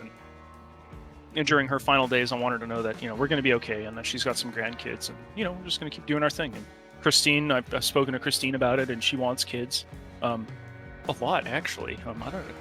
I don't know as much about her family, but I've met her parents. They're very good people. They live like 30 minutes away from us, so it's a bit of a drive, but it's not too bad. And yeah, I mean, they've been super supportive as well. Yeah. Now, to be fair, I think she wants more kids than I want. I was willing to settle at 2 or 3. She wants like 6. So I mean, she's definitely strange in that way. But you know what? I really love her. So if that's what she wants, I'll give it to her. Well, that Yeah. sounds real nice there, James. What about you and Real Tommy? happy for you. Thank you. Appreciate that. What about you and Tommy though? Are you guys serious or? It's none of my business. I'm just curious. You know, it's real new. You know, I happened to run into him, and something about the way the man walked, it just really hit me right here. I'm gonna start pointing to my heart. Really? So you're not just friends? Oh no, that just a beast of a man like that, it just makes my knees quiver. Oh wow, that's I've been there. I Yeah. get it. I mean, when I first met Christine, I definitely had to pace myself for sure. I get it, and you Oh, I as well. know. But sometimes I just have to stop myself and pray and say, "Dear Lord, I'm a chaste woman, and I'm saving myself, Oh, wow. and I want to save myself till marriage for that man. And if I can just convince him, to if you like it, then you put a ring on it, kind of a thing. Then maybe I really got something here." Well, my I- mother only speaks well of James, so I'd say that you're in good hands. She's a very good judge of character. He's been her best friend since Dad died. He's been there for her ever since. He's a really good guy. I have a lot of respect for James. We don't know each other too well, but the few times I have seen him, he's always been a solid guy. So you're lucky to have him. You really are. He wouldn't let you down. Thank you so much. Yeah, she seems real sweet. She seems real keen on him too. I know she said that she wanted to, she seemed like she really wanted us to get together, and like she really wanted, him to be with somebody. So maybe we can convince him to propose to me before she dies too. Well, I mean, if we could give my mother both of those gifts, before her time would be comes, lovely. then that would be I great. think that's a great idea. Yeah, I'm gonna be working on it tonight. Oh, I'm gonna be wow. working on it because he makes my knees quiver, and I just pray every day, Lord, I am a chaste woman, and you got to take them sinful thoughts off my mind. Yeah. You fucking spice monger.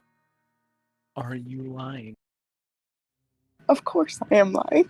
There's no reason God to bless suspect you, so there will I be no. almost spit out my drink. This is gonna be a theme. You ladies, I have asked you ladies so many times if you're lying. I haven't asked Tommy once, and it's not because I'm biased. It's because you guys are so full of fucking shit that it's insane. But I'm here for it. That being said, he has no reason to suspect you, so you don't have to. He goes, yeah, no, I really hope it works out for you and Thomas. And I'm curious to meet your friend. Hopefully she's hungry because we do have a lot. And my mom and oh man, Christine, when they get together, they can cook like nobody's business. And oh my god, if I wasn't already sold on her, believe me, I'm to the moon. It sounds like it. Yeah, Well, come on. I can tell you what, I am so excited for you to meet her. She is just wonderful, and I think it'll be just real great for her to get out and get to be at this nice dinner party. I'm so excited. You said she was from was it China? Is that the guess? Yeah. Or do you... I don't know. She's foreign. She's one of them yellow people. Right. I mean, it's hard to tell the difference. I've worked with he kind of twinges slightly as you say yellow people, but he doesn't make a deal of it. He continues. Yeah, it's difficult to tell the difference, but yeah, it's just because I know a little bit about China, and it's difficult to get out, because communism, all that. But Right. yeah, no, I want to meet her. Come on, come sit down. And You. oh, Vivian. Okay, I have questions before you continue. Thomas. Would Tommy have texted me he was coming out to get me? Well, thankfully, we haven't started the scene yet. I have just very Oh, okay. suggestively said your name out loud to make you nervous. Yeah. Tommy. what do you do before you go outside to meet dear, sweet Vivian? At best, I would have texted back OMW for on my way. You mention anything about James's squeeze? Over text? No. Okay. I'm going out to physically talk to her. Okay. Go on then. Vivian sits somewhat fidgety in the camper as you approach. No, she doesn't. As soon as he says, okay. on my way, I am rummaging through this bitch's car looking for anything that looks nice that will still fit me, as well as looking for her hairbrush and trying to fix myself up as much as possible. You ever been spiritually or inadvertently fucked by somebody else's shitty, sloppy life mannerisms? A couple times. No? What? I love role playing, so I'll show you. What does Thea typically dress in, Sin? She typically dresses in jeans and a leather jacket, What else? a loose fitted shirt. Do you only have, I'm assuming you don't have just one of that shirt you gave away, correct? No, I've got some other loose fitted shirts. Is the back of the camper usually locked? I'm assuming it is. Like the doors. In what I have had in mind for the camper, it's one of the really old ones. Like you would be able to crawl into the back from the driver's from the cab. Like it's all kind of connected. Ah, okay. I didn't know that. I assumed it was a separate compartment. But if it's got that kind of back area that you can kind of awkwardly squeeze through and into the back, then that's also fine. I just didn't know that detail. Okay. Well, Vivian, give me a wits and investigation check to see if you can pull anything remotely rivaling Thea's dress. Okay. Now, Thea, do you keep any sort of Would there be anything nice back there? Traditional or more feminine dress, which seems to be, I'm assuming, what Vivian would look for. I would have a single loose-fitted short floral dress of my mother's. Southern Belle type of dress, huh? Yes. Think of if you've ever seen like Hope Floats or any of those kind of things. I have a good idea of what you are saying. Shoes. What kind of shoes are going with it? I'm assuming the. I mean, there's probably a pair of white Converses in there. Sure. Okay. Anything else? There's no heels. There's no heels. I mean, I'd have a pair of cowboy boots that are somewhat decent to take line dancing. Might look a bit hilarious in this situation. The Converses, the white Converse, yeah. The Converses are gonna look childish to people that are in this demographic, to put it bluntly. But I mean, this isn't your fault. This is just what you happen to have back then, right? Yeah. Okay. Do you have any flats? I mean, I don't have any flats. I've got a pair of white Converses, a pair of fancier cowboy boots. And then I've got the boots that I was wearing before I got this dress on. No, that wouldn't look right. Right. There'd be a pair of work boots, but you're not gonna want them. You're right. Is that mostly everything you have back there, Thea? I mean, as far as shoes go, clothes-wise, if you're wanting to dress, the only thing you're gonna get is that. Otherwise, I'd have some loose-fitting, t-shirts. The only thing that's probably not stained or have holes in it might be a couple loose-fitted deep V's, and a couple button-downs, flowy button-down shirts. Okay, let me ask a couple more questions. One, what the fuck shoes would you have worn with this dress? I don't wear it. This will be fun. It's my mother's dress, and this will be fun. Okay.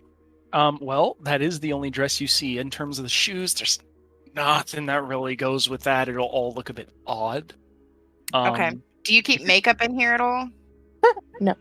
Okay. Do you have the sorcery? Do you at least have a hairbrush? Oh yeah, I got a hairbrush. Okay. I groom. The indignity of it all. I fucking bathe, asshole. All right, so I'll put on the dress and the Converse, and I'm actually going to take my hair down from my bun. That's And how you know like, the ladies. That's how you know the ladies mean business. The hair comes down. Ooh. Oh yeah. and then brush it out, and like just put all of it on one side to make it look more cute / Aw. correct for this type of party dress thing that I don't have. Okay. To fit in more. That was the words I was actually looking for. Sure. While you rummage around in Thea's camper and are kind of midway through changing, Thomas, that's when you approach the camper and you notice that, well, Vivian isn't in the front seat anymore, but you're pretty sure you see some sort of motion in the back. It's a bit dark and hard to see, but she's definitely back there, probably. You can also hear the noise. Okay, well, I'm just not going to assume she's changing, but I'll fucking like knock before I go in. Yeah. I open the door. Coming in. I jump out of wherever the fuck I'm at like the most excited child on the goddamn planet. Okay, yeah, you jump out in your new and improved garbs, and well, the dress is nice, the shoes don't match, you don't have any jewelry, there is no makeup, but your hair looks nice.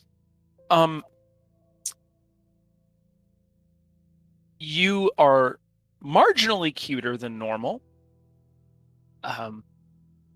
This is what you see, Tommy. This is the most upkept you've seen Vivian since you met her. And yeah, she's cute in the dress. The shoes unfortunately clash with it a bit and draw a lot of your attention. Like it clashes to a degree that occasionally you might look at them as though something's out of place, but the dress is nice. In fact, you didn't even know that Thea wore dresses based on how she has presented herself up until recently. So yeah, go ahead, continue. Oh, fuck yeah, buddy, let's go. Yeah, that's about what I pictured. Those dresses, I love those dresses. They're great.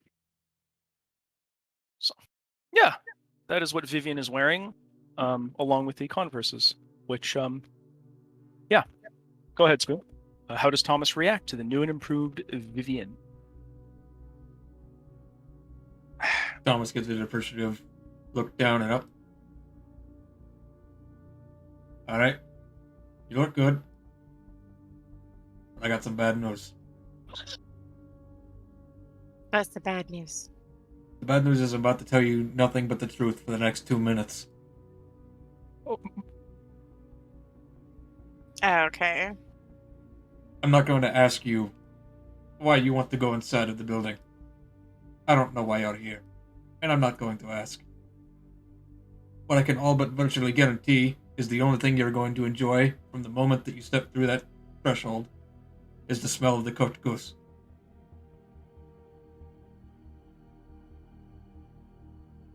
I'm going to walk you through... It does smell nice, to be fair. I'm going to walk you through Fledgling's first blush. That's what she called it.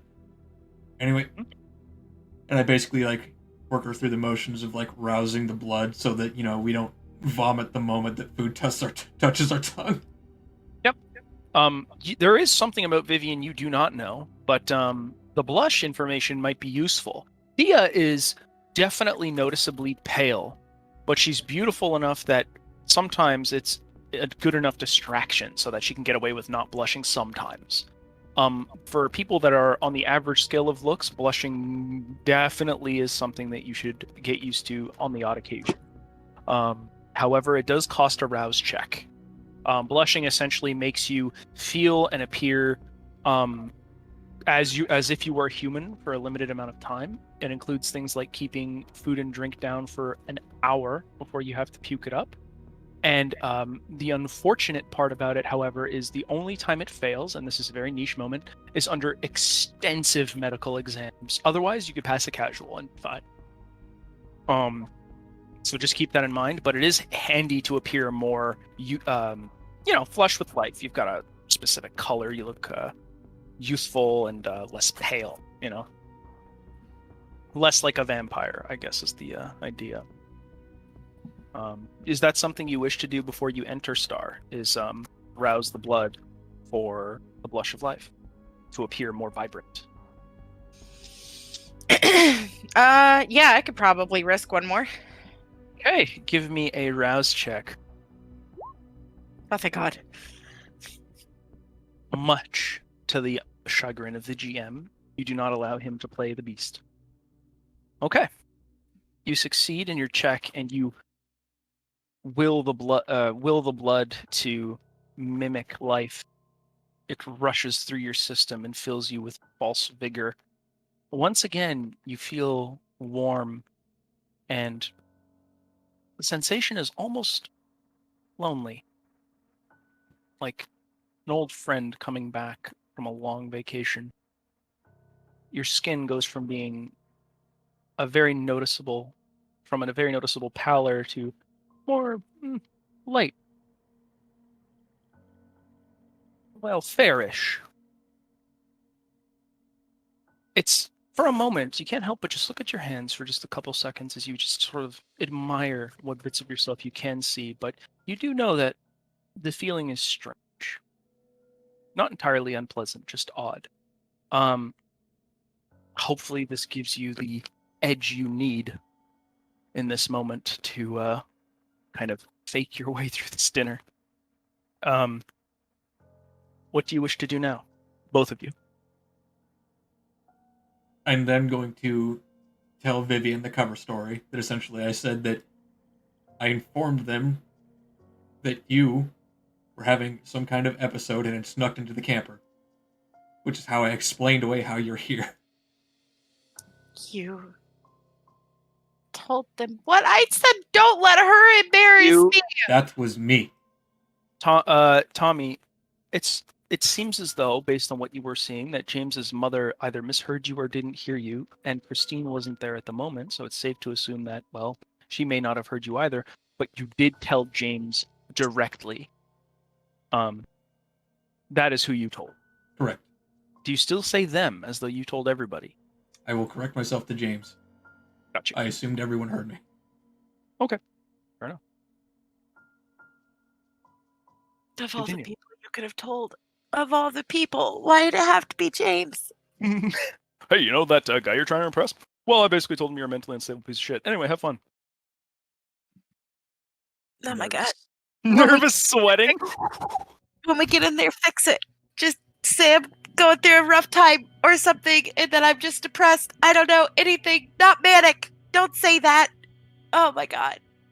Vivian, I've welcomed you into my home, and I haven't lied to either one of you once. Both of you have not returned that courtesy. What have I lied to you about? My character squints and leans forward.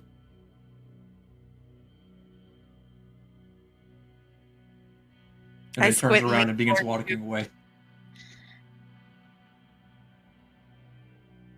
What do you do, Vivian?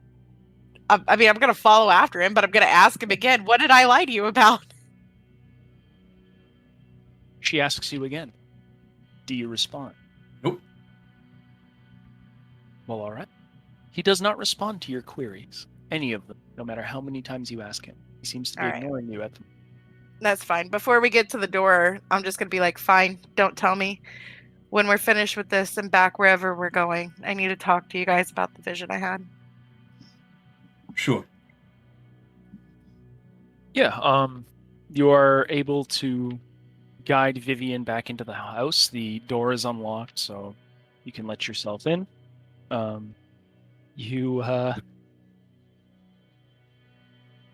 Yeah, okay. Multiple things are going to happen here. So, James will greet you both at the door as you walk in. Yeah, Mom, I'm going to go talk to Thomas and his guest. Vivian. James comes out looking very handsome, well dressed, trimmed, those sparkling blue eyes that you've grown somewhat attached to kind of not necessarily piercing, but definitely kind of giving you a quick once-over. He gives you a casual nod and then looks over to Thomas. Is this your friend? This is her, right? My character notes. Huh. Hi, James. Nice to meet you. He holds out a hand to, well, presumably shake your hand. I will gently, Okay. a light grasp, shake his hand back, but I'm also going to immediately fall back into my Asian roots, and I'm gonna do like a little bow and say, "It's nice to meet you too. I'm Vivian." Fall back into your Asian root. God, I am so fucking thrilled. Okay, so here's what happens. Tommy, you are witnessing how funny this looks. So, initially, Vivian appears to just kind of present her hand very delicately, softly to James, who then takes it and shakes it. Right up until he gets about halfway through the shake, she backs off and then does an odd bow to James, like at the waist. And he kind of looks at you, corking a brow, and goes, "Oh, thank you for coming over, and we hope you enjoy the food tonight. Yeah, you're more than welcome to come in and have a seat. You look familiar. Have I seen you before?" He's kind of cuts right to the chase on that one, and he starts to guide you to the dining room. Like, yeah, have I seen you somewhere? My character quirks a brow. Yeah, I'm he's going saying to put my hand on my lip while thinking, trying to recall where the fuck I used to work. Hold on. Let me go back to my notes. I'm pretty sure that it was the Nighthawk. Was that what it was called? Do you remember? Yeah, it was the Nighthawk Cafe. Mm-hmm. I'm just gonna look up while thinking, be like, have you been to the Nighthawk? Yeah, when I was doing wow, that was a long time ago. Yeah, when I was the operations manager for one of the nearby retailers, I worked there. That was a long time ago, though. That was, oh my god, 5 years ago, maybe. It's a long time. Did you happen to, maybe I just saw you there. Were you there for coffee, or? I used to be a cocktail waitress there. Oh, okay. No, yeah, maybe I saw you there. Okay, yeah, that makes sense. Yeah, you have yeah, okay. You don't work there anymore? Did you? No, I did a lot of internal thinking and took a lot of time off of work to decide if it was something that I wanted to do with my life, and I decided it was not, and so I stopped.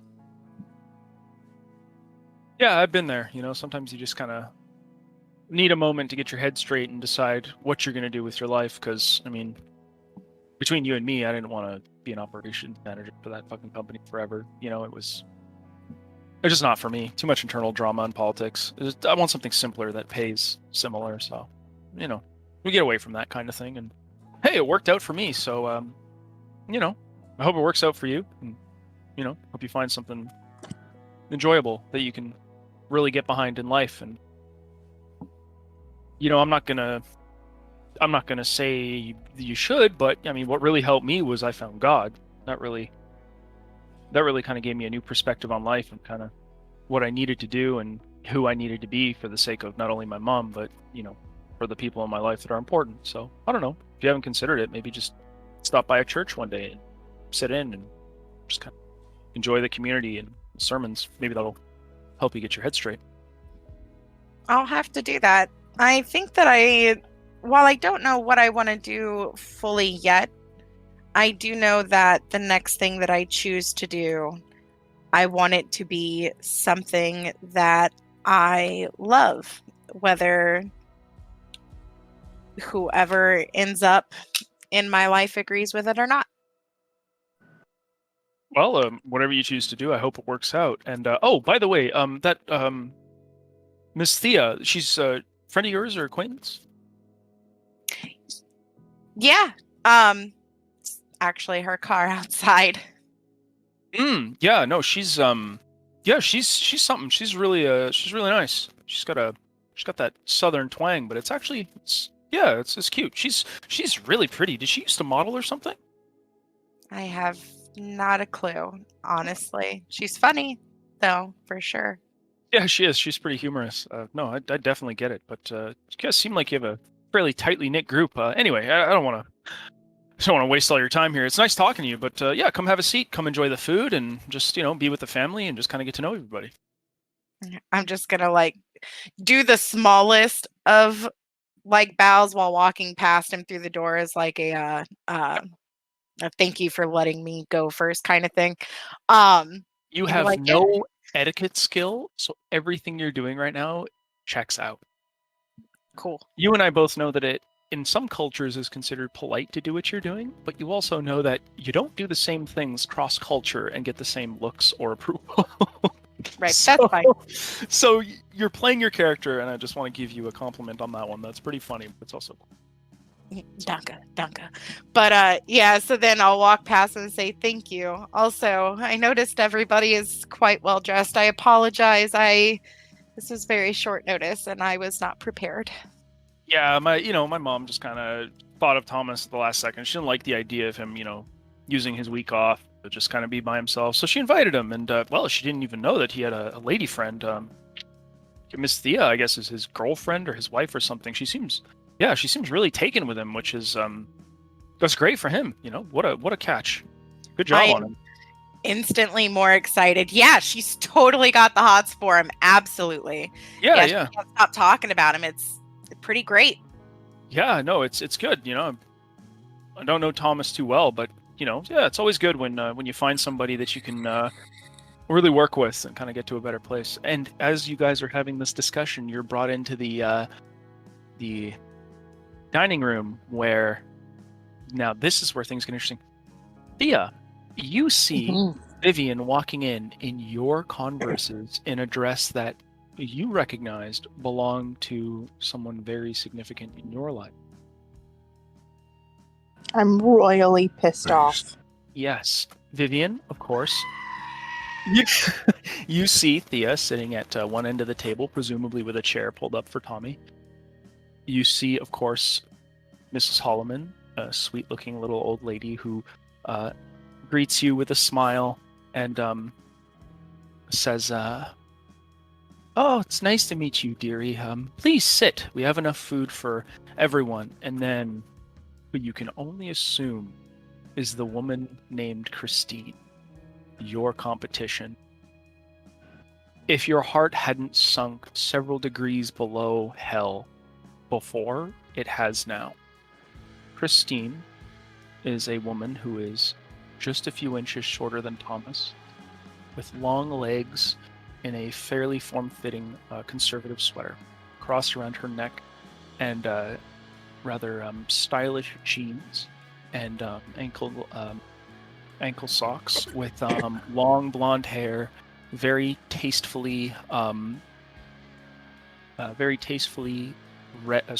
tasteful red lipsticked lips, full and lush, with a cute pert nose, emerald green eyes, and a genuine smile she greets you with as she sits and waves over James. James, of course, who holds his hands out to either seat and then moves toward Christine, wrapping an arm around her shoulder and giving her a kiss on the forehead before sitting down. How does Vivian feel? At this point, Christine, by the way, has the stunning merit, which means she's basically twice as attractive as Thea. You don't know anybody that's made Thea look bad in that way.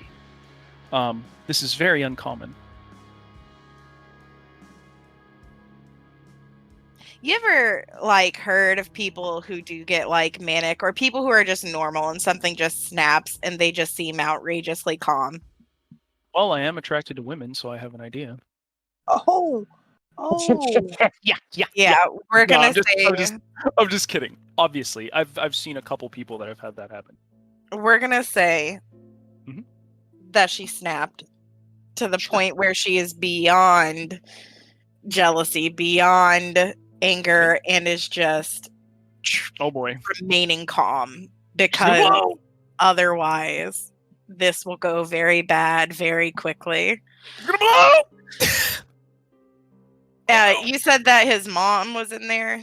Yeah, his mom is in. His mom is in there. Sin, how dare you do a cry laughing face? Poor girl's tortured. I am going to deeply, not as deeply as I did to, or more deeper than I did with James, to his mom and go, "Thank you so much for having me, Mrs. Holloman. I am sorry for intruding." And then I'm going to turn just slightly and do a lesser bow than I did to James to the other girl and go, "It's very nice to meet you."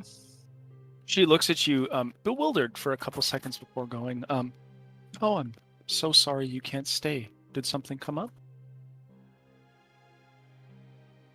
She looks directly in your eyes with a seemingly genuine smile and a look of concern. I didn't say I was leaving. Is she telling me to leave? No. What are you saying exactly? Because she's sitting right next to James and James's mother. So she's I was within just earshot. saying. I was just saying that I was thankful for her having me, and that I didn't mean to intrude. Mrs. Holloman says, "Oh, not at all, dear. We always make far too much anyway, so you're welcome to take leftovers as well if you enjoy the food." Christine pipes up a couple seconds later. "Oh, you're more than welcome, dear. We love it when others enjoy our meals." And James goes, "Yeah, you can just take whatever. I mean, whatever's left. I mean, my mom, she can't eat all of this by herself, so I mean, yeah, just enjoy yourself. Take it easy." And you see Christine kind of reach a hand over and put it over James's and kind of very sensually but appropriately kind of give it a bit of a squeeze and a rub.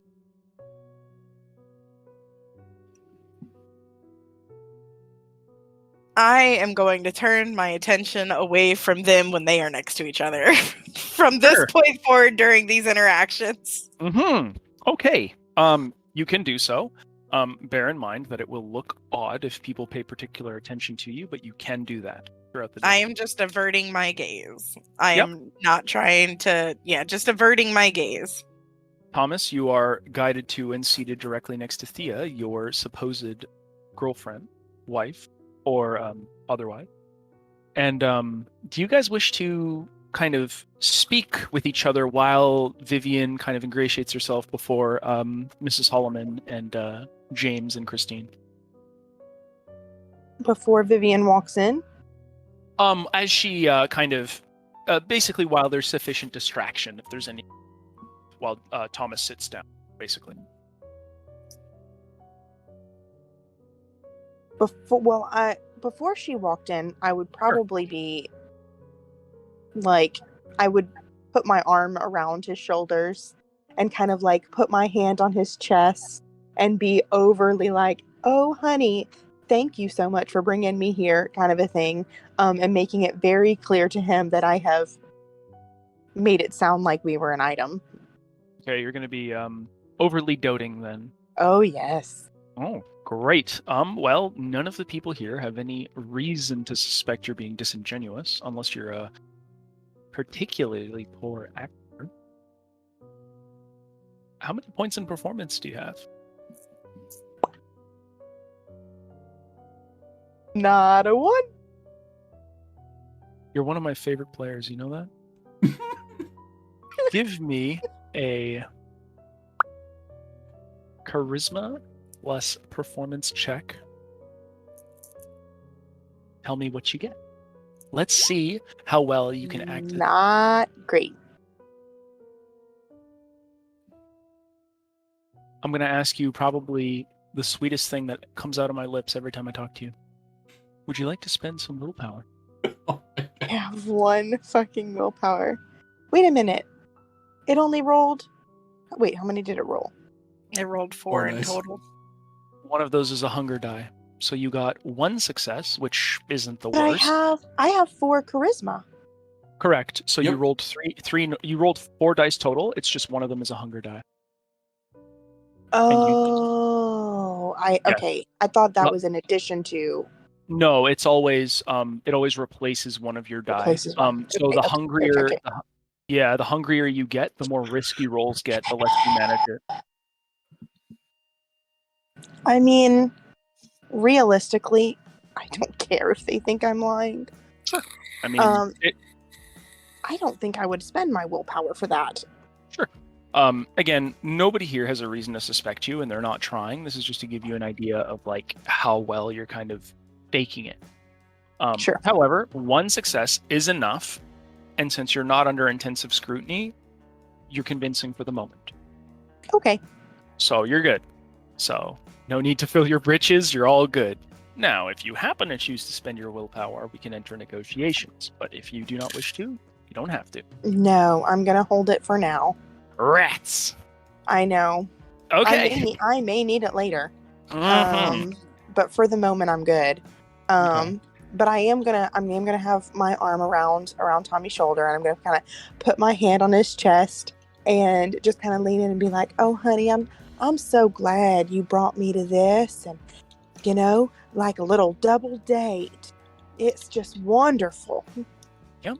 Mrs. Holloman and Christine and James, they all seem like they're happy. They discuss mundane subjects, jobs, life, problems that they've overcome or that they're dealing with. Nothing like significant, usually like small talk at the table type of thing. Where does Vivian sit? Dinner is basically ready and served. Christine will serve dinner. And If uh-huh. No, I was just going to say, does anybody wish to do anything before the dinner is officially served and on its way? We'll start with you, Star, and we'll work from you to Spoon and then to Cindy. I mean, if there is an open spot next to Thea, I would be sitting next to her. Yeah, there is. There is a chair kind of empty next to Thea, so you can sit there. Now, thus far, seems like nobody is particularly interested in detective work where they're trying to suss out who's full of shit and who's not. Everybody's generally welcoming and kind. Vivian,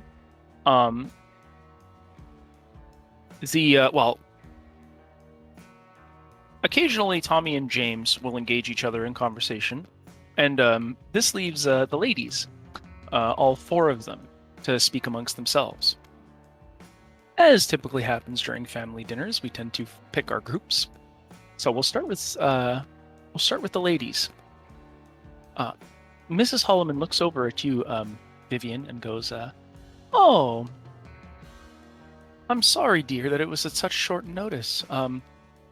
Perhaps you could have brought somebody with you. Wasn't my intention to catch you at such an inopportune time."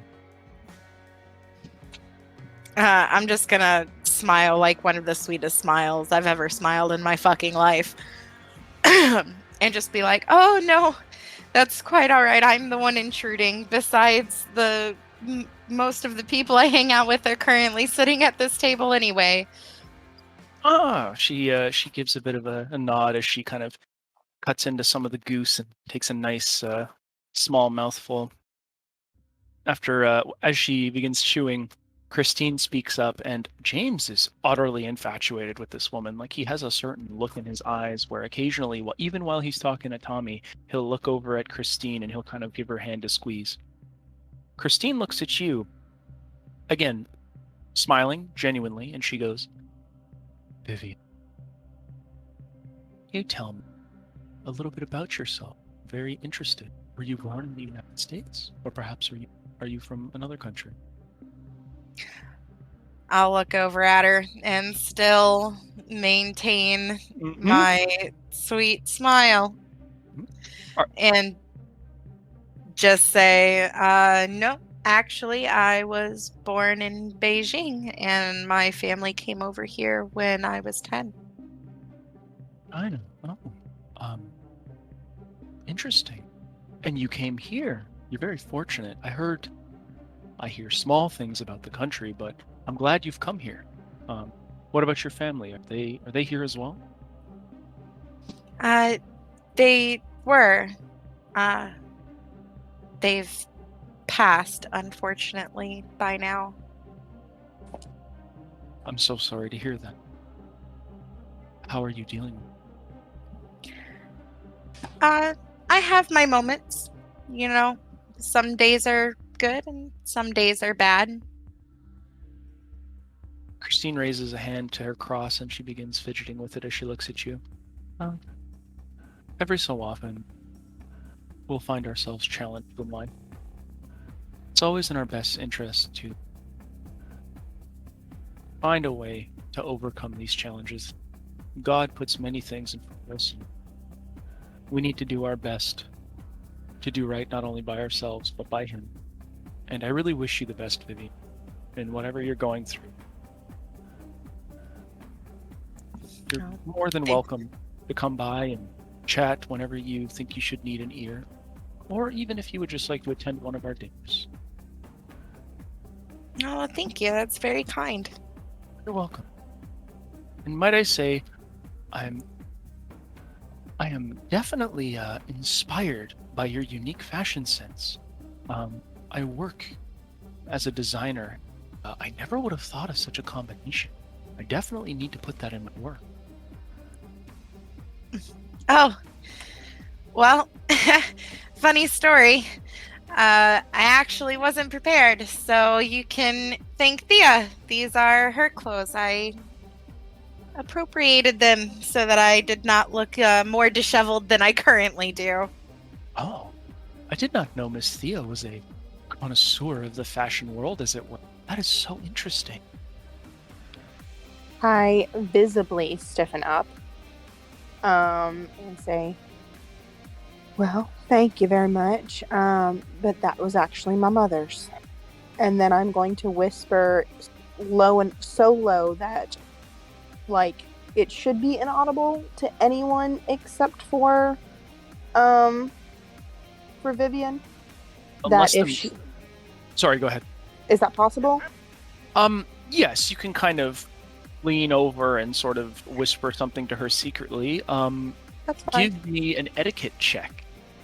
Oh, I've got nothing.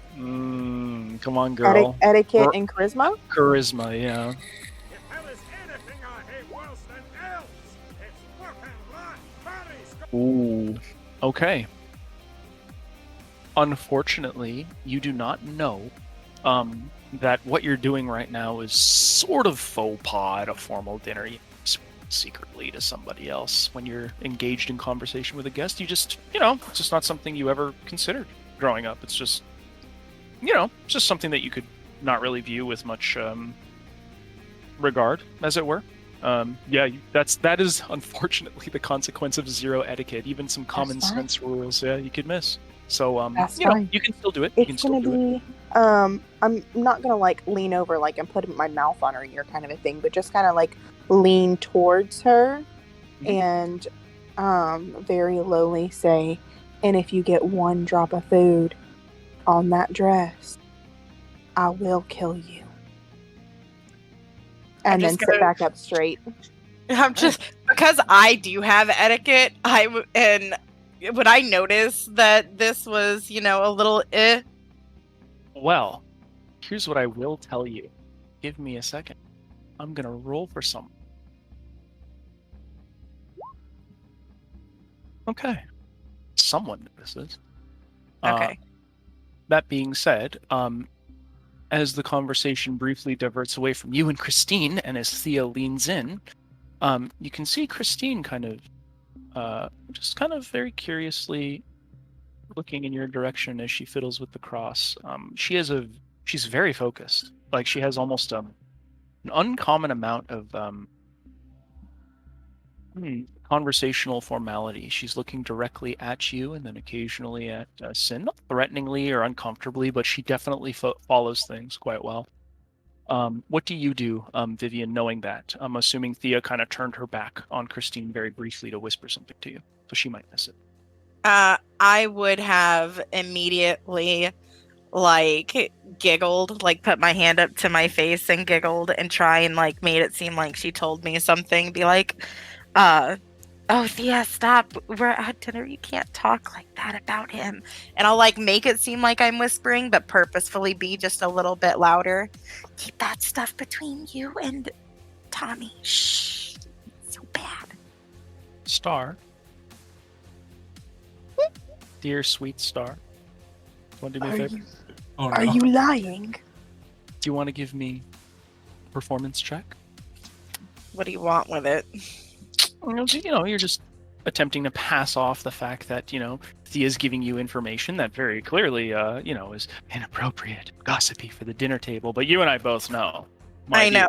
But would it be that- performance and like etiquette? Because I know that that's what I'm trying to salvage here. Or Well, etiquette would be like responding in such a way that's correcting her behavior or informing her.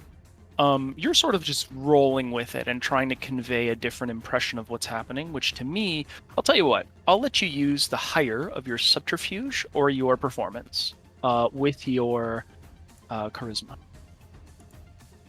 Oh, okay. Well, So I'll give you a choice.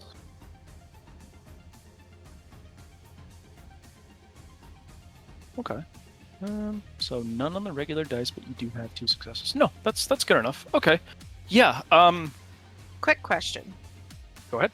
So it says normal dice and it says 0 rolled, but I have 1 in subterfuge and 2 in charisma.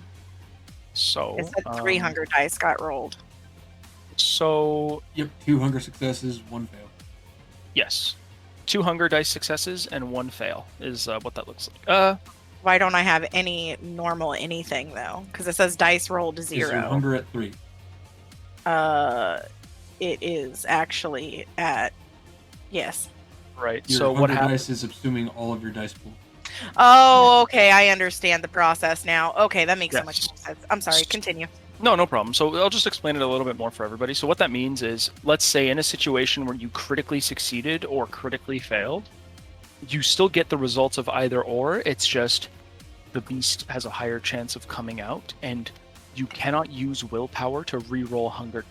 That's the big disadvantage. So if you fail really bad, the best you can hope for is I offer you a victory at a cost, which means if the scene is really, really pivotal for you to succeed in, I could let you barely succeed, but I'll take something from you later. Gotcha. I don't usually do that, but I may, depending on what goes on. But typically, hunger die, even for your successes, can get really risky really fast. So that's the incentive for you to basically manage your hunger, right? Right. Okay.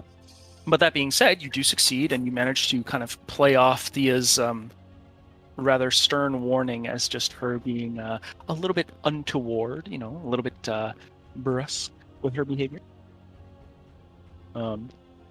Mrs. Holloman, while present obviously at the dinners, is definitely showing her age. She does kind of chip in every so often in the conversation, but she seems more kind of distracted by her meal and just kind of soaking in the presence of all the youthful folks around her, and she, unless directly spoken to, is just enjoying the dinner and the company of those currently sitting in her home.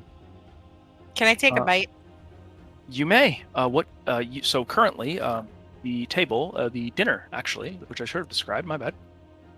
There is a cooked ham, a full goose, some fresh garden-grown peas, and Thea's personal favorite, tomatoes.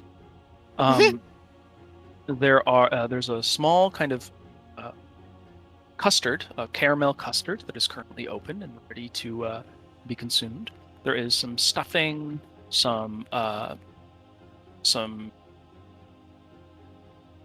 turkey and pork sausages on the side. There are some beef and pork cutlets. This is a very fancy dinner, and you catch throughout the course of the night that it was indeed Christine who cooked most of it, but Mrs. Holloman did help with some of her recipes. This is impressive. There is a lot here. Garden-grown green beans. There is some corn kind of still simmering in the pot. And there's even a rather modest but well put together cheesecake as well. It looks so good, but given what you are, even though you can get some enjoyment from it, it's still not the same as what you really crave. Right. Objectively, this is a very impressive meal. and it's obviously far too much, even for this company. But that said, you definitely have your pick of whatever it is you wish to eat, and it seems very casual, at least in this sense. Whatever you wish to eat, you can grab and have some. Is at any point in time during this dinner, has anybody said what Mrs. Holloman made at this table? What was said, nothing specifically was said. It was just that Christine cooked most of it, and Mrs. Holloman assisted with, like, just keeping an eye on the food. Maybe she gave her a recipe too. For the most part, it seems Christine was responsible for at the very least 90% of it. Okay. So she is very talented. So I'll take a bite of the ham, and you tell me how good it is. Well, even if it was good, you'd get very minimal enjoyment. You see, I'm gonna actually hold on. I get more enjoyment than they do at the very least. What I'm gonna do is I'm gonna double check your feet, just to make sure that I'm not. I've got it pulled up if you want me to read it to you. Yeah, could you please read it to me? You can consume food without effort and might even enjoy it, though it gives no nourishment and must be expelled before resting for the day. And you have level 2, so guess what? Thank you for helping me make your life harder. I appreciate that very much. Great. So you taste the. What do you wish to taste? The goose? The ham. The ham. The ham is perfectly done. Nice and browned, buttered on the top. Very just easy to cut into. It's moist. And the texture, it's got just enough fat to kind of give the flavor, but not so much that it overwhelms the meat itself. And as you bite into it, you're almost loath to admit that, wow, this is good. It's actually objectively delicious. I'm not loathed at all. I have plans. Yep. This is very good. Very good ham. And if you try any of the other meals, especially the dessert, you'll discover that even being what you are, you can find some minimal enjoyment out of all of this. It all tastes quite good. It's very skillfully prepared. A lot of effort and affection clearly went into this meal, and those who partake of it will notice that. And if you're a human, you can only imagine how much better it tastes. All of these foods were made with clearly pure intentions. Some of that old school love definitely went into the food. You can definitely taste it. I'm going to swallow my bite and just look over at Christine while I set my plans in motion here, and just be like, "Oh my, Christine, this food is amazing." She very delicately wipes her mouth with a nearby napkin as she swallows some of the goose. She looks over at you and she smiles and says, "Thank you so much. It took several hours to prepare, and I couldn't have done it without Mrs. Holloman, but, well, for James and his friends and family, more than happy to lend my skills. It's a joy to do such things." So thank you, Vivian. I appreciate that. You're very sweet.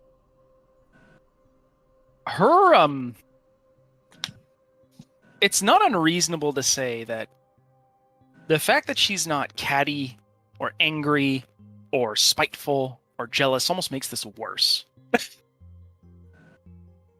It almost makes this entire dinner worse, because not once has Christine toward Thea, who is also quite attractive, or yourself, made any untoward comments or been rude or seemed like she was trying to put you on, as it were. She's been very kind and seemingly genuine. And James, of course, before speaking with Thomas, who he is currently in a conversation with, does seem very attached. It doesn't take much for man or woman to notice that when two people are together, there's a difference between two people that are just kind of going out and two people that are genuinely like in love and with affection for each other. And these two definitely fit that second box. This is real. This is definitely real. You could always explore further, but the initial signs are not good. Thomas, as Vivian, Christine, Thea, and occasionally Mrs. Holloman exchange pleasantries and, girl stuff, the lads don't really concern themselves with such things. You're speaking with James, and he pulls his attention away from Christine to enjoy the food. Yeah. So he looks at you and goes, "So, Tommy, how have the streets been treating you?"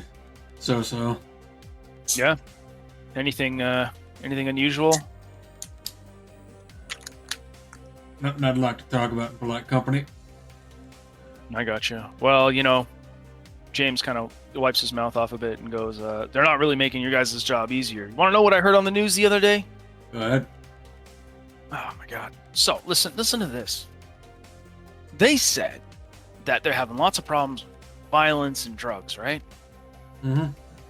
So then we got our mayor coming out and saying that, one of the big things we got to do is we all got to work together and yada yada. Fine. Okay? But they're going to fund more of this shit. They're going to give more money to these guys on the streets. They're going to give, they're going to give more mental health support, whatever that means to all these people. And it's the same stuff they've been doing for years now. It's more of the same. Can you believe that? That can't make your job easier, man. It's driving us folks insane. It's taking the sweat right off of our backs.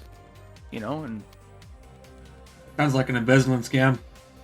oh yeah, well, you never know these days, but what I do know is that whatever they're doing now ain't working, and they keep putting money into it. Chicago ain't the same as it was, 20 years ago. Things are getting better, but this is one of those things that doesn't seem like it's shifting too much. I mean, what about you? You guys feeling any of this? I mean, even at our work, we're starting to notice some shady types crawling around. And I mean, even at the college, things are getting weird over there, man. Yeah. Every now and again, I catch one of the bums about to OD in the street. Some of them I save. Most not. You ever, one of my buddies, Vincent, he sometimes he works with the church. He'll do some charity drive stuff, and like me, he's a Christian, but he's starting to think that maybe all this giving isn't really helping, right? And everybody deserves a chance, right? Everybody deserves a chance at redemption, but well, damn, Tommy, this ain't working. We got to try something else. Maybe some tough love is needed. I'm all for helping people that can be saved, but at what point can you be a good Christian and say, we can't help you this way, we got to try something else, and they're not going to like it. I was working with Christine at the church. We're trying to get together a food drive program, but we can't just do it the way we've done it before, because you know what they do. They come in, they take whatever, they make no improvements, and then they're out on the street again, and we can't do that in good conscience, What do you think we should do, Tommy? You work with these people. I mean, is there anything that can be done? Maybe there's something I'm missing. The church can only do so much. The government ain't making it easy for us. It's a combination of outstanding circumstances and their lives just coming apart and them not having a way to deal with it. It's not all, we need to fix mental health this and we need to fund more of that. It's, those people need a different kind of help. What do you think? What I think? Yeah. I think feeding them drugs ain't gonna help them. It's trying to kill them. Yeah, ever since they closed down a couple of the asylums, it's just gotten worse than what they did. Instead of putting them in a place where, there are obviously some problems, but rather than improving it, they closed it down, threw them all out on the streets, and well, I don't see how that's any better. You can see as you're speaking, Vivian and Thea are very, very briefly embroiled in their own mini conversation. Christine turns to James and goes, "James, this is not really the time to talk about those kind of things. If Mr. Thomas has come here to enjoy the meal, so let's try to enjoy the company of friends and family while we can. And perhaps another time, if James would like to meet us at the church and discuss some other solutions to this problem, we can do it then." James looks at Christine for a couple seconds, and then he kind of rolls it over in his thoughts. "Yeah, you're right, Christine. I should. Sorry, Thomas. I didn't mean to. It's something I'm just trying to work out." that right? Not the worst thing that's happened to me today. Yeah, that's all right. Hey, but you know, once you're done helping my mom out, do you think you could come by the church at some point? Maybe during the day and give us a hand? One of a night out. Right. Well, do you think we could talk, you know, maybe get in contact? I mean, I need somebody who's got some experience here. Maybe somebody that can give us some ideas that not only we can actually act on, but that gets past these government fucks. He kind Like of what? he lowers his voice a bit as Christine kind of gives him the wide eyes, and he just kind of looks at Christine. Sorry, baby, you know. And she's like, and Christine responds, "I know you're getting passionate. You need to reel it in. That's this kind." And James goes, "Yeah, no, getting out of sorts. All right, we can meet up another time, right?" Sure. All right, I'll. He kind of, what's your number, Thomas? And I give him before my he number. can enter the number in his phone, Christine pipes up. Thomas. Currently Hello? running the chair. I'm currently running the chair. Could I please have your number so that I may also speak on this issue with you, or perhaps coordinate something? My character lifts his head to the right, shrugs his shoulders, and says, "Sure." Thank you so much, Thomas. Let's assume that you guys exchange information, Okay. both to James and Christine, and you will have both of their numbers as well. In the meantime, Vivian and Thea, you guys have some time. Question: did I hear any of that conversation that he just had with James? Oh yes, of course. You get like when you're focused in a conversation with someone else, like it's not impossible to hear what other people are talking about, but like you don't get, you're not as focused, so you might miss a couple pieces, but you get the gist of it, right? James, what you basically get from it is James and Christine currently run some events out of the church, likely food charities or something similar, and they're having a very difficult time really making an impact on the less fortunate because there's a lot of programs and incentivizations that kind of bring them further away from what they would consider to be reasonable help, and just kind of incentivize them to maintain their current lifestyle up until death with no real improvement. And James was essentially trying to mine Thomas for information, given his perspective and his job, as to if there's a different way they can approach it, because him and especially Christine are genuinely interested in kind of helping these people get to a better place as Christians, right? Mm-hmm. That was the gist of it, and Vivian could also hear this as well.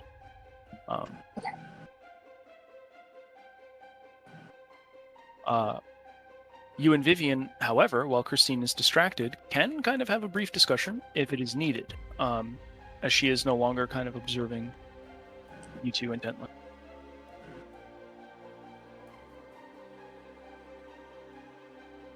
I mean, I said what I needed to say. Fuck around and find out, basically, was the message correct? Mm-hmm. I God said what bless I you. needed to say. Very well. I'm just gonna look down at my lap and whisper so that only she can hear, since the other one's distracted, and just be like, "I'm sorry, there was nothing else. I tried to find anything else. I'm sorry. I won't get it ruined." No, you will not. I will shoot her a side glance and say, "Yeah, that's what I said." I sense a dex check in the future. Mrs. Holloman very briefly exits the dining room, and as everybody's kind of caught up in the moment, enjoying the food, exchanging pleasantries, and having discussions, some more mundane than others, she eventually returns and slides something over to James, a small black box. And James kind of looks at the box and smiles, and then he looks at Christine, who kind of is gently caressing the back of his head. He stands up and takes the box and goes, "Well, I ideally wanted to do this a bit later, but I see that it is probably a good time." How big is this box? It's very tiny. Probably like 1.5 inches across, maybe. James gets down on one knee and he looks at Christine and goes, Christine? How long have we been talking? How long have we been talking? Yeah, you guys have just stopped your current conversation as I would imagine this would draw the attention of the entire table. This is not a small thing. Everybody knows. Everybody knows what's about to happen. This is one of those destiny has decided moments. He opens the box. Hold on, I got questions. They're important. Oh, the soiling begins. God bless. All right. Are we all in like normal conversation? Yeah, well, yes, you're kind of, it's assumed, unless you should so choose otherwise, that you're kind of drifting in and out of conversation with multiple people at the table, right? And then as this is happening, eventually when he gets a free moment, James will stand up and proceed to ruin Vivian's life. I want to do dementation on him. What? Okay. Oh no. Okay. All right. Okay. Let Did me she just do that? What I need you guys to do, because this was not expected, is give me a moment. I'm going to go pee.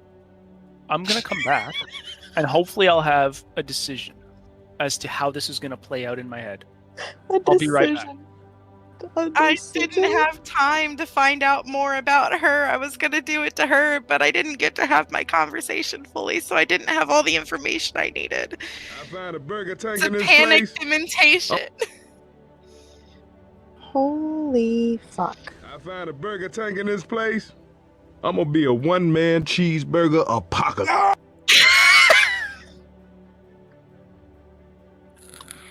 Dementation. Dementation? Dementation. Make people go crazy just Mm. talking to them.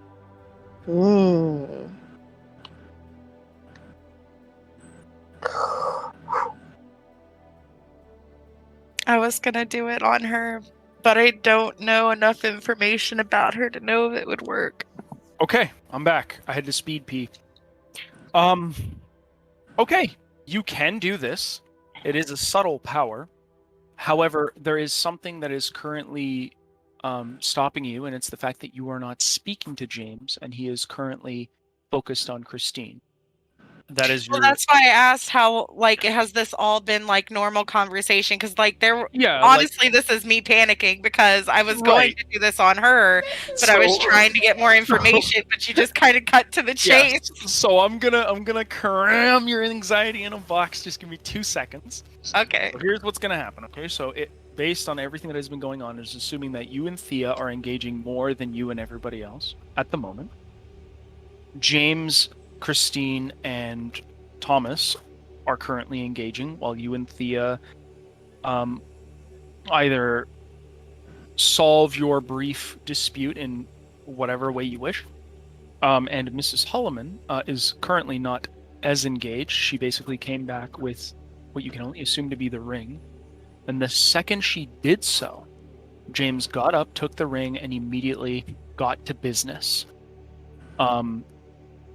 Now, to be fair, this could happen completely realistically, and it's a situation that just occurred before you could get to him.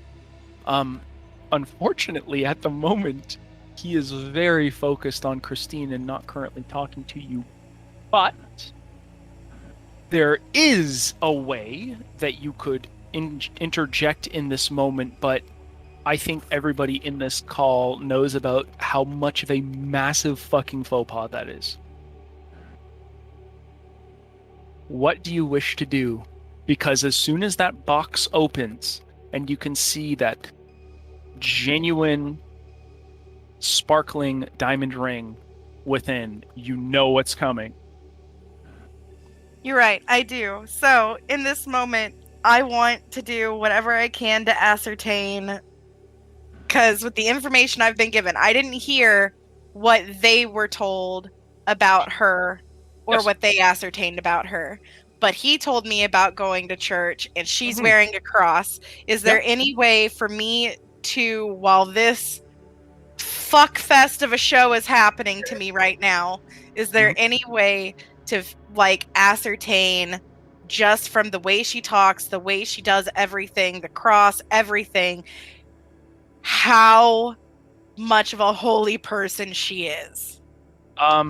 In this exact moment, without trying anything, no. I can't just process information. Powers of deduction. When the panic just subsumes you in real life and escapes the game, oh my god. When you suspect the random person you want to fuck with of having true faith of any level. What do you wish to do? At the moment, he's on one knee, presenting the ring, but hasn't spoken. Both of their attentions are focused on each other, and you can see, just barely out of the corner of her mouth, a genuine, warm, elated smile. What do you do, Vivian? Tick-tock goes the clock. Baba Booey. I Uh, am going to grab Thea's wrist from under the table where it can't be seen. And just, because nobody's watching me, hold my head down and just stare at the table in complete and utter horror. And I'm going to squeeze her wrist. Okay. Unless Thea wishes to take any sort of action against you, she will definitely get an idea of something being very wrong in relation to the otherwise joyous event that's occurring. Thea, do you wish to resist or move away or do anything, or do you let it happen? I let it happen. I don't move even an inch, and I take all the pain that comes with it. Okay, well, thankfully for you, Vivian does not possess any kind of super strength. However, she is gripping your wrist very hard, and she has her eyes downcast at the table, and she is shaking. There is one other thing that, I'm just double checking something here. Double checking real quick on your character sheet. Okay. Right. Here's what happens. While this is happening, Thea, do you wish to do anything? Thomas, what before the event happens, if you wish to act, do so now. Who is current? Okay. Thea, do you wish to do anything? Oh no, I'm here for the show. Okay. James gets down on one knee. He presents the ring to Christine, and he says, Christine, you are the woman of my dreams. Ever since I met you, my purpose in life and the things I wanted just suddenly came together. Because of you, I found God. And because of you, I'm in a better place, not only in my life, but in where I want to go. Christine, will you marry me? and before not before you become a cop. Christine, with tears in her eyes, in a very refined and yet emotional manner, says, Yes, James. I've wanted to marry you since the moment I saw you. I am going to squeeze Thea's arm tighter. Yep, that grip is getting tighter. And Christine and James both kind of meld together in a hug. And they both kind of embrace teary-eyed as Christine gives him several pecks on the cheek, and he holds her tight, lifting her up off the ground into his arms. His mother takes a small little napkin from the table and wipes her tears, her joyful tears.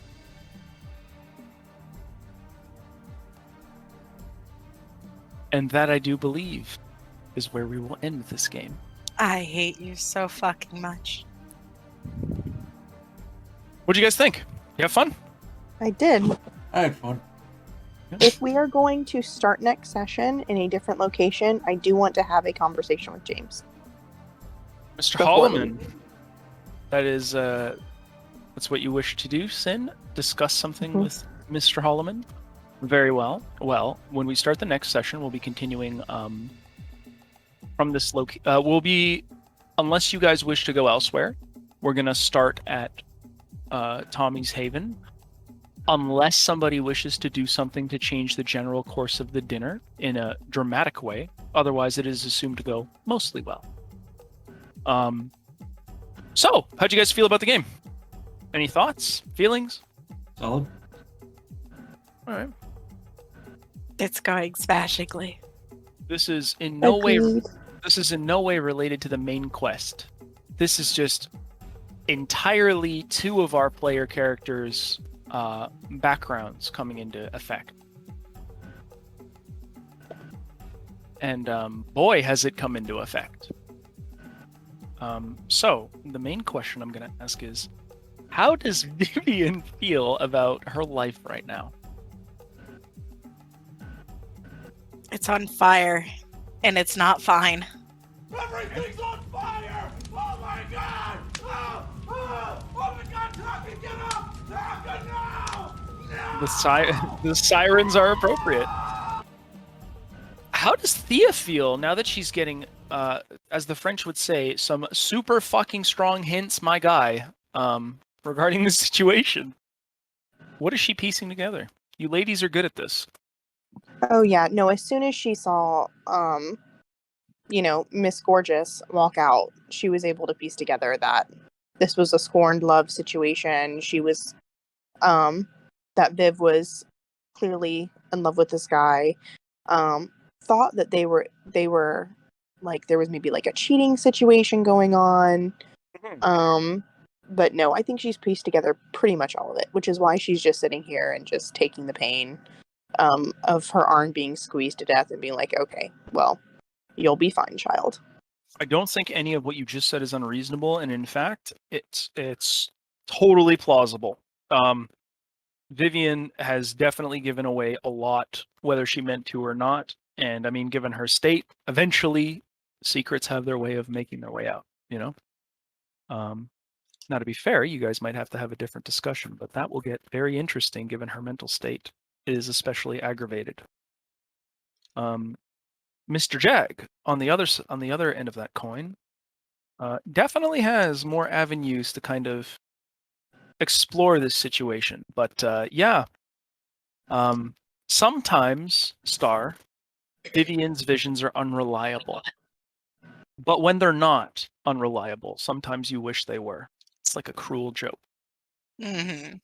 And this is definitely one of those situations where things got out of hand very quickly. And if you weren't thinking about the vision now, you're definitely thinking about it extra. I don't know if you still think Christine is a werewolf, but dear Lord, I hope not for your sake. Oh my god, a werewolf of true faith, fucking get me out. Yeah, that's essentially how the game will go for now. Next week, same time. If you guys have any comments, questions, anything that you want to tell me at the end of the game, positive, negative, whatever. It's always a joy to GM for you guys. It's always a good laugh and a half. It's always good times. There isn't as much combat, but to be honest, you guys aren't really jumping to violence. Now, to be fair, Vivian the Spice Pot, that was the fastest dementation reflex I've ever seen. It was, this is going to ruin me. I don't insane. Like a gunshot. Pow. She panicked. Yeah. I panicked. Here's how that was supposed to go, all right? Wait, if I had any more opportunity to talk to her, I was going to try to ascertain if I was able to cast it on her and it work, because I know that certain holy figures it doesn't work too well on. And so I was just trying to determine if that would work on her.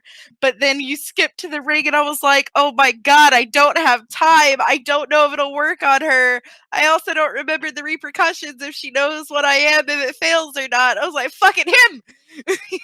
The way you're reacting right now is the exact reason why I GM. Sometimes things get out of hand, sometimes you have a plan or an idea, and sometimes you just get unlucky. You don't act fast enough, or maybe you have a plan that wasn't quick enough to kind of get going. Whatever the case, sometimes you guys will be in situations and you'll be fine. You'll have enough time to plan. Everything goes according to how you want. And there'll be other times where I won't tell you or give you hints in some situations, but sometimes things get out of hand very quickly. However, what I will tell you, Star, is that the vision was my kind of slight elbow nudge that something big was going to happen eventually. Because you're a Malkavian, you get that much. Had you been anything else, you wouldn't have gotten a single hint. But yeah, that it's probably a good thing for Vivian that the situation unfolded the way it did, because who knows what could have happened otherwise. Now, to be fair, she obviously doesn't feel that way, of course. But I thought it was funny when you snap reflexed that dementation. I had to really consider what everything looked like and what the situation, how it had transpired. And I just thought it was hilarious. Like, I pictured Christine's head doing a complete Exorcist style 360 as you desperately try to dementation her. So yeah. Call me Goddamn. Tommy the fucking Dad Clan Jag, because there wasn't a single thing that I told Vivian that was wrong. This will be a session that is worth 3 experience points, which is the max I will usually give. Sin, Yes. you definitely sold up that whole fucking Tommy is my squeeze thing, and you definitely played several different facets of your character that I enjoyed, so I'm gonna give you an extra XP. Oh, well, thank you. Mr. Jag, you are unfortunately caught once again in being the stabilizing figure in a group that is very perilously close to kind of breaking apart before we can even get fucking work done. And you seem to be the more level-headed. Thea as well, but Thea can succumb to emotion and rage, as we all know. Much more easily than you, at the very least. And I actually do appreciate how your character tends to really take his time to consider his options and approach a lot of these situations in a very measured, kind of no-nonsense fashion. So I'm gonna give you an extra point of XP as well. You can say Star! whatever you want. You can say whatever you want whenever my fucking clan gets actually revealed. I am the Dad Clan. Yep. Star,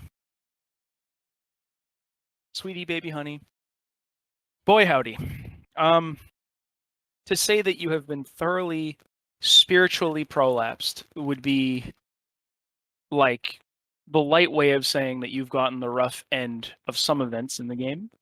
I've been enjoying how you've, in a very subtle way, when subtlety is actually called for, been playing kind of Vivian's quirks, and how even when you tell me she's trying to act normal, how when you don't do so sufficiently, I explain kind of what it looks like to others, how you roll with it, and how it kind of seems to make a lot of sense in that way. I also appreciate how you've definitely gone for your characters. I believe it was your ambition, wasn't it? Mm-hmm. Hold on here. I'm gonna double check. You're definitely working toward that path. You've been on that path for some time. So you know what I'm gonna do for you? I will let you choose. Rewind it and make him not propose. Fuck you. What I can do for you is I will let you choose. You can have an extra bonus point. Well, actually, I'll give you a bonus point of XP, and on top of all that, I'll let you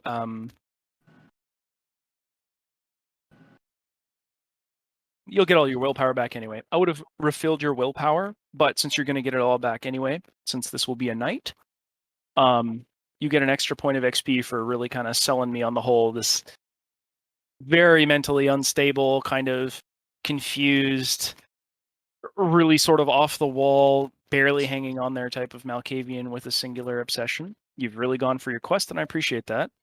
Oh boy. Thea, your goals are going to be a bit more difficult given that things have popped off. But again, you've played your character more than I would have expected. So no matter what, you're getting that XP, and Tommy for the same reasons. Bear in mind that you guys as you work toward your ambitions and desires, it's going to be very difficult to overlap your side quests at the same time. But we'll get to them Mhm. eventually, so long as your characters make progress. So it's just a time thing, right? This, for those of you that are wondering, Sin specifically, this is definitely a side quest tie-in or side story tie-in for Tommy and Vivian specifically. I'm sure you guessed that. Mhm. So there's a lot going on here that, maybe you can leverage. But what I do know is that not a single character left, except for Tommy, who's perpetually unfussed by anything, slightly peeved. Everybody was a little bit peeved. It was always good for me. Yeah, that was a fun game to GM. I hope you guys had fun playing. I did. Definitely a lot. We're definitely a lot more on the drama side now. Do you guys have anything you wish to tell me? Anything you wish to say? Suggestions? I'm here for it. What are you doing, step bro?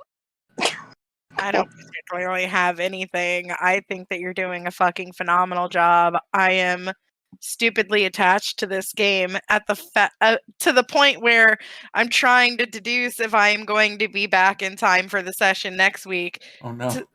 Because I have to go 2 hours away, but I'm planning on being there by like